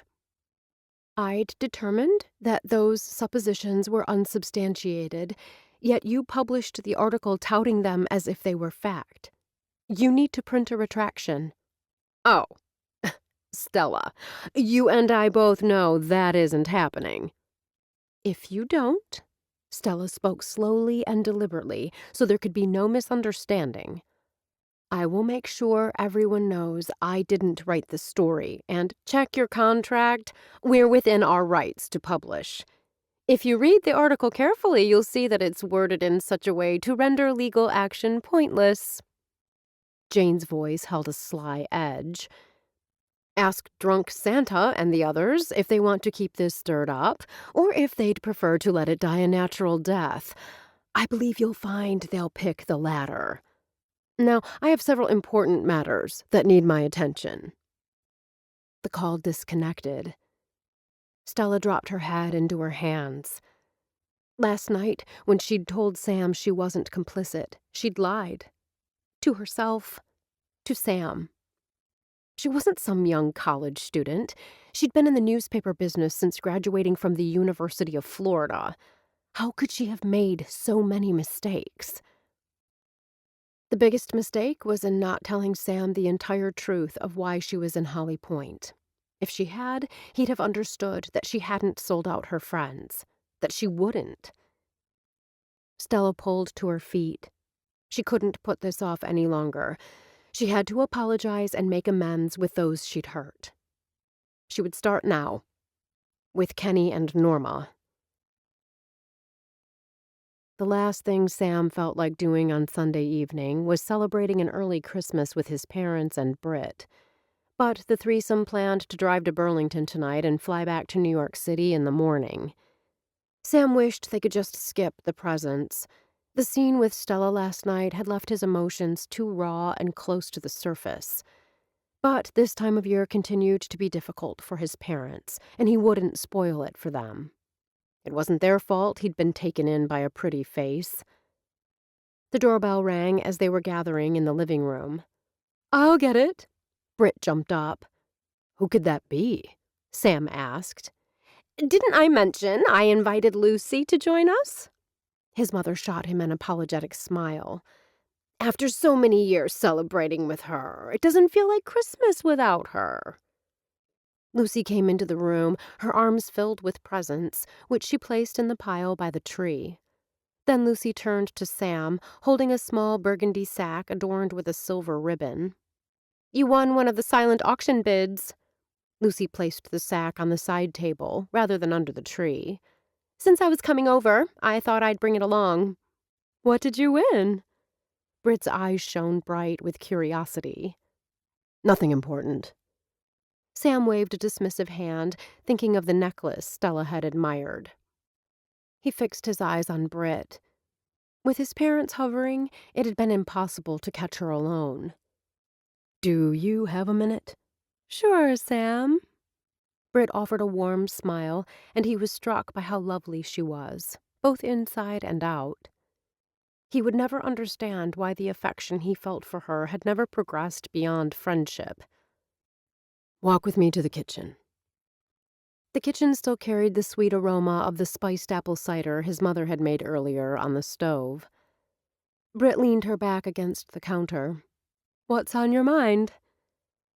"I don't know if anyone mentioned the article in the Sun-Times to you, but your parents and I went to the cookie extravaganza this morning, and it was all anyone could talk about."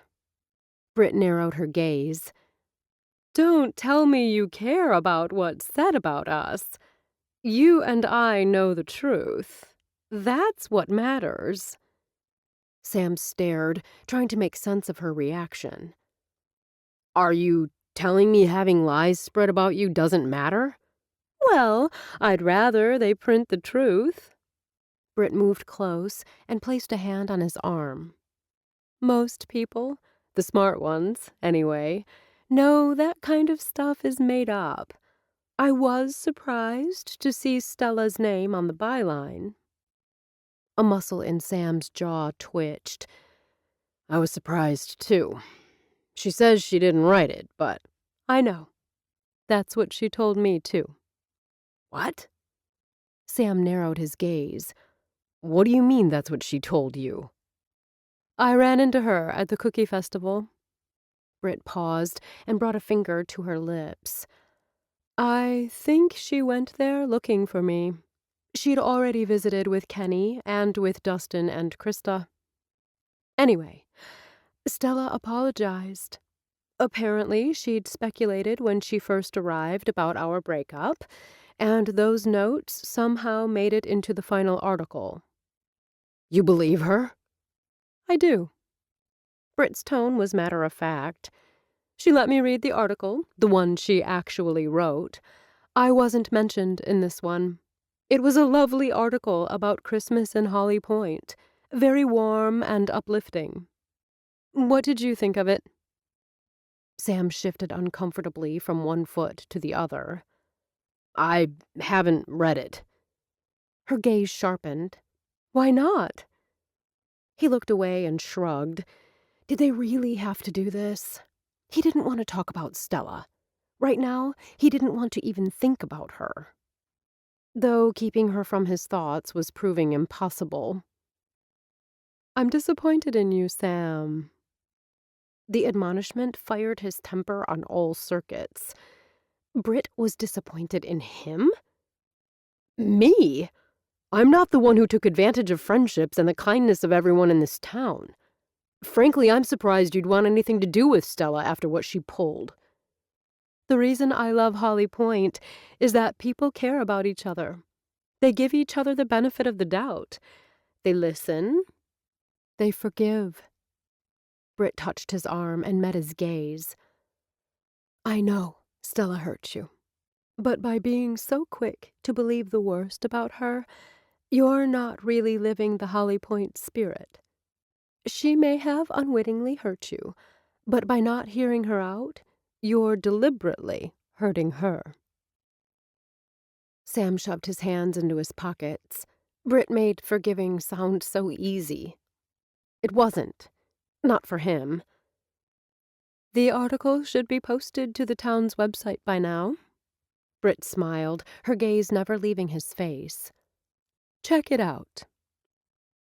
Sam thought of the accusations Stella had flung at him last night. Stella told me I don't fight for what's important to me. His laugh sounded hollow, even to his own ears. She thinks I'm scared to commit because I'm frightened of losing that person, just like I lost Kevin. Have you ever heard anything so ridiculous? For a long, uncomfortable moment, Britt didn't speak. You know what I think, Sam? Britt cocked her head. I think you never found a woman you cared about enough to fight for. Until now. Sam mulled over her words as presents were unwrapped. Then his mother handed him the package that Stella had given him to put under the tree. Where did you get this? His mom didn't bat an eye at his accusing tone. It was in the back seat of the Mercedes. I brought it in. Sam didn't want to open it, especially not with everyone looking at him. But he was beginning to feel like a jerk over how he'd handled things with Stella. He tore off the paper and stared at the painted piece of wood. The piece had come from Faith Original. Sam immediately recognized Faith's artistic touch. The words, "So many of my smiles begin with you," started out in block lettering and ended with the U in a more stylish font. Woven strands of hemp crisscrossed the front. Tiny clothespins attached to the hemp held 3 photos. The first he recognized from the event at the Bromley mansion, the day Stella first arrived in Holly Pointe. From her perch, she'd captured a picture of him right before he'd ordered her off the stairs. How she'd captivated him. The second picture had been taken at Star Lake. It was one of the two of them skating across the ice, arm in arm.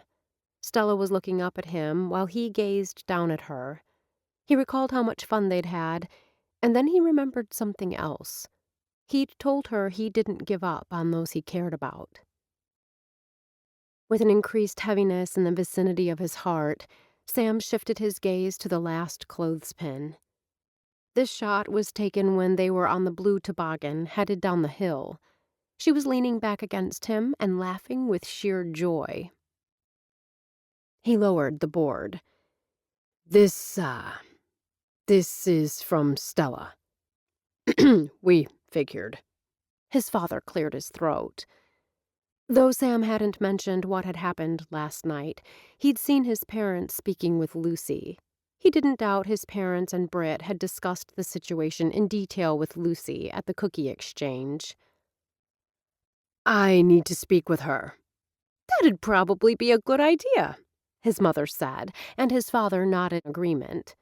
When you do, be sure and give her our regards. I'll do that. Later, after his parents and Britt were on the road, Sam pulled up the town's website and read Stella's article. Britt had nailed it. The piece was a heartwarming feature promoting the wonderful life that could be found in Holly Pointe. Did Stella want to build a life here? Last night he'd have said yes. Now he didn't know. He pondered the question all the way into town. Striding into the coffee shop, he spotted Norma and Kenny behind the counter. While the tables were full, there was no one in line at the counter. I hope you know. Sam kept his voice low, not wanting to be overheard.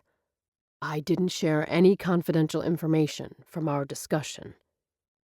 Kenny surprised Sam by leaning forward and patting his hand. Don't you worry none about that. Stella came to me and explained everything. She was worried about me. She never meant for those photos to get out. You believe her? Kenny jerked back as if he'd been struck. Course I believe her. My daddy used to say it's not people's words that tell you who they are, it's their actions. Kenny's broad hand swiped the air. That article don't mean squat.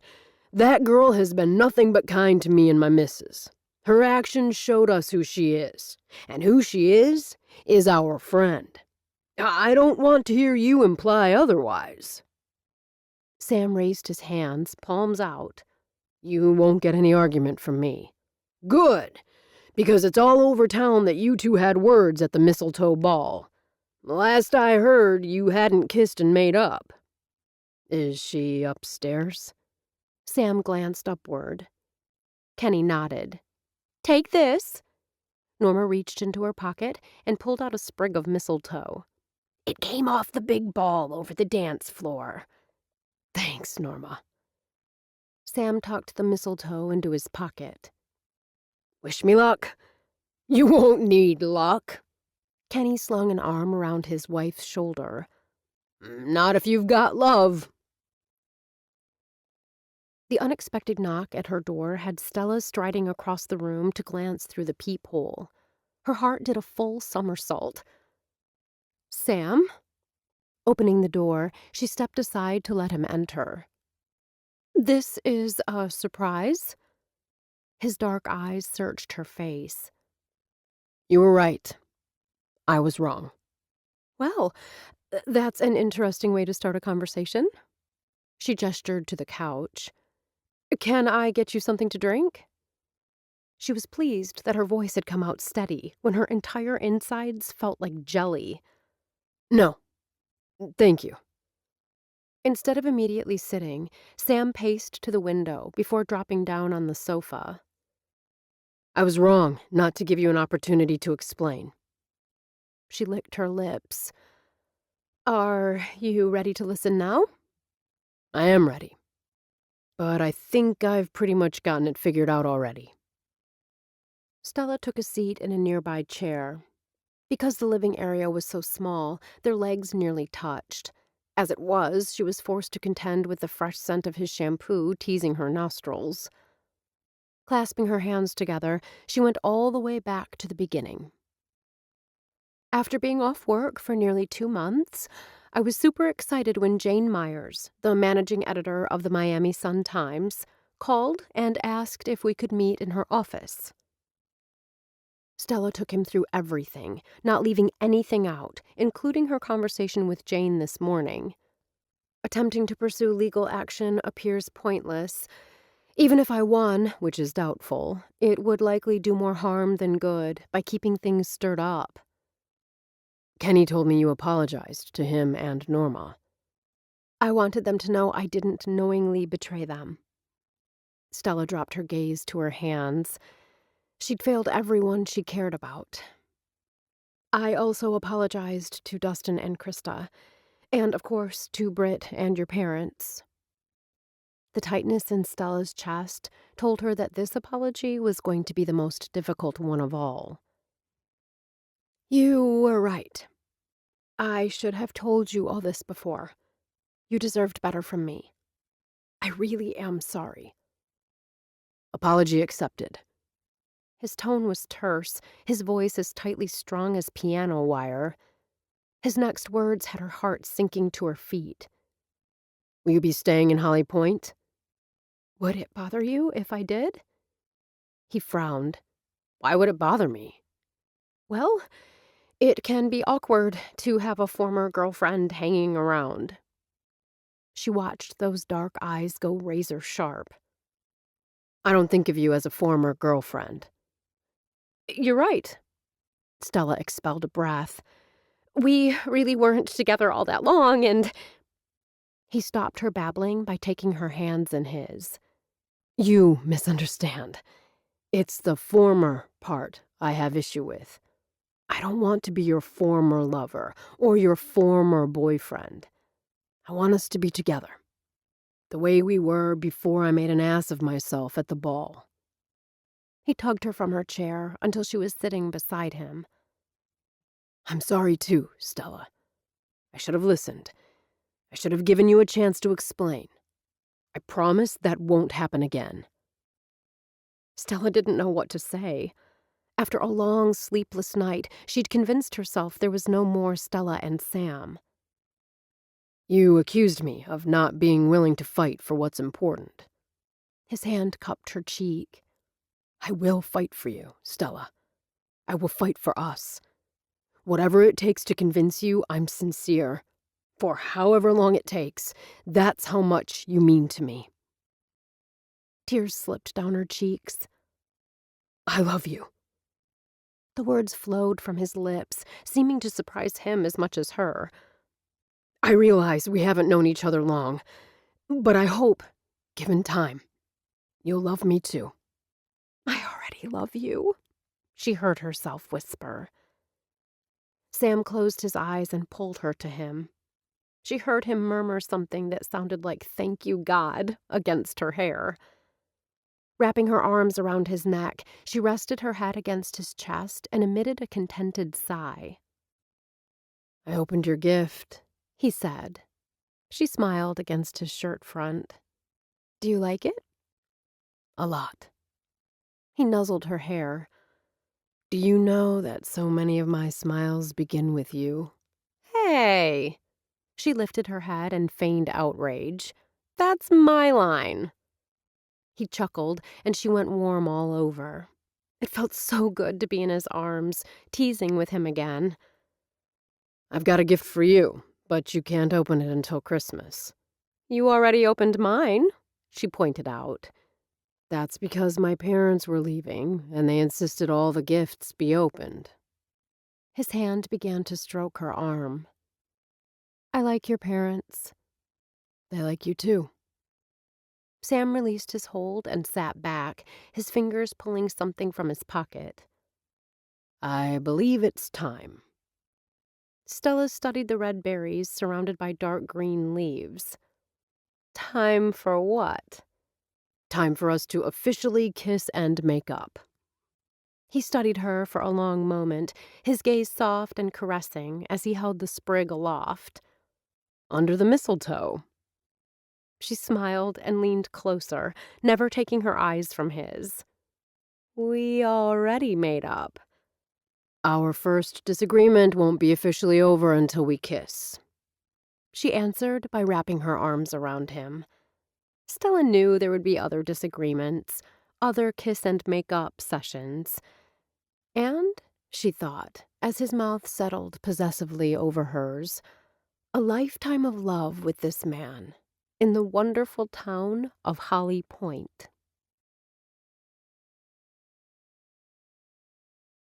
This has been Holly Pointe and Mistletoe, a heartwarming holiday romance. Written by Cindy Kirk. Narrated by Amy McFadden, a member of SAG-AFTRA. Copyright 2018 by Cynthia Rutledge. Production copyright 2018 by Cynthia Rutledge.